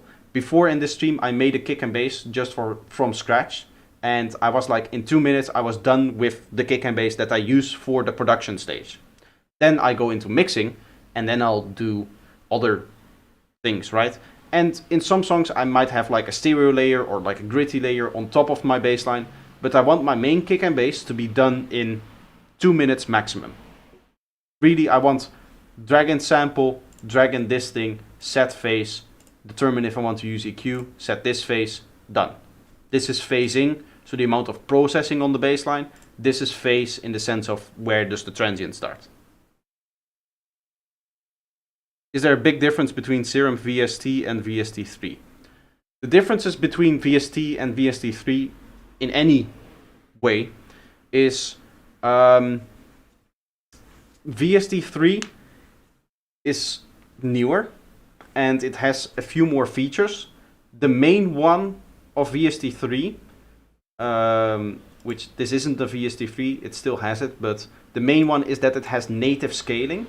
So here, the scaling that you can do within this plugin is built within the plugin. The plugin had to develop a method or code in a method to like scale it and have different sizes, right? For VST3, you get that for free when you're developing a plugin. The other big thing that VST3 allows you to do is it allows the DAW to tell what how should I say, what the parameter is doing. So you may have noticed that in VST3s, if you open up this and you go to configure something, you get actual values here. You would get, I think this might be a VST3. You can see it says filter cutoff and it shows you the actual filter cutoff value.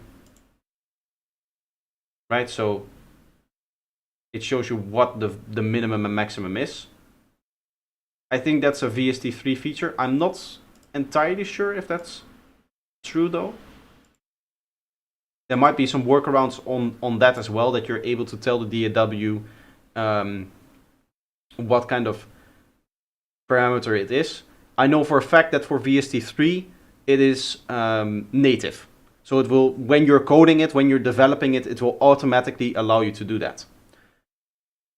The last thing is that it remembers parameters as soon as you edit them.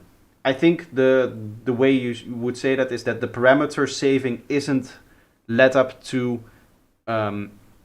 presets within the synth itself, but set in the project. So if you have, if you are working on a project and your project crashes, VST3 will remember your settings always, I think, whereas normal VST only remembers settings from the last save. Anytime you save a project, it will save like all of the settings into the project.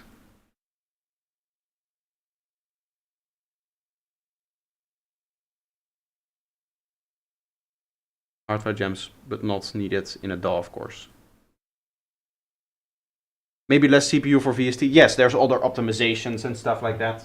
But feature-wise, there's a bunch of features that just make it a little bit easier to use. The main thing is that it's supposedly a nicer framework to program in, like the SKD or the SDK, Software Development Kit. SDK is a little bit more like streamlined because VST is very, very old. That's like 90s stuff, right? 90s technique. But VST3 is like a lot newer, so it's easier to implement in modern day programming languages. I don't know anything about that because the only VST plugins that I've programmed, I've done through the Juice framework, which is it's kind of like a framework that sits in between the code that you write as a programmer and the actual SDK. So I have no idea what the differences are on like a development level. There's other developers that have done that work for me to just integrate it and turn it into a fairly easy, understandable Objective-C kind of thing. Because Juice is in Objective-C, I think. How many more do I want to do? 1, 2, 3, 4, 5, 6. 6 more kicks. You know what I'm going to do? I'm just going to randomly copy over 3, 4, 5, 6 baselines here, and then we have already all of the baselines that I want to create. I don't have to think about that anymore.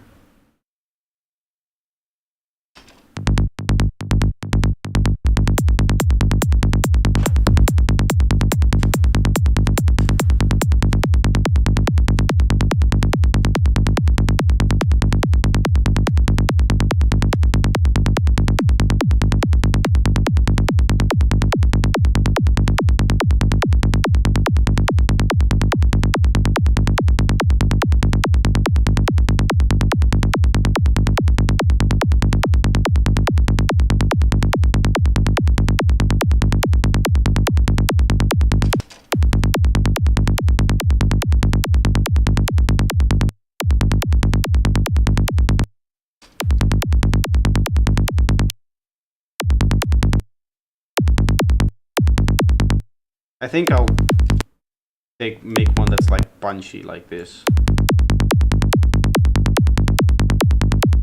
a little over the top, but we can EQ some of the frequencies out. Essentially what you're doing here is EQing, but because it's like a sine that's just going down, you're essentially editing the level of frequencies, right? Because it's just pitch over time is what a kick is. It's just a very non-intuitive way of EQing kind of thing.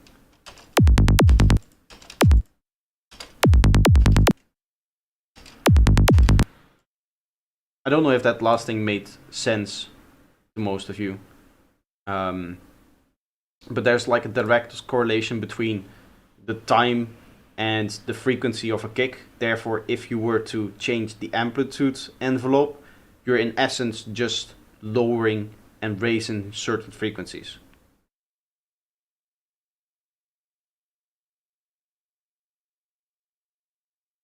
Quite like longer kicks that overlap the bass. Yeah, no, that's a no-go. Don't do that.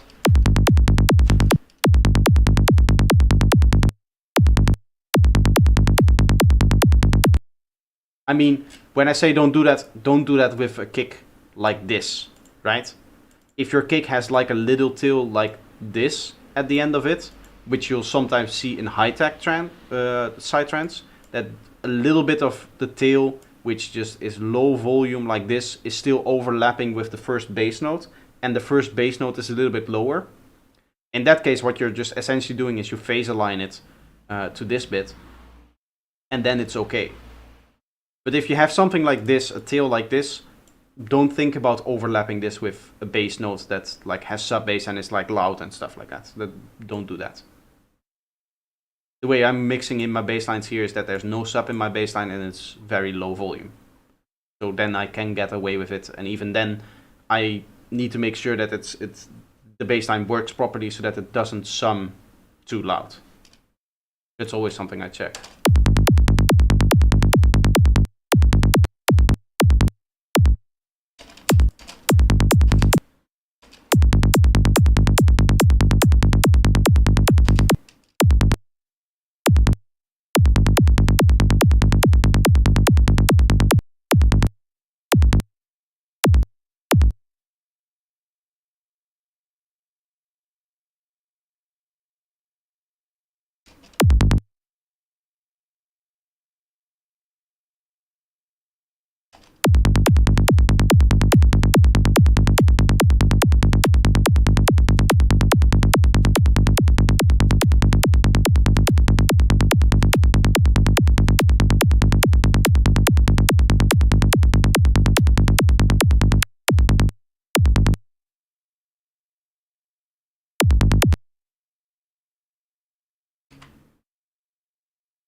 Is this exactly 0? No.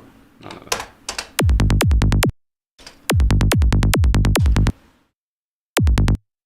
Okay. I'm going to clip this one. This is a much more punchier one, so the like fishbone is a little bit less, right? Because normally it's chuk and then it goes down here. I want a few kicks that are less like that. This one I'm going to align, I'm going to clip, and then that's okay. Because this is like popular for very progressive psytrance. Prog, as they call it. The kind of stuff that Gillax, is Gillax an artist that does that? I'm not familiar with that side of psytrance at all. To be honest, anything about outside of the kind of progressive psytrance that I make, there's a lot of artists in there that I just plainly don't know.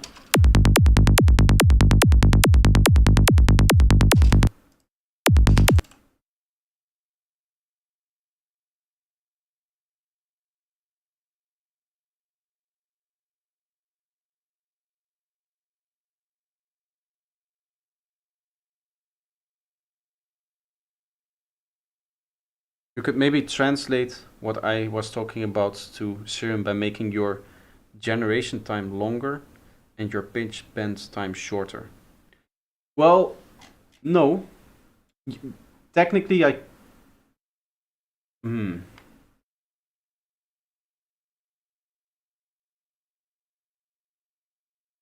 Well, the reason why I'm like constrained here is because I'm constrained by. I mean, I could set this to 1/8, and then I have double the length to work with here for the envelope. But I'm also already in 1/8 here, right? The way that I would do that is I would just move this point backwards more. I could just make the curve less dippy, right? That would be the same effect, because it's just, if I move these points backwards, then that's the same effect as just kind of like making the generation time longer, as you're saying, but then I stay constrained within the 1/8 node that I need to be in.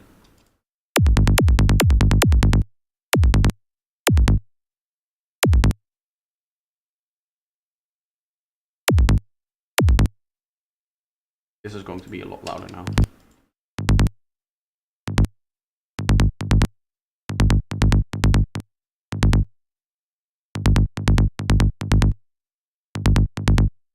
Oops. Yeah, this is like a very prog kind of kick. Very aggressive. Maybe a bit too much on the clipping.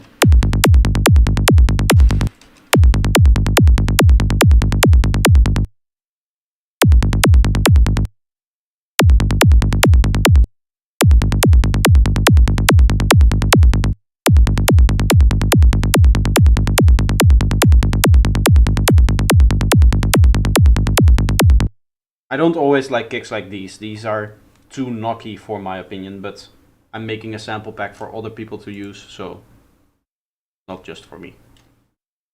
Okay, let's do a phase alignment.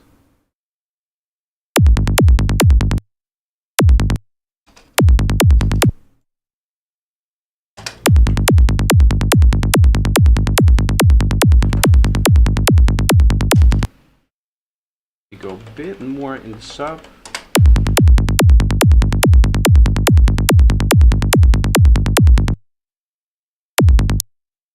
Also, the bass notes here are very low in volume for this whole project. It's going to sound like the kick is like very aggressive and very loud with respect to the bass, but the bass is just quiet. I've been getting used to that over the several hours that I've been spending in here. Okay.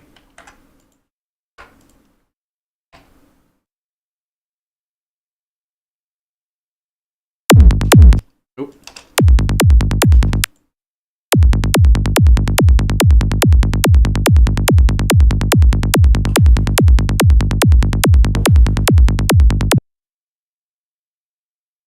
It does sound very clean, this kick. I don't like it for a kick. I wouldn't use it in my own productions, but as far as click sounds go, it's a nice and clean one. I was able to control that mid-range even though there's significantly more of it. Also try making reverse kicks. Yeah, that's in Serum. You mean for the challenge we did the other day? I've gotten to the point where I cannot see the whole pack in one browser thing anymore. A bit annoying, but I mean, no big deal. Hard to see where this kick is going to end up in the pack. I have to scroll here again.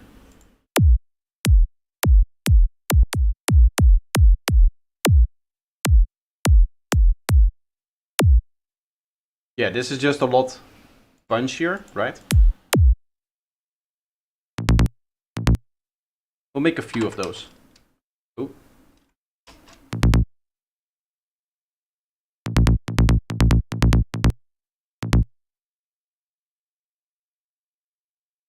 This project is really starting to lag all of a sudden. There, we're back again. One.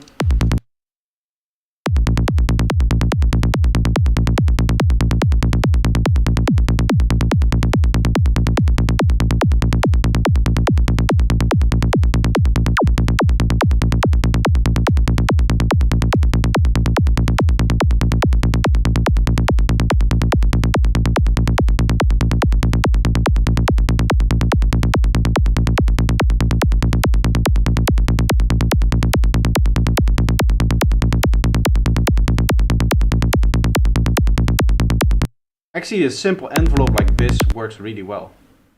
I could maybe even do it like...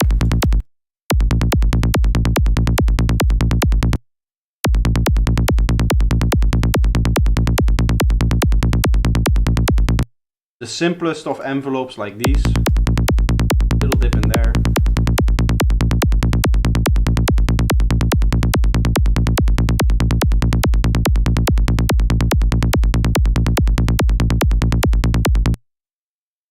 Kind of like a Tristan bass, or a Tristan beating kick. The kind of grooviness that it has, if we go like this. That works really well.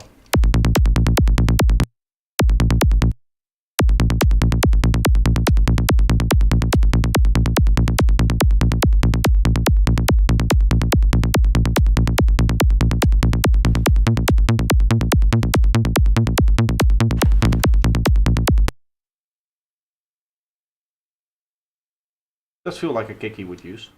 I like it.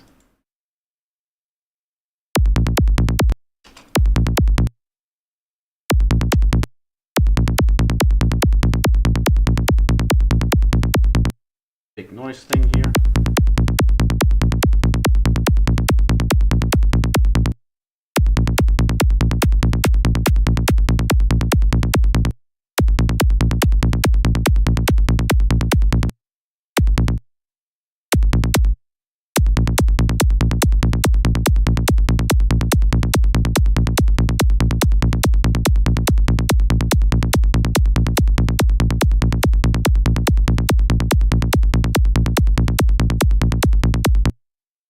And then we'll go for a very short hat flick.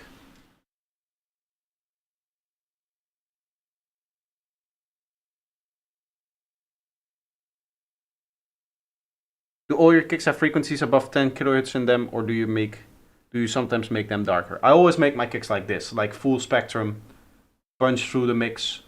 That's the way that I like them.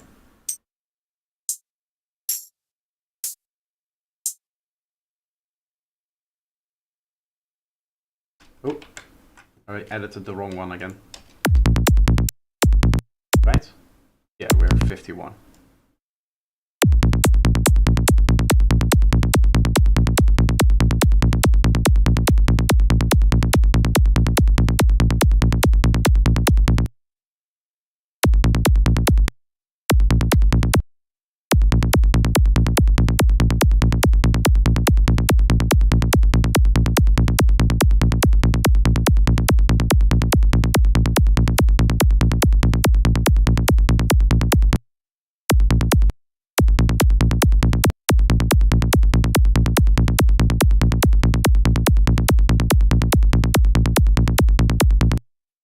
Yeah, it's becoming really laggy, this project.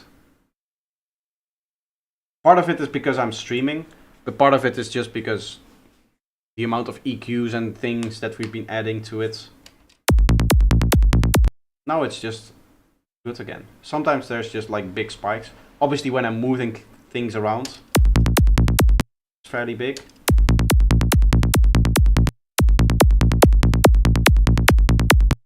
Two frequencies in here. This one, a little lower. Yeah, here we had another spike there.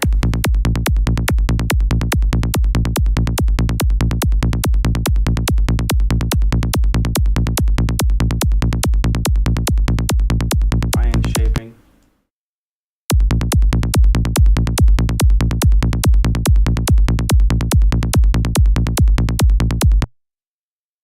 Nice punchy one.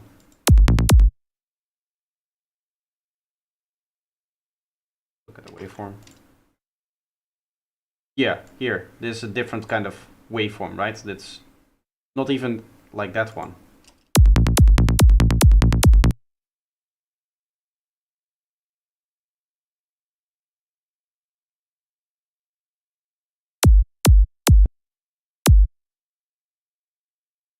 Do our phase shift on this one. This one also, it's obviously here the sub bass is like one key. I'm personally not a fan of that. Sometimes it works. I just don't like to talk about a sub bass as having a key or a kick as having a key. I think it's a strange concept. All of the keys that I've been giving to it depend on the tone, not the actual key of the kick itself.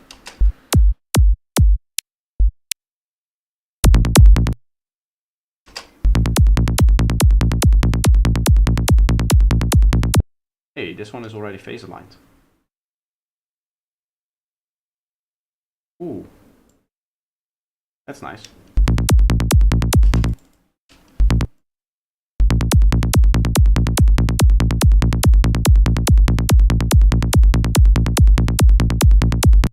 I did want to give it a little bit of extra sub bass, I think.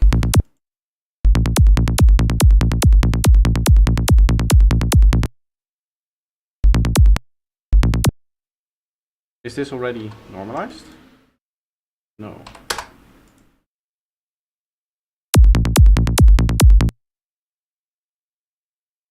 Yeah, a very punchy kick in this case.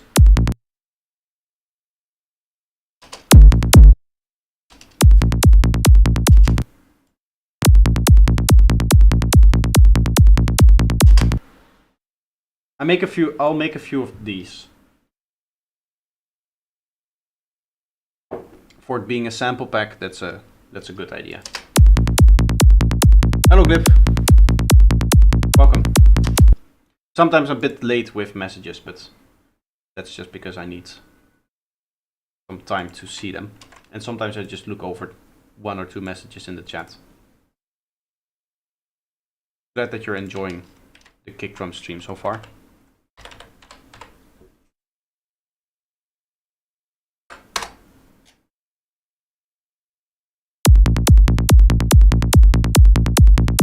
Very different style than the kicks that we were doing a moment ago.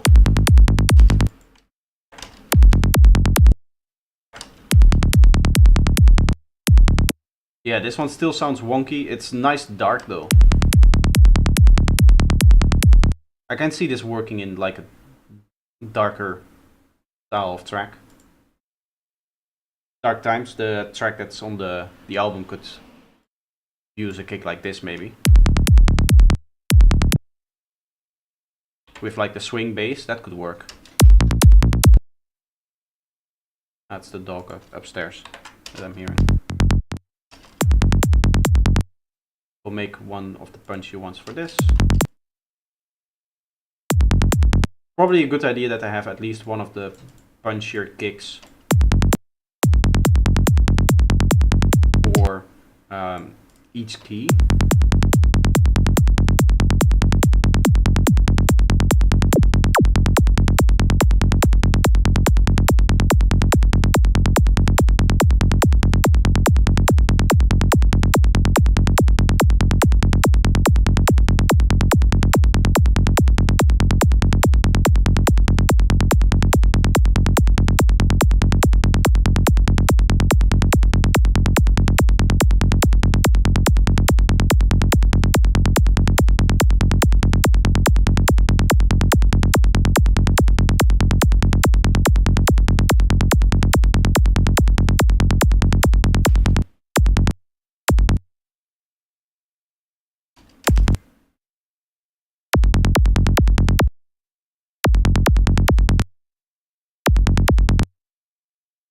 Also, since that I don't remember who said it. I think it was Wave Morpher. Since that he said, do you only use the kick transients or the noise? I've been using the noise now. Because I do like the sound of the noise as well. Okay, this one is not really a noise.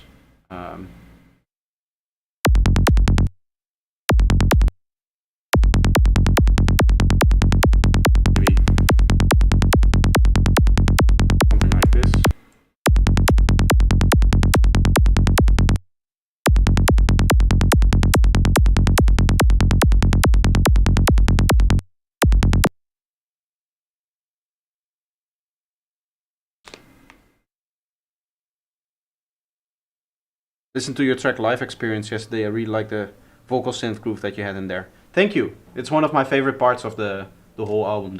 There's 2 vocals like working together. I really like that. Okay. New hat.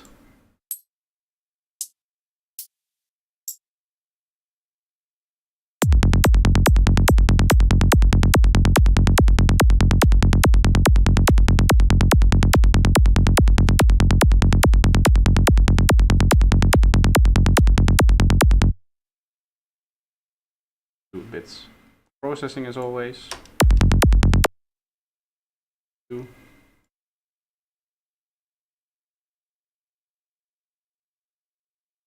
Can start to hear my PC struggling as well. I think it will be picking up on the stream.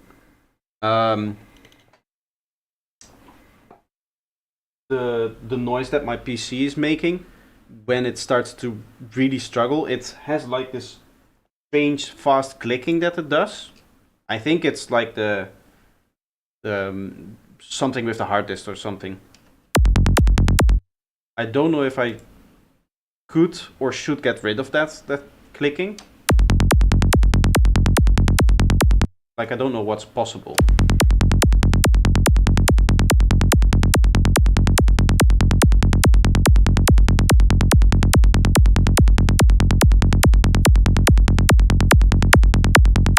Yeah, that's a bit of an issue, that one.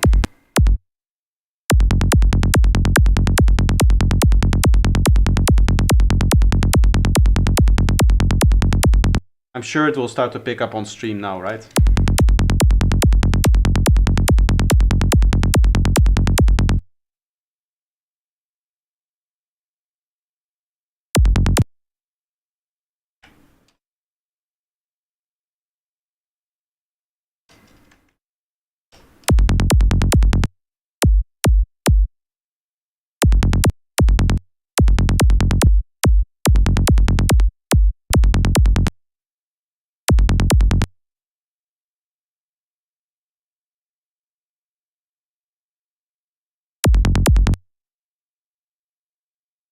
Consolidate it and check our levels.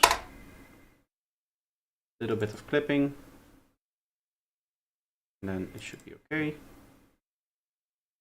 I do notice that these newer kicks that I've been making also have... I don't know if that's because I've just been making more... have been getting better at it during the stream. Or because we're using the noise now. But they seem like they need less work in this stage here.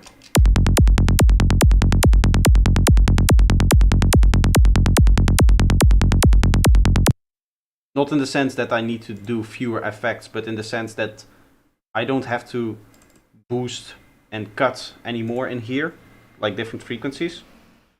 I just need to phase align them. And even the last one didn't even need to be phase aligned. Just in some magical way was exactly on the spot. I doubt that it will happen again.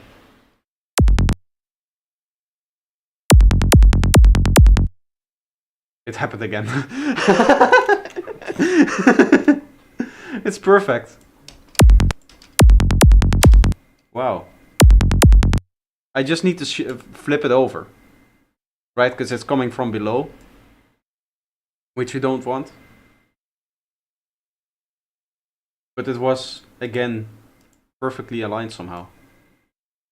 Yep, you can see it here as well. What are the odds of that happening? Because it all depends on the pitch envelope. It's not like, oh, you set up a patch and it's now going to always work. No, it depends on the pitch envelope that you set up.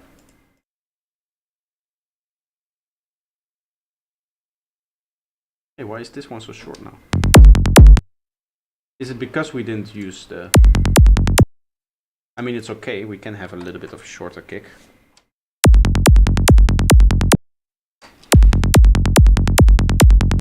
"100% a different style, but it's clean and it sounds nice nonetheless."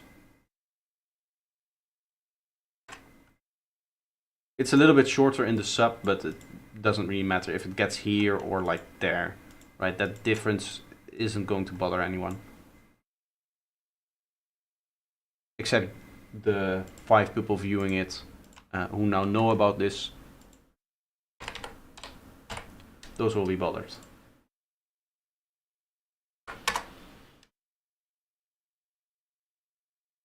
Let's state that differently. Nobody who matters will be bothered by this.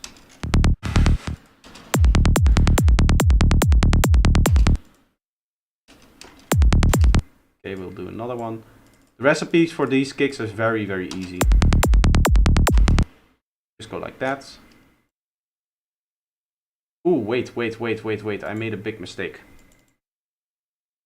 These last two kicks haven't been tuned. Which is easy to fix now, by the way. I can just go towards here. Which now means that the phasing has to be done again.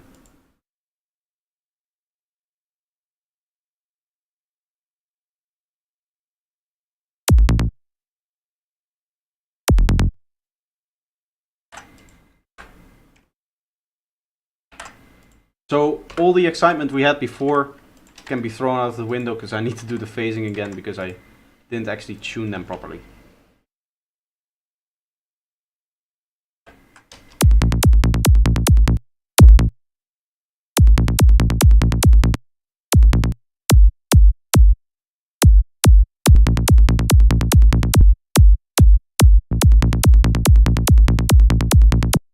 I do like that sound a little bit more.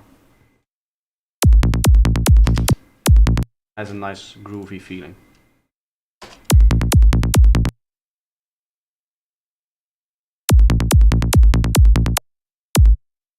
This is still... What?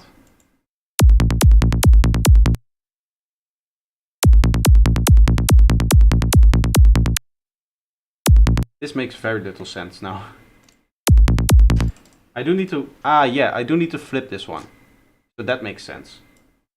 Apparently tuning it up one note is a 180-degree phase shift for this particular kick. Which is also a very nice coincidence.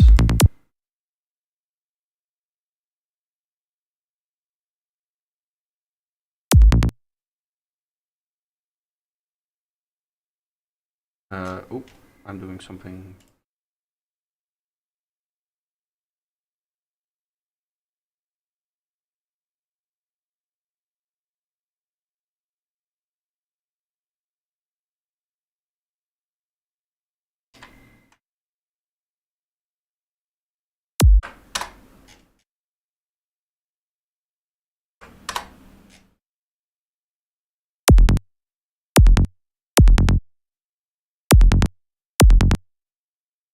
This one, I highly doubt that this is still going to be aligned. Yep, there it is.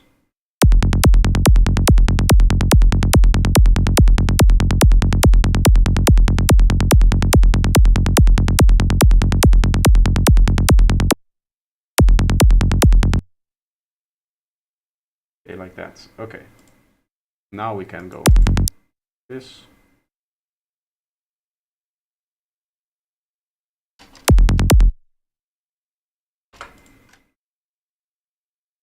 This now will posting, so it also makes that sub a little bit longer because it now has like the ringing trick on it.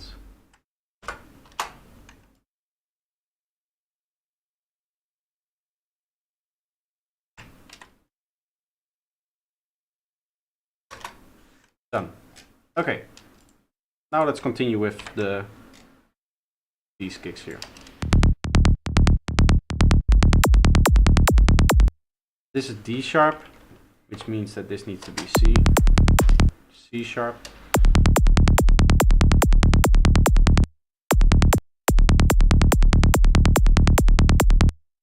Very low for a kick like this.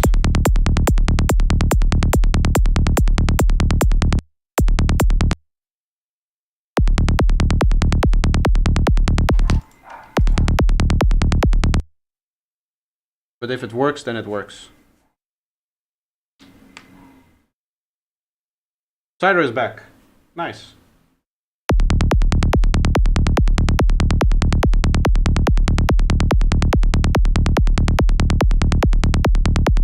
At least back to talking. I don't know if he was ever gone from the stream, but he didn't write in the stream for a while.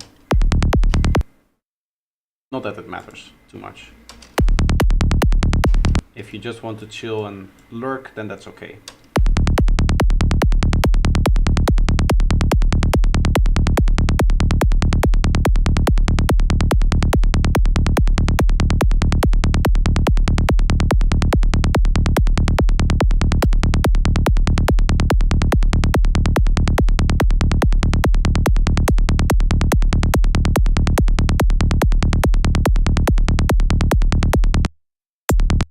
Okay, so here the hat is going to be for just the transient. So I'm going to set it very, very short.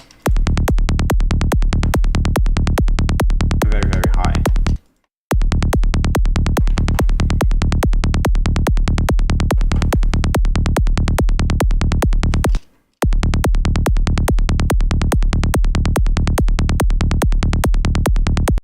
Yeah, at dinner, missed part of the stream. It's a good thing to have dinner. Taking care of yourself. I should also eat something at some point. But first I have some more kick drums to fix. I'm finished. Processing. There's some ringing-ish still in the mid-range here. A little bit too much knock.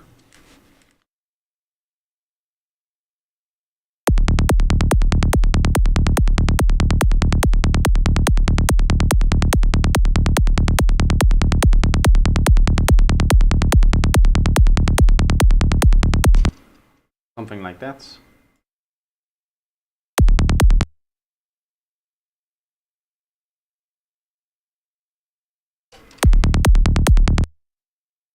Okay, now we go here.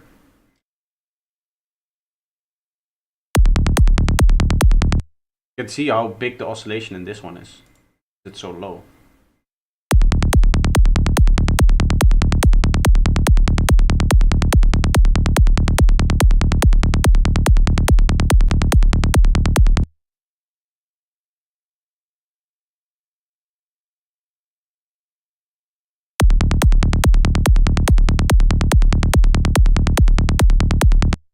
There it is. I want this to have a little bit of extra sub.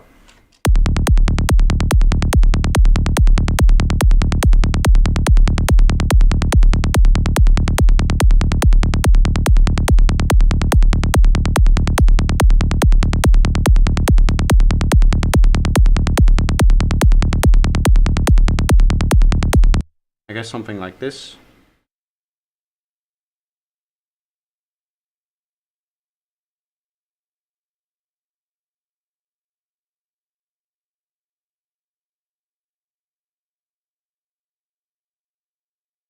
Was strange. Didn't want to open up my menu. I think what is causing the CPU issues is that I'm using many clippers that are oversampling. Which is annoying because I have to use a different gain for each of them. I could automate the gain throughout the project, but that's just going to cause like a mess that's really hard to deal with.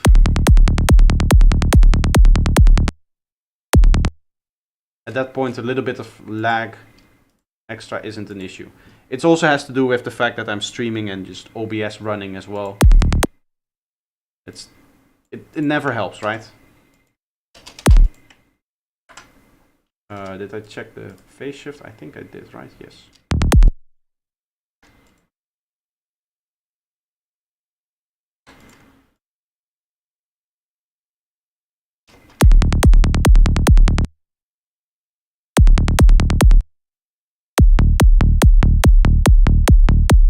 These kicks are probably going to sound very good with the offbeat.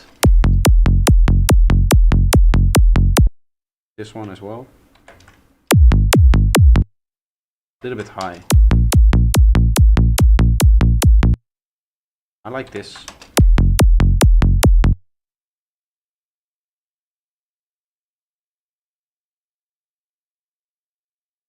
I'm quickly going to save the live set, seeing as it's lagging. I don't want to lose any progress on strange crashes. You know how Ableton is sometimes.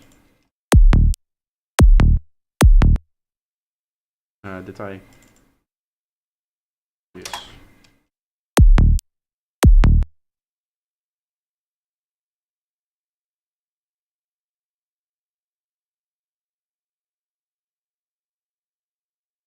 Are there any recordings or videos of the live set, Cider? I do see the performance being discussed here.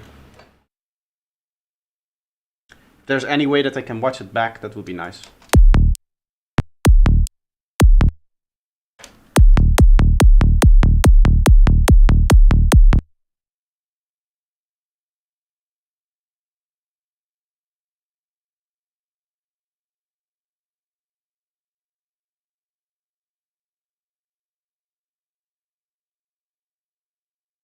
Let me go here. Thank you, Ableton. Your new kicks sound good in my headphones. Thanks.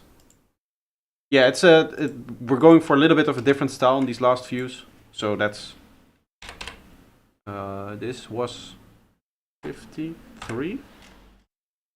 Yes.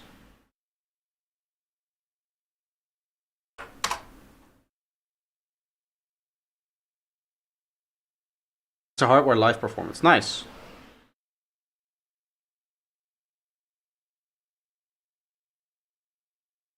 I'll check it out after the stream. We have a kick in E, so this is gonna go E.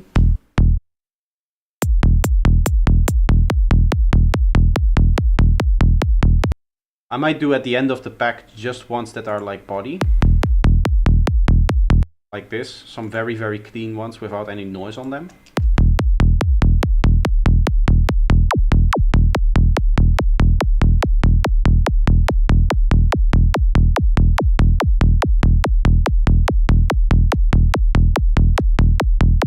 We're now in like the knocking phase of the kicks, essentially.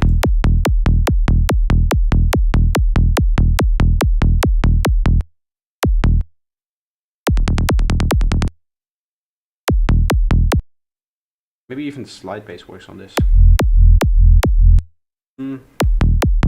I think these kicks work best with the offbeat bass line, because that's kind of progressive kind of style, right?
Nice.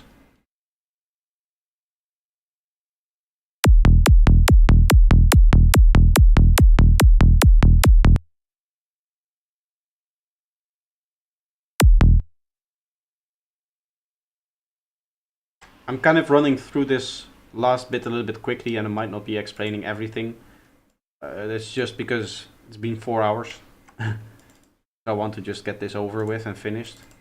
And I set myself the goal of going to 60 kicks. We're not going to be doing that. We're going to go to 55. Even that means that I'm more than halfway done with all of the kicks that I wanted to make, and obviously BPM transferring them would take another bit of time, but at the end I will have 800 different kicks, which I mean is good enough. I really like this one. Even though it's not my style, I can see this working.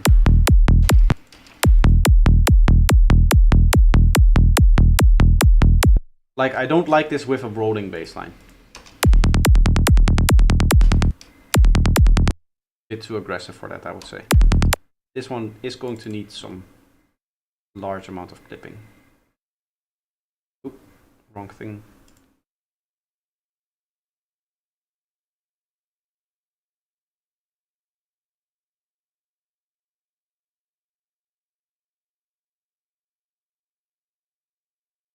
Not regularly uploading like a YouTuber, just uploading random stuff time to time.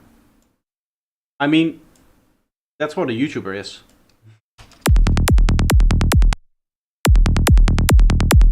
Don't think too highly of us YouTubers. We are also just trying random stuff and seeing what sticks.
Okay, last one here is going to be an A sharp.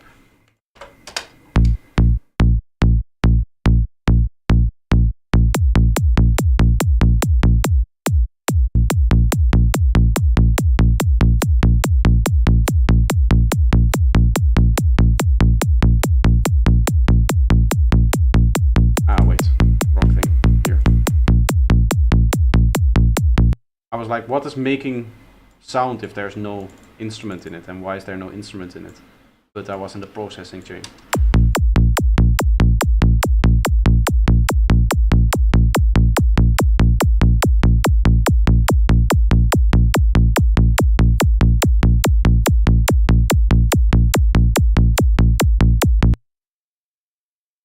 For this one, I think we can pretty easily just go like this and give it a higher pitch, like 9.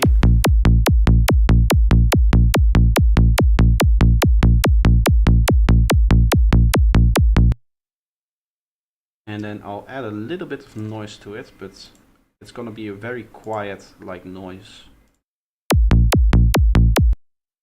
thing.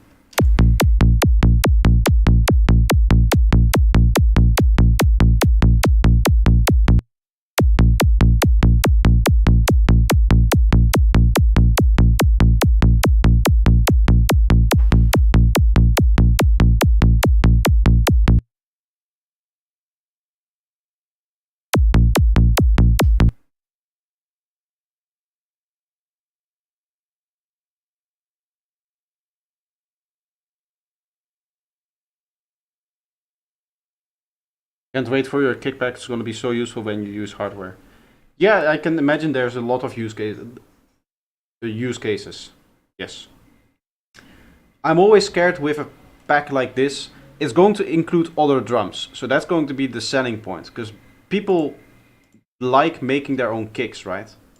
So I'm scared that the effort put into the kicks themselves isn't really worth it. Because people just make their own. But for the rest, it's also going to include like snares, hats, all of that stuff that you don't really make yourself. So that's going to be the selling point, and then the kicks are like an extra for people who are interested in that. Maybe I'm reading this all wrong, by the way. My last kick pack also sold very, very well.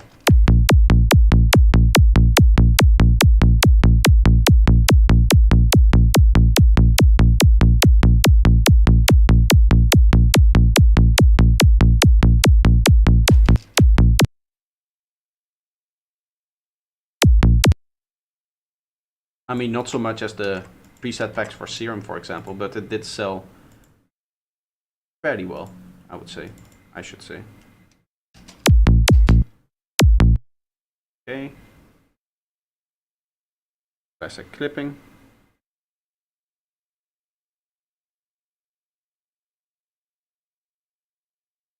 The only way I can do this is with your attention.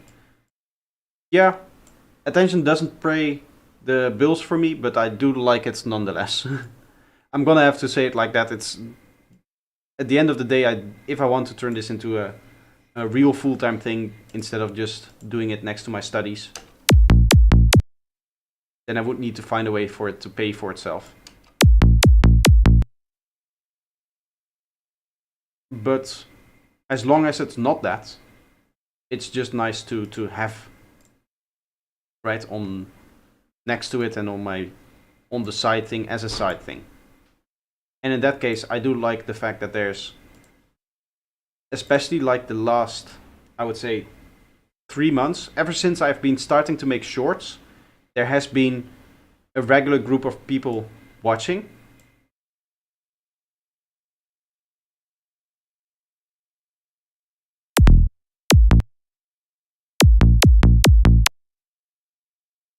I think it also has to do with the fact that we started doing cool stuff on stream. Hello? Ah, this is wrong.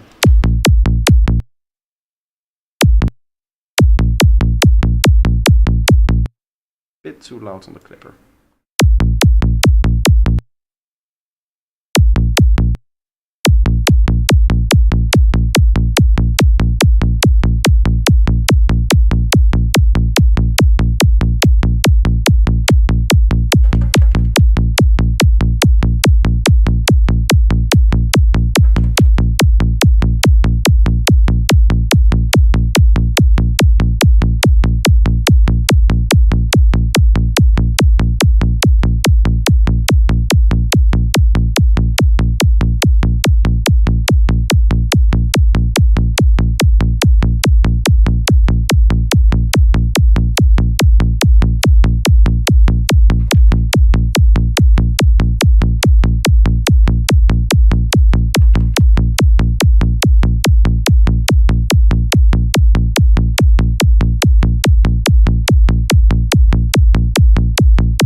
Nice. This is the last one, guys. A little bit more on the aggressive side, but it's clean nonetheless.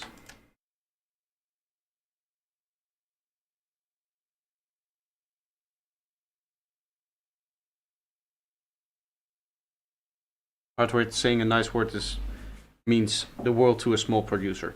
Definitely. The fact that what I would say is one thing that I like is that I'm also not just connecting people to me, but also to each other. Like what Hardwick just did, like subscribing to a fellow person in my community, shows to me that there's like a lot of overlap and that there's a lot of interest between different people that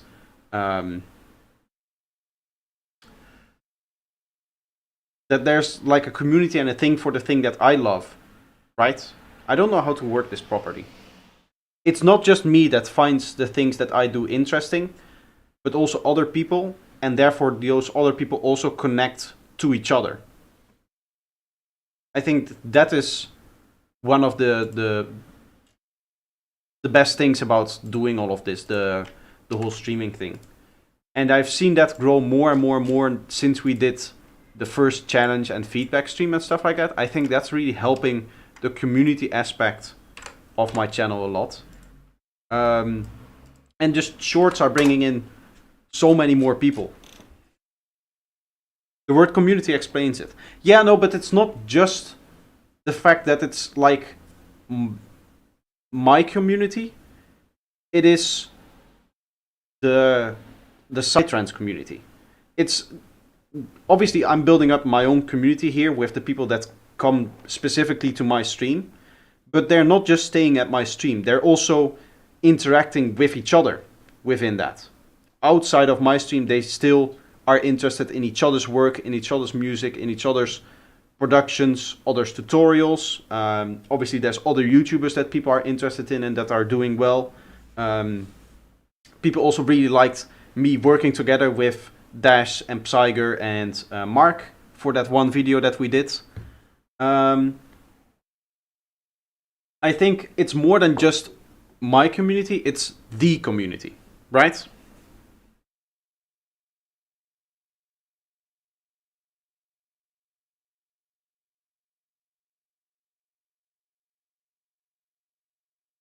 Yeah, musicians, music lovers in general. It's not a Psytrance thing. We are all connected through like Psytrance, I would say. But it's not just Psytrance that is being discussed. I've seen people in my community discuss psychedelic rock and stuff like that. So there's overlap in that regard as well. But I do think Psytrance is obviously like the main thing that is done here. I would say that it very much has to do with Psytrance, but there's also just like a general love for music.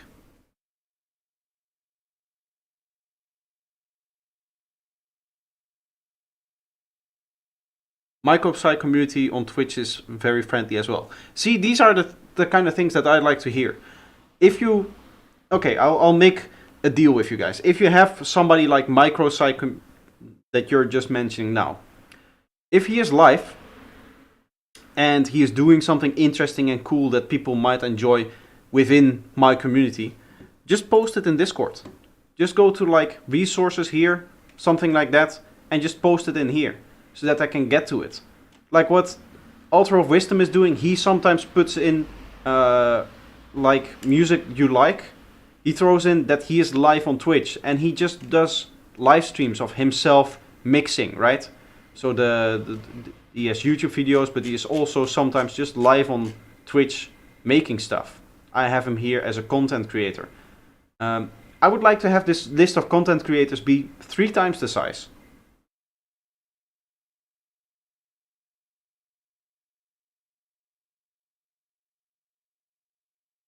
Psymil, another name that I've never heard of. Chai, Baba, Psyphone, all names that I've never heard of because it's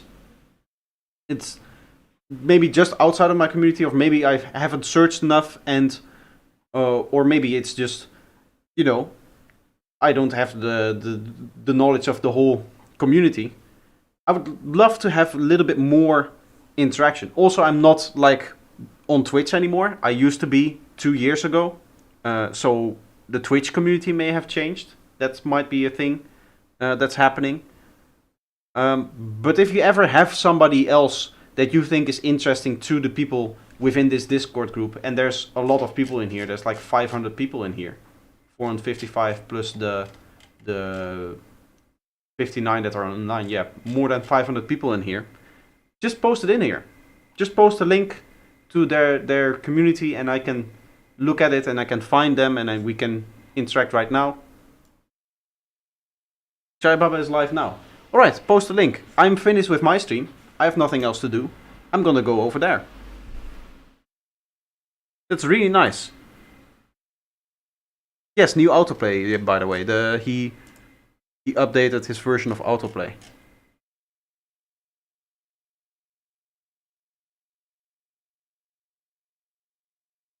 If there's anything I can do to further the whole group of people creating music, especially Psytrance music, then I would love to be able to do that. I would love my Discord community to become like this hub for other people's community as well.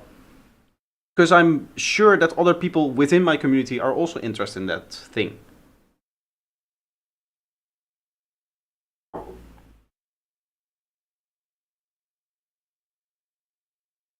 So please do.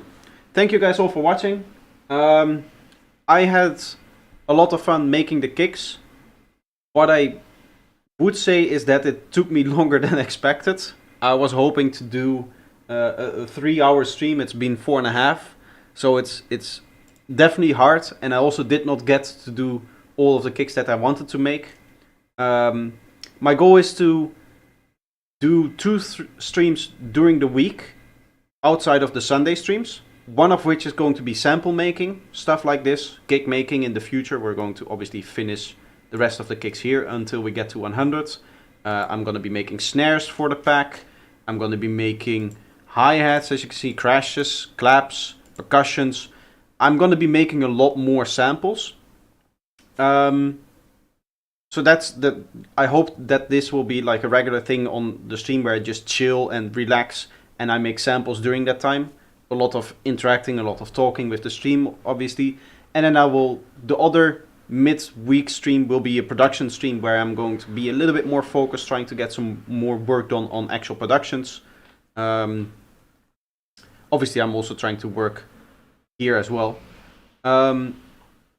But this is also mainly just chilling with you guys, talking with you guys, chatting a lot, stuff like that. But yeah. So next stream will be a production stream, and then this Sunday will be a feedback stream. Is there anything else that I need to say? Apart from that we're just now all going to Chai Baba. Apparently. Thank you guys for the stream. I hope you enjoyed today, and I hope to see you next time. Cheers!